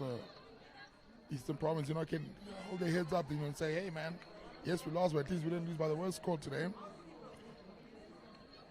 Now, Eastern Province with possession of the ball in this last 2 minutes, 20 seconds of this game. They should at least try get themselves back onto the scoreboard, claw back maybe 1 or 2 goals, because it will prove very important once they get to positioning on groups. It's all about who can get the most goals to try and finish first to play the cost pool against 1 and 4 and 2 and 3.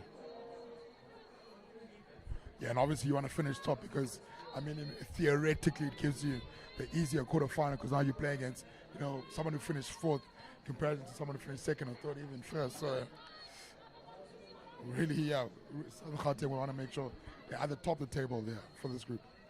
Yeah, we've seen teams managing to make it through. Picked up again by Southern Keng. Look to tuck in, and it's a penalty stroke called by the umpire. Yeah, I know some heavy hacking there. Some heavy hacking. Captain Carly Redcliffe consulting with the umpire, maybe querying the reasoning behind the penalty stroke. Southern Keng with their 3rd penalty stroke. Oh, yes, today. yeah. This is a 3rd one. The first one was missed. 2nd one converted, and 3rd one is also converted. Oh. Great work by the Southern Keng ladies, increasing their lead 5-0 with a great put away by Southern Keng's number 19, Amber Ferron. Register yourself a green card a little bit early on in this game. Oh, and they quickly get the ball back, Southern Keng. Oh, they're so eager to still score. I mean, they're up 5-0, but they want to keep going, these ladies. Indeed, they're going to try capitalize as much as they can in this last minute and a half of this game. Eastern Province just not able to capitalize on the half chances that they've had. Picked up in the central space by Picardo.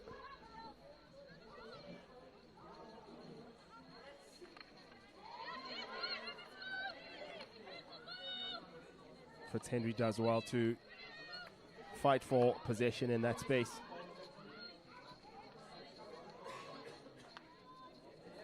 Quinton. Recycled to Pierce.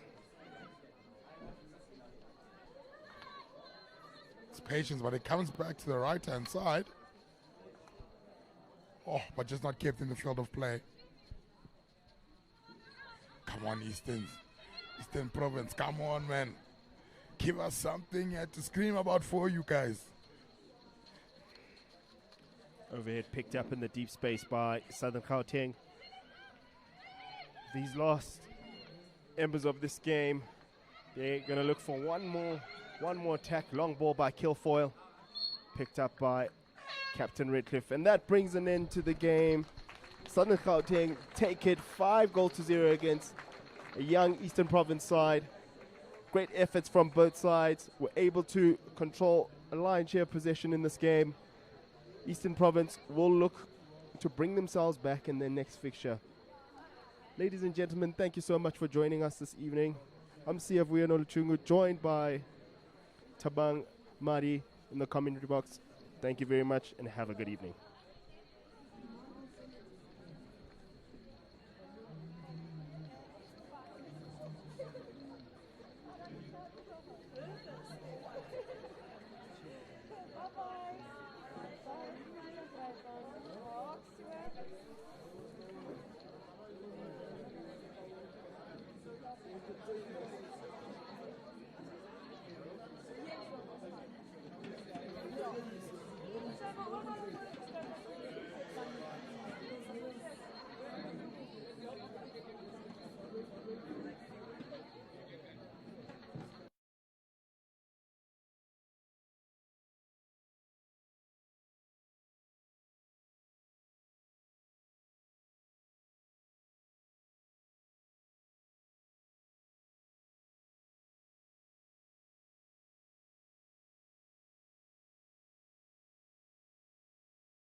Ladies and gentlemen, welcome to the UJ Astro Complex. It's been a day of unbelievable hockey and a day of unbelievable rain. The heavens opened earlier on today. What I can tell you is for our main game this evening, with Southern Keng the hosts, we have perfect Astro conditions. There is not a spot of dry Astro. And it's the Southern Keng team at Interprovincial 2026 for men that are going to host Eastern Province in this game. I'm very pleased to welcome Tabang Madi, who's commentating with me. Tabang, this looks like a power-stacked Southern Keng side, doesn't it? Yeah, I mean, Nick, I told you I was from, Joburg, so you said this was my side, so I guess, I can't be biased or anything, but looking at the names on the Southern Keng list, man, oh man. And I must give a special shout out to Mark Chonkers, boys are boys, stick together through thick and thin, and I must say that this side does look like a strong side, but the men from Eastern Province will have a lot of fight, a lot of hustle, and a lot of grit, so they're not going to just take this one lying down. So it's Tabang and I, my name's Nick Wides, we're commentating for SuperSport. It's the final game of IPT Day 1, and Tabang, we've had an interesting day so far. All the likely challengers have won. So KwaZulu-Natal Raiders came through with a win this morning. Western Province with a win also. They played at Linden and prevailed 5-2. Western Province Peninsula, the B team, we wouldn't normally refer to them as contenders, but last year they played in the final against Western Province A. It was down in Cape Town. It was home luck advantage, and it was an incredible Western Province B team, coached by the late Kasa Kasim.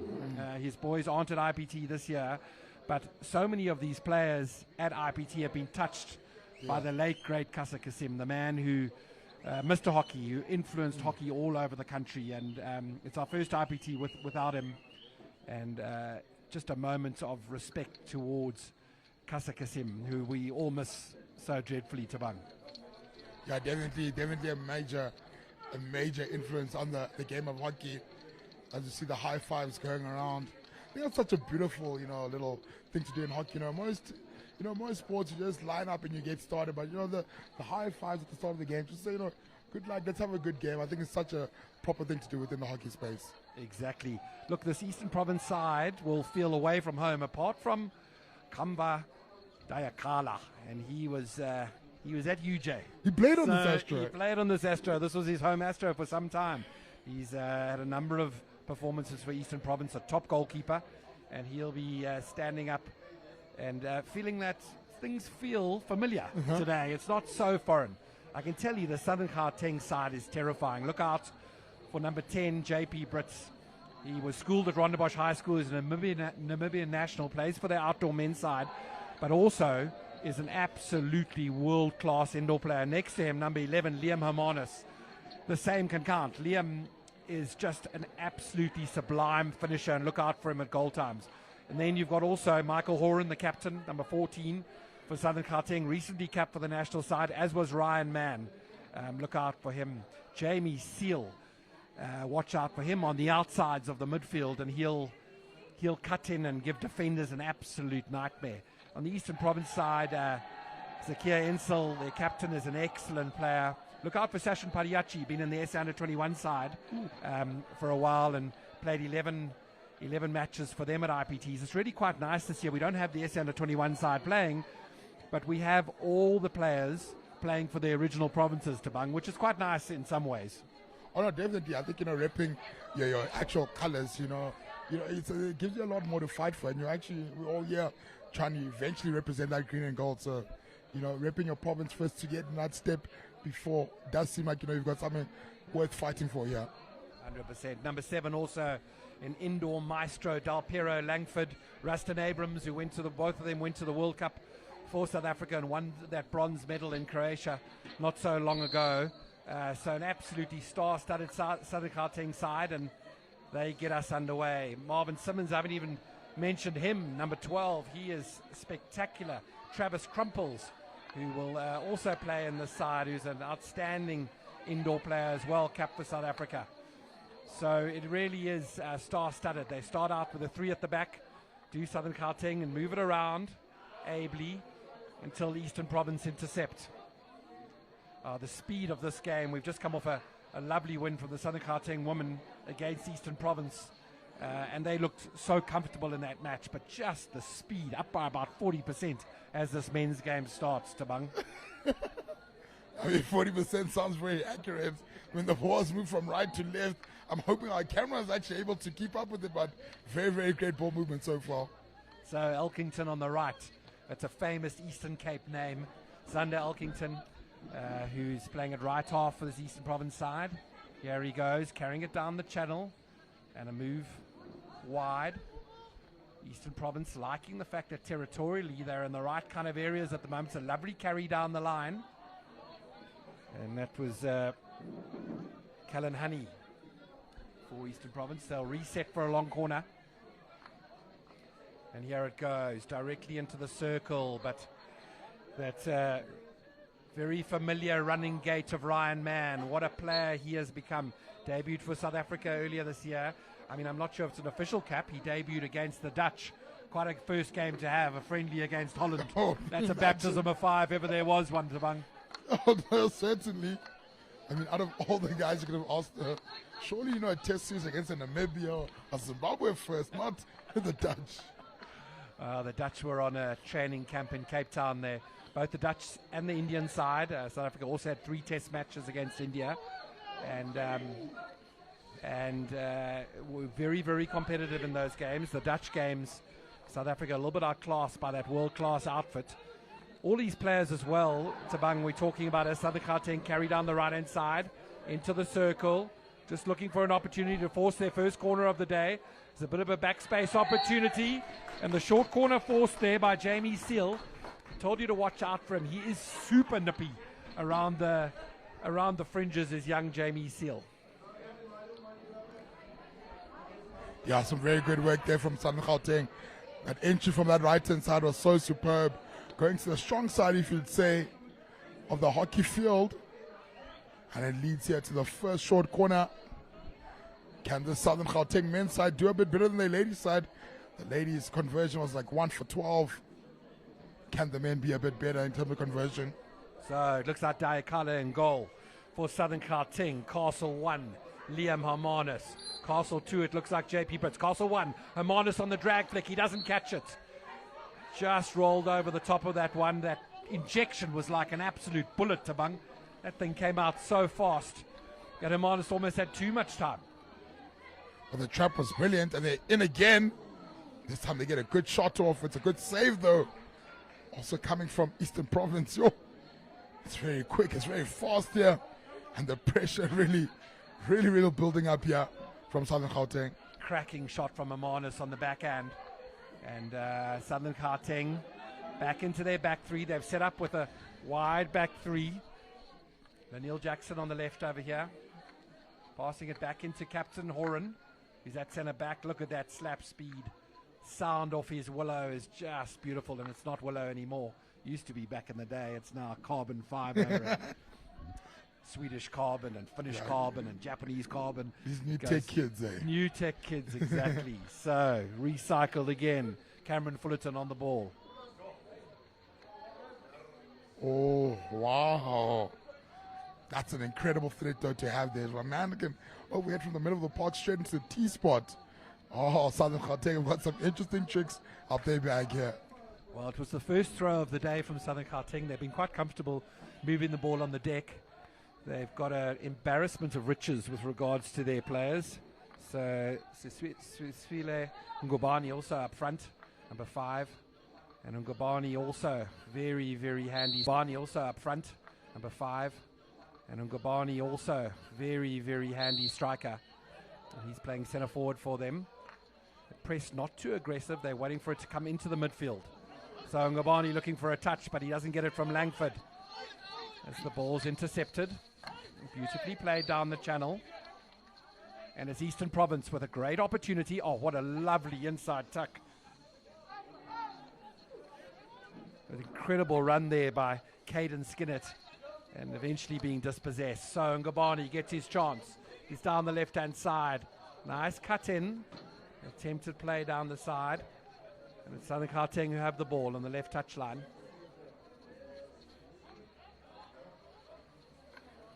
And recycling all the way out to Captain Horan again. He really is the general at the back, is Michael Horan. Played a little bit of outside half in the South Africa side, and he had a couple of handy Dutch wingers to deal with. I think he'll find it a little bit more comfortable at the back and the middle. Where he's running things like the real general he is the skipper. Yeah, he looks at home there so far. He's made some really good passes to both his outside halves. I mean, you saw that flick earlier on as well. Really looking sharp there. So, Eastern Province out of the back. Look also for Rockman in their midfield, number 11, bypassed by that. But he's got a lot of experience and a very handy player. Beautifully carried by Hermanus. Liam Hermanus in full tilt is a frightening sight. So, ball tried to be played into the circle there by Jamie Seal. Picking up a little bit more of a central role. I expected him to be on the outside. When he plays for South Africa, he does fulfill an outside midfield role. He's so quick around the outsides, but you want to be closer to the action in the Southern Keng side. Lovely 3D skills. Ngobani lifts it up second time. Two lovely carries from Ngobani, but well won in defense for Eastern Province as they managed to prevail under some significant pressure, Tabang. Yeah, lots of pressure there. But then again, they go into that deep three-quarter press, no? But then something gets activated, and Ngubane gets the ball very high up on the press. Hopefully turning to something here. Well, it's turning to circle entry, but it's brilliant defense, though, from the Eastern Province. Really nicely handled from that EP defense. Ngubane just slowed down slightly as he lifted that ball into the air, tempting the 3D skills to get away from the flailing stick of the Eastern Province defender, and was just caught against the odds because he's swift of foot as Ngubane, and wouldn't want to be on the other side of him. Show you a clean pair of heels. Yeah, certainly. But it's so good, though, to see this Southern Keng side in possession. I mean, we had to see Eastern Province really carry the ball and carry it confidently. I mean, you saw for that opening bit, they did really well on the right-hand side. Maybe they need to bring that ball back right. But then after that, it was all Southern Keng, and they look so solid.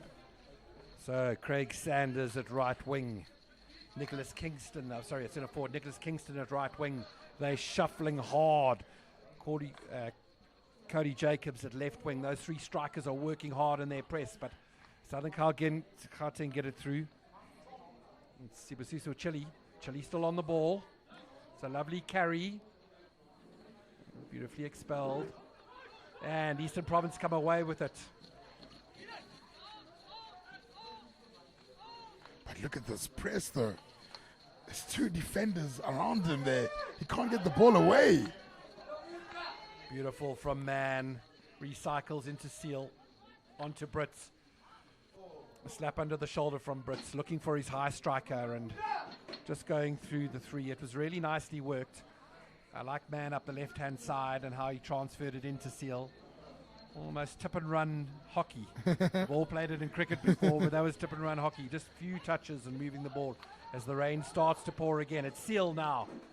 Forward he goes around the outside, which is his way. Jamie Seal carrying the ball into the danger zone and having a slap shot. Oh, wow. Keeper making a save. It rebounds to Seal. And Jamie Seal makes no mistake. You give that man two bites at the cherry, I'm afraid there's only going to be a stick left. Jamie Seal with the first finish for Southern Keng, breaking the parity in this game and getting the hosts ahead. 1-0, they lead Eastern Province. Yeah, but he does really well because he actually picked up the ball in the middle of the park. He forced that turnover. After forcing the turnover, carries strongly on the right-hand side, gets the first shot, gets it straight back, and makes no mistake the second time around. 100% right. Seal's wearing 21, so it's relatively... Here we go. It's Chile on the right-hand side, and he moves it to the left. Carrying down the left side. Short corner forced. Just nicely carried into the circle on the left-hand side by Southern Keng. But the way they quickly turn defense into offense is absolutely incredible. I mean, one moment they're pressing, on next moment it's an intercept, next moment it's a circle entry. The speed of transition for the Southern Keng side is absolutely terrifying as the rain really starts to fall now. It looks like it's Rustin Abrams on the push out. Let's have a look at corner time. You got JP Brits on Castle 1, Castle 2. Michael Horan, the skipper. They've got 3 castles. They're not messing around. Apero Langford on the third one. Those are 3 proper indoor players with 3 rockets for flicks. Middle castle. Oh, beautiful flick by Horan. What a save. Oh my word. What a save. Gamva with that superb save. Incredible. The man who's at home at UJ with a lovely dive to his right-hand side and a very, very good stick save. I mean, that was a rocket. Oh, wow. Tabang, what a save. Incredible. So. Oh, silly man. Langford confusing his 3 meters in indoor with his 5 meters in outdoor. That was certainly 3 meters, but it wasn't 5. And the umpire ruling against Langford. So, Southern Keng settling into this 3-quarter press. It's a 3-quarter press where they wait, and there's a trigger. And you saw that trigger there. The moment that ball was passed from one centre back to the other, the whole Southern Keng press went. Oh, it's a lovely throw down the line, and that is the sublime overhead trapping skills of Travis Crumples at the back for Southern Keng. What a young player he is. Making a massive name for himself on the indoor courts as well as the outdoor Astros is Travis Crumples. He's wearing the number 18 for Southern Keng tonight. You see his trap there in the air though. That was a brilliant trap from him.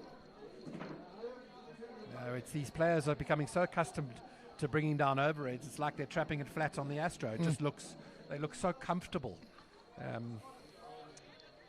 So Eastern Province trying now. They're 1 down to a field goal from Seal. And you'd say that they wouldn't be that upset with the scoreline, taking into account the territory and the possession. Tabang, they really haven't had the ball. No, definitely. Yeah, certainly. I mean, it's all been, Southern Keng with the lion's share of possession. So Eastern Keng to only be 1 goal down. I mean, yes, obviously not ideal, but coaches will be happy that it's not more. So Ngabani carrying it from deeper. Lovely run from the strike. He picked that up in a wide midfield area, carried it in from about 5 meters outside the 22, and you just felt for that Eastern Province defender as Ngabani just put on the afterburners and accelerated past him, and the bad tackle was inevitable. Yeah, Sinclair's just way too quick for him there. Ngubane beats him on the outside there. Boom, boom, bang, bang. And he gets inside another short corner, and he looks like he's going to be the one pushing this time round. Okay, so corner time now. Daniel Jackson, Castle 1, Horan on 2, Langford on 3. Horan had the last one, which was a magnificent save from Kamba. This one, it's Laniel. Back towards him. And Eastern Province had an opportunity for a counter-attack. The umpire just not sure that the advantage was going to realize and gave them the blow. However, though, Southern Keng starting the very same way. The ladies did 0 for 3 currently with kind of short corners. I think maybe they need to bring in a short corner specialist in Southern Keng because they seem to be struggling on that front. So Daniel Jackson just losing his footing when trying to get as much purchase as he could. It's a lovely overhead throw from the defender from Eastern Province, but it travels 15% further in the high felt, even with rain beating it down, and that's going over the head of his right half.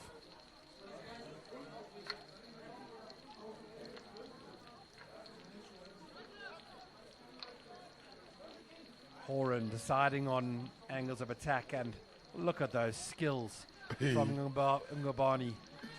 With a swing like that, he should be in your backyard, Tabang. That was unbelievable. Moved inside and out. I like the thought. Lovely tackle. But it's a good idea there, good 2v1 there. Unfortunate, just the execution at the end and not coming together.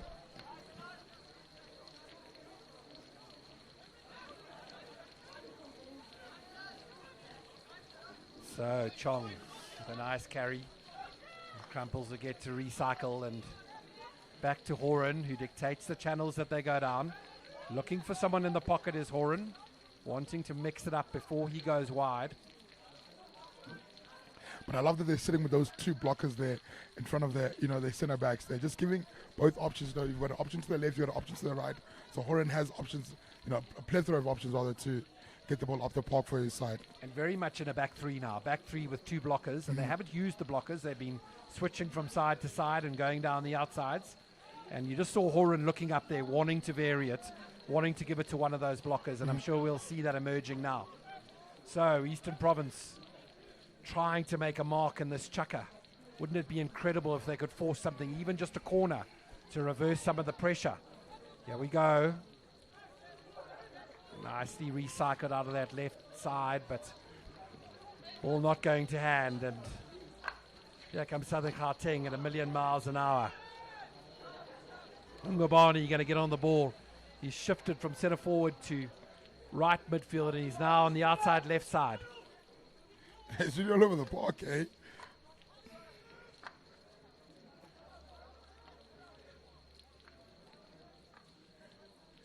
Simmons down the right-hand side. He has the ability to recycle, and he's thinking about it. Lovely 3D skills to get himself out of a tricky spot from Marvin Simmons. He is so skillful. Back into the middle to Chong. And out to Crumples. Ngobani receiving on the left-hand side. Oh man, whenever he's on the ball, Ngubani really is a massive, massive threat. This time around doesn't get a short corner, but he's got a free hit just outside the circle. Oh, but again, guys, it's not moving 5. Maybe it's the curse of having too many indoor players. Everyone thinks it must go 3 meters, but it must be 5, guys. We're outdoors. So, second time, Southern Keng sacrifice a promising opportunity with just a slightly clumsy non-appreciation of the 5-meter rule. Also, that rule in defense of the players was really only brought in to stop the ball being crashed into the circle as a form of danger. But now the umpires are blowing it all the time. So, end of Chucker 1, it's 1-0 to Southern Keng.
Okay, we're back.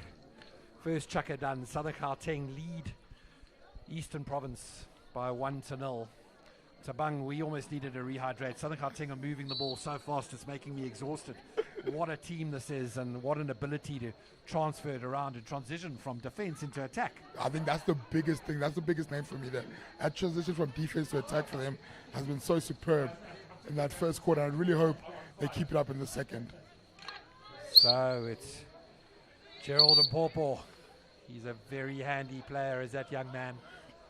I've watched him play a lot of indoor and a lot of outdoor. And he's a competitor of note.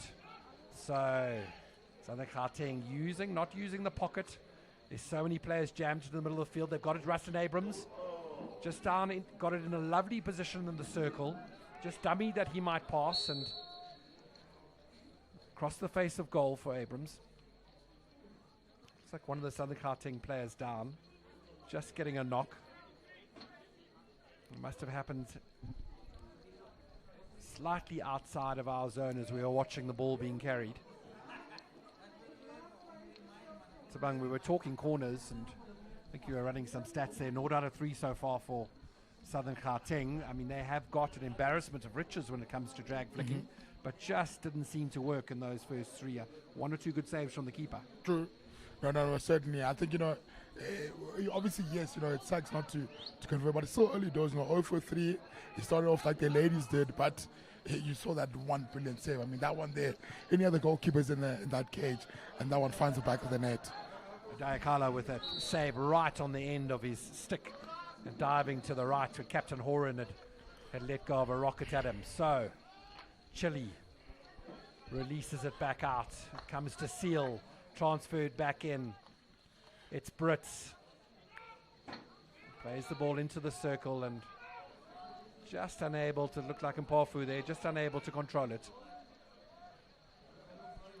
So Cameron LaForestier also on number 20 for Southern Keng. In the S 21 side 2 or 3 years ago, had an outstanding tournament for the S 21 side. And he's a very handy player. Looked to be one of those under 21s that you knew could make the step up to the national fold at some stage when the time was right. So Abrams down the right hand side into Seal. Seal at the center of everything good for Southern Keng.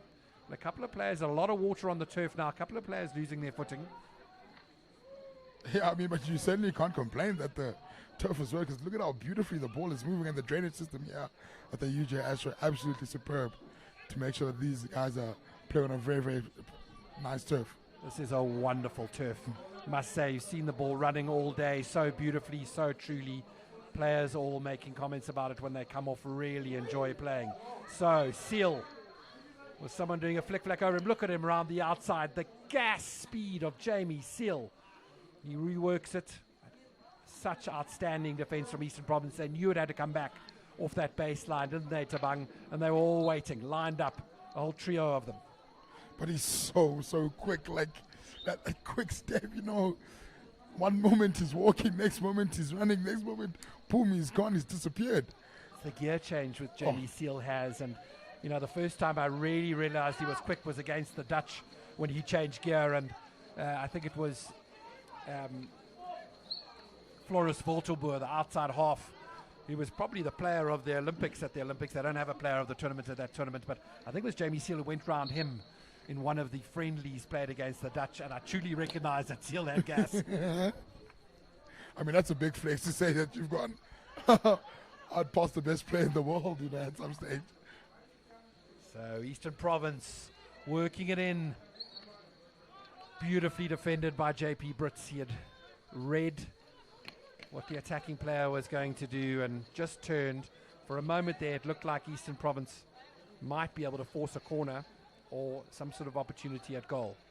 Okay, Southern Keng set up. Okay, they're in 3 at the back now and 2 clear blockers in the pockets. Let's see if they try and use it. First one into the pockets. Now they're going to start stretching their opposition, and that's what that pocket player is used for.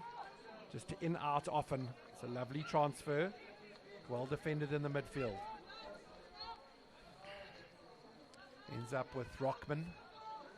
Said he would be at the center of what was good for Eastern Province. Down the left-hand side now. And it's Callan Haney. He manages to rework it in. Bashir Ensel recycles, and they go all the way back to the halfway line to Eastern Province. And now looking to see, it's Rockman on the ball again. Really nicely handled. Lovely sleight of hand from the young man. There goes the transfer into the 22. This is a nice patient attack from Eastern Province. This is the best we've seen from them today so far, Tabang. Yeah, certainly. They looked so good there. I mean, the ball started on the left. They move it back, because there was no entry to that side. Comes to the right-hand side. And all of a sudden, they really are causing some issues here. And they've also on the long corner. So really good amount of sustained pressure here coming from the Eastern Province side. So good to see. And they'll be well prepared. I mean, their coach is none other than ex-South African coach Cheslin Gee. And he will have the side prepared. They will know that their chances will be rare and that they'll need to hold on to the ball, need to be as patient as possible. Now, they carry it down the right-hand side. It's a lovely carry. Beautiful rangy run. Pariachi carries it inside. He's carried it 5. It's a lovely ball into goal and onto the keeper. Cullen Yaga in goal for Southern Keng. We haven't even mentioned him because that was his first touch of the game. But Cullen Yaga, really outstanding goalkeeper. Once again, like so many of these Southern Keng players, making a name for himself, both indoor and outdoor hockey, is Yaga. But I'm really loving this amount of possession that Eastern Province are getting. I mean, first 2 chuckers have really not had much possession, but all of a sudden here, they get possession. The possession eventually leads to 3 good circle entries, and the third one comes up with the penalty corner. So nice and patient from Eastern Province. It was Gerard Rockman who really controlled so many of those different channel attacks and recycling the ball and deciding to go in from the other side. It's his pass into the circle that's lifted dangerously, and there's an opportunity for Eastern Province. So on the castles, you have Pariachi, Castle 1, Castle 2 is Elkington. Let's see, they just remain 1-0 down, does this Eastern Province side. This would be a smash and grab of note to get an equalizer at this stage. It's to Pariachi, in he goes, doesn't catch the drag, just moved under the ball as he completed that drag flick and looped up, and Yaga dealt with it very simply. Yeah, but the umpire was quick to that one there. He saw that all the way and said, you can't catch me out here. So the hosts come forward again. Normal service resumed as they hold the ball patiently around the back.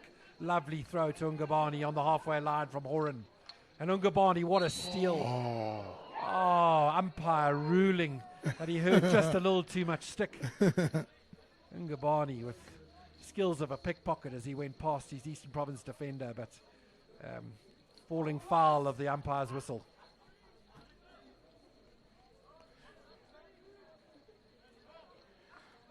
Yeah, it's very unfortunate, but it's actually good to see though that Horan, showing off all his skills here. Sometimes he slaps it, but sometimes he can also go aerial. That's a great steal there. Well done by Pariachi. He loses it, wins it back, and wins it back again. And Eastern Province get an opportunity to clear their lines. Well, Tabang, I mean, I know it's early days. It's day 1 of 2026 IPT, and we're on SuperSport on YouTube. The semis and the final day will be screened on SuperSport main channel, main station, which is very exciting news. But I can tell you already, looking at this might of the Southern Keng side, you're starting to think about that Western Province matchup, aren't you, Tabang? You've seen those names. You've seen how stacked that province side is. The Kasim boys aren't here. They're starring internationally for Amsterdam in the Hoofdklasse in Holland. But still, it's a power-stacked province side that can match this Gauteng side, certainly for names on a sheet. Yeah, I'm definitely licking my lips at the thought of that there. But here's Southern Gauteng going at it again. Ooh. Well, what a lovely 1-2 that was. So Liam Amanis threading the ball through to Cameron Forestier, and Forestier trying to find Amanis on the angle as he made a lead back to him for the deflection. It could have been something of great beauty. Instead, just past the outside post, and Eastern Province get to reset. So these two teams still separated by the one Jamie Seal goal. Mm-hmm. Incredible, with all this possession, all this territory that Southern Keng have held. And you can see that 1-0 is not a comfortable lead. Eastern Province had an excellent period a moment ago. Very nicely handled down the right hand. Keep going. Apologies to Bug. Go ahead. No, I was just saying they look to keep going. I mean, they are 1-0 down, but this Eastern Province side in the second quarter really picked it up very, very well here, and they look like they really could be a big threat here. So Caden Skinnett mixing it up with the Southern Keng team. He's here to tussle, there's no doubt about it. And that's Jackson winning it, and Brits with a play onto the foot. So the umpire is just trying to rule out some of the the fiddly sort of play that's coming in. Eastern Province side is competing well in 50-50 balls, and it's frustrating to the Southern Keng side, who should be a couple more ahead. And maybe that's where the frustration is coming from Southern Keng, because they probably feel like they should be a lot more ahead. They're only up by 1. And the Eastern Province side really getting under the skin of these young men, currently playing a half-quarter press. And that press, ooh, it's almost led to a steal there, but well recovered there by the number 19, Malchon from Southern Keng.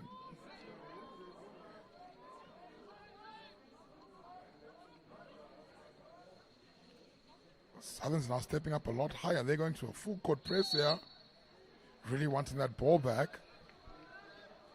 They get it back. Beautiful pressure on the one-man overhead out of the back from Eastern Province, and Southern Keng making it dangerous and winning the ball back.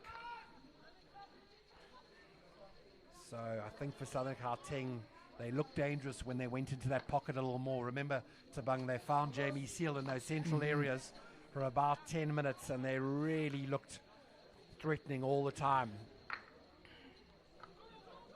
Inside to Chong, what a lovely ball. Carrying it along the top of the DS. Langford, oh, beautiful shift from Langford over to the left-hand side. It looked like Marvin Simmons, who got a snapshot away. What a lovely touch from Langford. Just came into him and he just shuffled it on.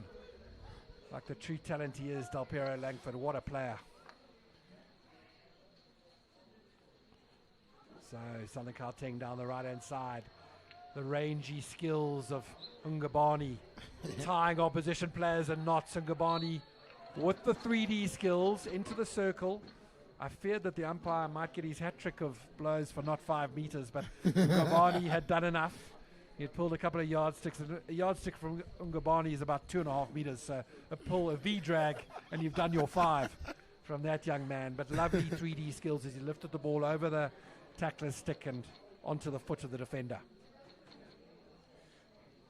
And he'll look to inject again now, Ngubane. So we've got it again. It's that lineup that we had earlier.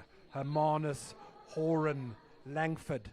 It's an embarrassment of riches. Let's see what they can do at corner time. They'll want to break this. So it's gone to first Castle. Hermanus, beautifully run down by Pariachi. Hermanus appealing to the umpire, saying that was certainly foot or shin pad, but it sounded like a holder stick, and the umpires will use all of their senses to try and work out whether it was stick or shin pad. So long corner to Southerns, and they rebuild again. So throw into the circle. It's Ngubani on the back of it. What a lovely backspace shot from Ngubani. Wow, Tabang. I didn't think he had the space to get that shot away. But it's also an appreciation of the new laws there, you know. The overhead comes, yes, the defender brings it down, but as soon as it makes contact with the ground, he's there, pounces onto it very quickly. And, you know, as you said, they're in that very tight space, gets the shots off. A save was made, but it was a dangerous save. And that's why we've got the 5th penalty corner now for the Southern Keng outfit. So same lineup. Tabang mentioning, of course, the slight change in the overhead rule. When the players controlled it, you can approach him straight away and close him down. And that blown beautifully by the umpires in charge. Out it comes. See who gets a crack. It's Castle 3. It's Langford. Del Piero Langford.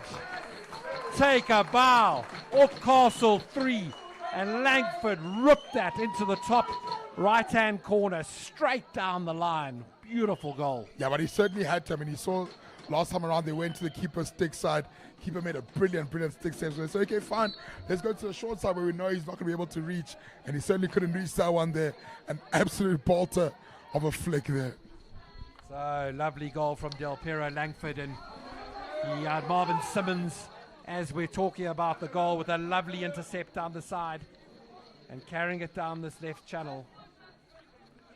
So Del Piero Langford doing what he does so often on the indoor court for Southern Keng, ripping it into the net and bulging the net. Off the baseline, an opportunity flying across the bowls. And beautiful little bit of interplay there from Southern Keng. It was Mpofu with the dive, trying to tap that in on his reverse stick side as we all recover from that short corner excitement and incredible goal from Langford. Yeah, but it seems like that goal from Langford is giving them an extra little gear here in Southern Keng outfit. I mean, we're nearing that halftime hooter, but they want to add to their lead before they come into that halftime break. So that will settle the Southern Keng side down. That 2-goal lead was what they needed. 1-0 up, and Eastern Province had 3 or 4 quite good circle entries, resulting in a corner and an excellent chance to score. And so the second goal will settle down the hosts as Simmons carries it down the left-hand side. Into the circle from Simmons. Crabs his way in. And expertly repelled.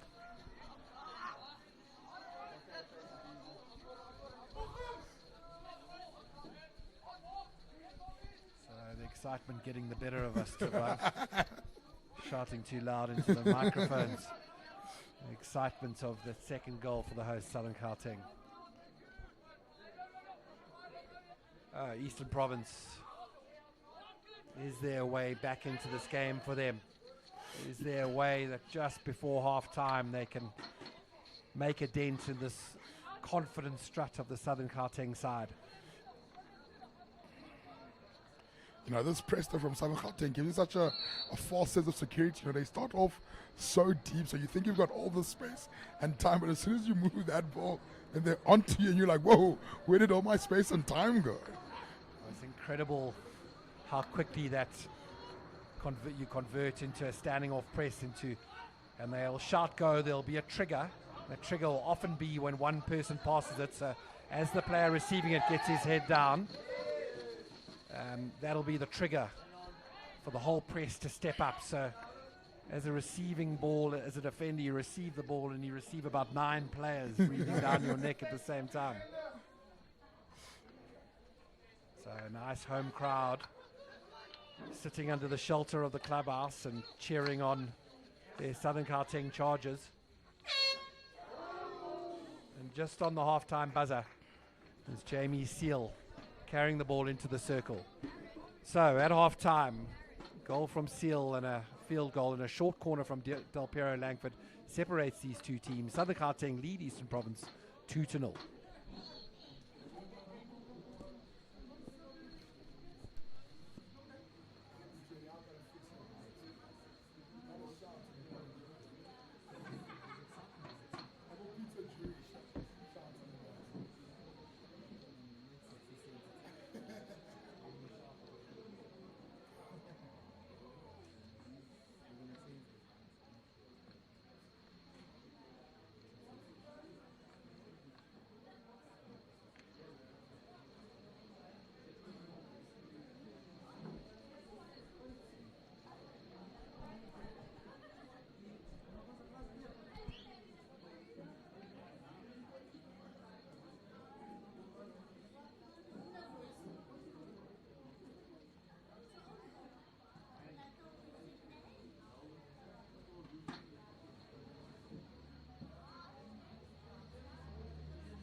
So, welcome back to the University of Johannesburg. It's Nick and Tabang here, calling this game between Southern Keng and Eastern Province. And second half starts, Keng lead the game 2-0. Field goal from Jamie Seal, 2 bites at the cherry, and you don't want to do that with that young man. And then an incredible drag flick goal from Del Pero Langford. Tabang, your summary of that half, and you think Keng were good for that 2-0 lead? You're expecting a little more in the second half? I mean, I think everything they were certainly good for that 2-0 lead, but I also do feel a bit like the province might feel a bit hard done because they also did have some brilliant moments. Unfortunately, they couldn't capitalize on the opportunities. Some really good Gauteng defense, but maybe 2-0 is a correct scoreline for how that game actually played out in that first half. It was many circle entries for Southern Keng, but not converting that many of the circle entries into excellent chances. So Langford gets intercepted. And his Eastern Province counterpart, same thing, Ryan Mann, also intercepted. So a little period of play now where there are a number of turnovers. Both sides working, counter-pressing incredibly hard. So it's Ngobani, back out to Mann. Mann all the way back to Cameron Fullerton. Back to Fullerton again. And Mann down the line. It's an opportunity for Ngobani. He doesn't need a second invitation. Ngobani into the circle. Hi. How does he always do it? Every single time he's on the ball, he creates something. Oh, he is so good to watch. Is Ngobani. Use of those 3D skills at speed this time, and attracting the poor tackle was Ngobani, and wasn't able to take advantage of getting through that poor tackle, and gets another corner for Southern Keng. Let's see the lineup now. So Langford resumes festivities at the top. It's Hermanus. Same order. Hermanus, Horan, Langford, Castle 1, 2, and 3. It goes to Castle 1. Drag flick from Hermanus. It's returned to him, and he's back in control. Lovely reverse stick shift. Lovely reverse stick shift from Hermanus. For all money, he looked like he was going to try and engineer a tomahawk to Bung, and he slipped it straight under the shoulder to Laniel Jackson, who had ejected the ball, and Jackson finishing it into the bottom of the goal for a 3-0 lead. Yeah, I think it makes sense. I mean, they've been the better of the two sides, really strong. Like they've looked like the better outfit, man. I mean, they look like contenders definitely for the overall winner of this, but still got to get to the group stage and hopefully top their pool. But so far, they look good for their money. They certainly do, and they'll be pleased as well that they've made your stats on their short corners look a little better. That's 2 out of the last 2. And they're starting to look dangerous at short corner time. Yeah, 2 for 6 sounds a lot better than 1 from 14 from the ladies. So shout out to the Southern Keng man. Okay.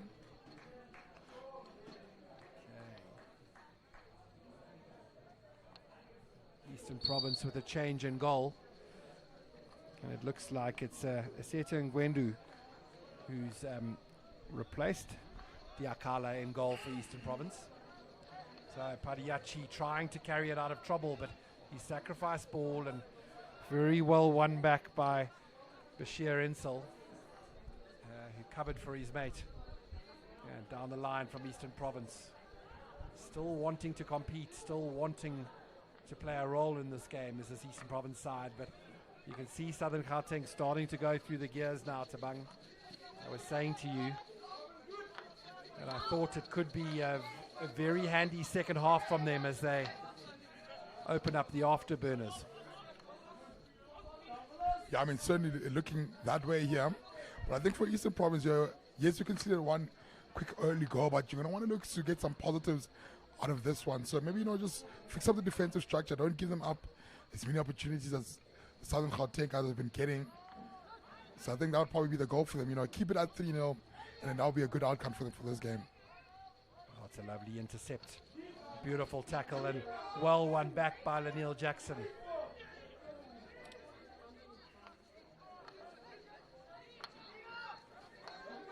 JP Brits across to Mann. Mann switches the side of the field all the way across to Langford. And Langford entering the circle on the left-hand side. Umpire ruling that Langford had shifted the ball in a way that he was using his body to stop the defender from getting to it. It's a slightly nuanced call that's starting to enter the game. I don't know. I quite like the attacking player to be able to use anything to keep the ball away from the defender. I mean, I'm a defender at heart, and I still feel that way. How do you feel about that? But obviously you want to promote attack, and that's what people want to see. You want to see more goals and more action, but you also need to give the defender a fair opportunity to try to defend. So if you just shield and use your body the whole time, I can never get to the ball. That's exactly right, and the umpire making the call that Langford had used everything to keep the defender from getting to the ball. So Marvin Simmons with a body swerve that delights the locals. He's got some lovely skills, does the young man. Down the left-hand side, it's Amanis into the circle. Namibian international, both outdoor and in. Beautiful 3D skills from Amanis. Oh. Umpire ruling that in that pop and carry, just the ball sliced against the outside of his stick. Oh, but umpire, what about all the hard work he did and the gorgeous skill? Give him the short corner, man. I mean, that was a little body check there from the defender. Surely you turn a blind eye to that little touch on the back stick. Tabang, certainly these 3D skills that the likes of Hermanus and Ungabani are showing us. I mean, the hours, the thousands of hours of practice to get those right, to lift the ball in the air and pull a yardstick in the air. I mean, how do they do it? I mean, it's definitely a lot of hard work there in the garden. I mean, I know back in my day, I spent hours and hours trying to perfect just pulling back and popping the ball over a stick. I used to use bricks back in the day to do that. Well, the game of hockey has changed with 3D skills and these lifting of the balls, yardsticks in the air. It's terrifying what some of these young athletes can do. It's not bothering Mann and Horan. They're keeping it super solid as they transfer it into the midfield to Jamie Seal. Wow, his star certainly risen in South African hockey as Jamie Seal. The under 21 side into the national side, and he looks to be a shoo-in for the national side that will compete at the World Cup later in the year. Seal with a gear change through the midfield and losing out. And they're not losing out, and Southern Keng retained possession. Oh, what a brilliant pass there. Great find. Also, so many of these players are playing for a World Cup spot. The World Cup starting the beginning of August in Holland and Belgium. And South Africa got a tough pool to start with.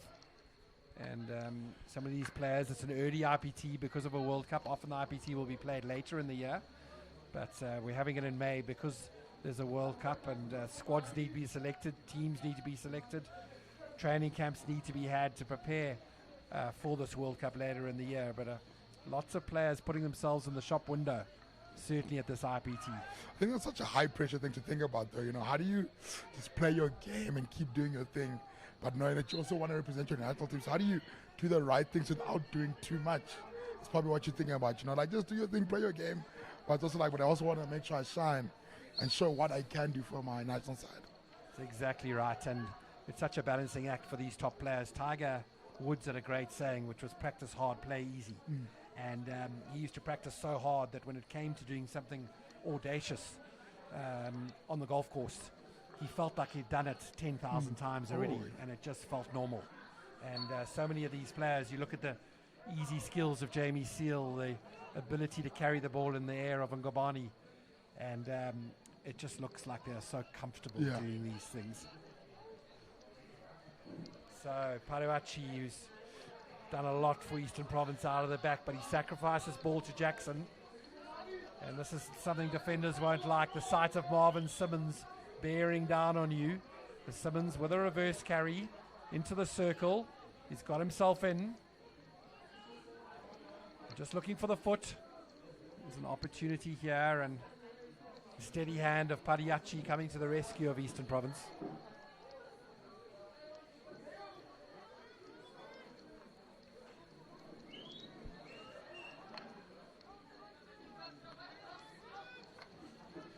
Oh, that's such a good transfer of the ball there. Nothing coming on the left-hand side. Quickly move it to the right-hand side. All of a sudden you're in the circle. Oh, but ball crosses the baseline. And so it's a 16. And Eastern Province really will be breathing a real sigh of relief there. Oh, this press is relentless from Southern Keng. Have a look at them, Chile and Simmons. So close in on top, and Southerns win it. There's no surprise there. A rare error from JP Brits in the midfield as Seal passes him the ball, but it's just a temporary measure as Southern Keng come away with the ball. A clash between two players there. It looked like a slightly ungainly fall from the Eastern Province striker. Coming back onto Captain Horan. I think they're both okay, so that's a good sign. So that looked like Sander Elkington going down and got off the field, but it looks precautionary. Didn't look like he was in too much discomfort or walking with too much of a limp. So the rain continues to fall at the University of Joburg. We're on YouTube on SuperSport. We're calling this game for you, and it's Southern Keng who lead in the third chukker by 3-0. A short corner goal from Leniel Jackson extending the lead from half-time, where it sat at 2-0. And Southern's very much in control of this game right now. Yeah, they really are. We haven't really seen much actually of Eastern Province though in this third quarter. They've gone a lot colder, a lot quieter. I mean, towards that end there, or the middle of the second quarter, they were doing a lot of good things. But now they're just not managing to connect as well as they did in that second quarter here in this third. Yeah, they were. They had an outstanding second quarter to the Eastern Province. And it's just been full-time defending for them. Oh, Seal's speed is just something to note. I mean, that looked out twice. Jamie Seal never gives up. He really does have another gear, doesn't he, Tabang? But he's also got this rugged look, about him. He's got the long hair coming in there, just covering his eyes. Man, oh man, but it was so good to see from him there. What a player he is, and you bet for all money that Jamie Seal gets to show the world his talents later in the year, in August in the World Cup in Belgium and Holland. So, Eastern Province, it's a very robust tackle from Chong. He comes in and looked like it was Mweli over there who had carried the ball forward, and Chong cutting out that attack as quickly as he could. Yeah, I think that's the brilliant thing to make note of there, that he absolutely did well to break down that play, because that counter was proving to be a real big threat in the middle of the park. But he breaks down that play and allows his team to be able to get back on defense. And look there, what happened? He's managed to win the ball back, and now he's all of a sudden attacking. Oh, Rustin Abrams with the silkiest of silky skills. Getting himself out of a tricky spot. So, Langford with a reversal against Langford for using the body to block the path of the Eastern Province player, and the umpire not liking that one, but the only person who liked that less than the umpire was Langford himself, who couldn't believe that he had been penalized. Well, I mean, at least it's led to a good opportunity for the Eastern Province. Now they're actually in the 23 of Southern Keng, but as I say that, they lose possession, and Southern Keng quicken up, looking to counter. So for this Eastern Province side, look out for Gerard Rockman, number 11. The good periods that Eastern Province have had in this match, Rockman's got on the ball. And he's been the one pulling the strings. They can get ball to him in the center of the park. He makes good decisions. He moves the ball nicely. He's an intelligent, high EQ hockey player. And just in that period now, for the last 2 or 3 minutes, Rockman got on the ball 3 or 4 times, and it made a difference. Let's get Ruckman on the ball, guys. Oh, but the interchange of play there is so brilliant.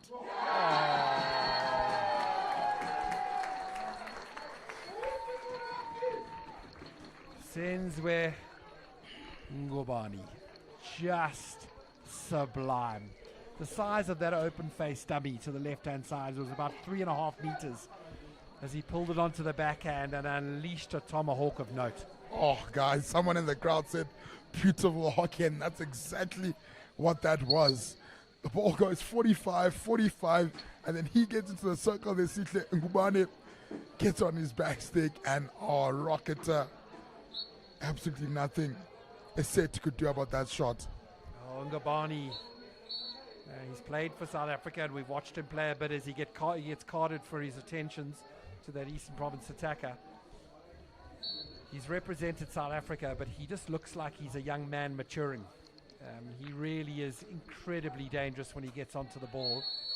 There'll be a level of consistency that he wants to bring to his game and that the national selectors will be looking for in Ngubani. With that, it's Eastern Province who managed to get the ball into the circle. Ngubani's card gave them a channel to attack down, and they've managed to force a corner.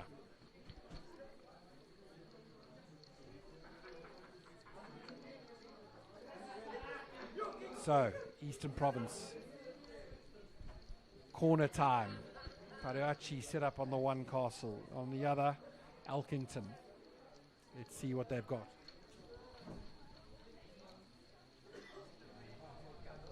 So, 4-0, they'll be wanting to get on the scoreboard. That looked like a break off the corner.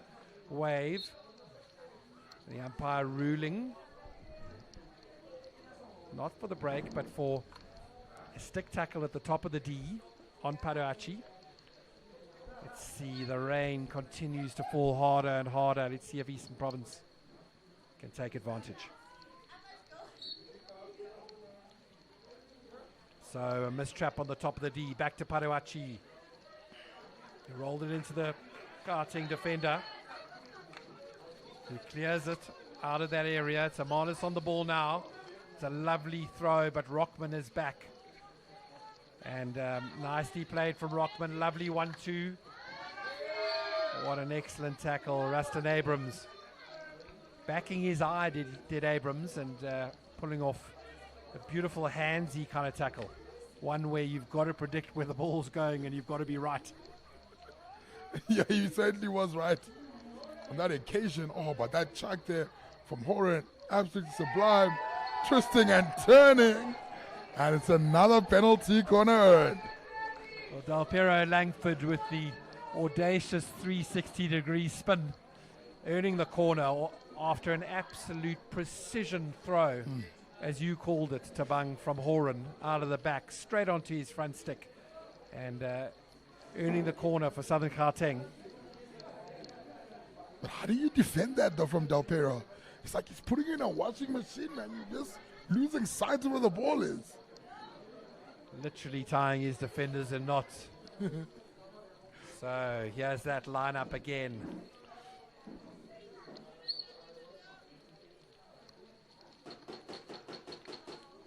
So it was Langford again. Drag flick hitting the defender. Defender claiming it was within a 3 meter. So there's a 3 meter radius around the drag flicker. Anything above knee height is considered dangerous if it strikes a defender. So umpire ruling that was either stick or that the wave was outside of that 3 meter area. But it was Langford who got another crack. There are 3 stoppers and 2 pushes and 2 flickers. So it's going to Langford again. He's earned his spot. Has Langford with that ripper of a goal in the first half. And very nicely defended by Eastern Province.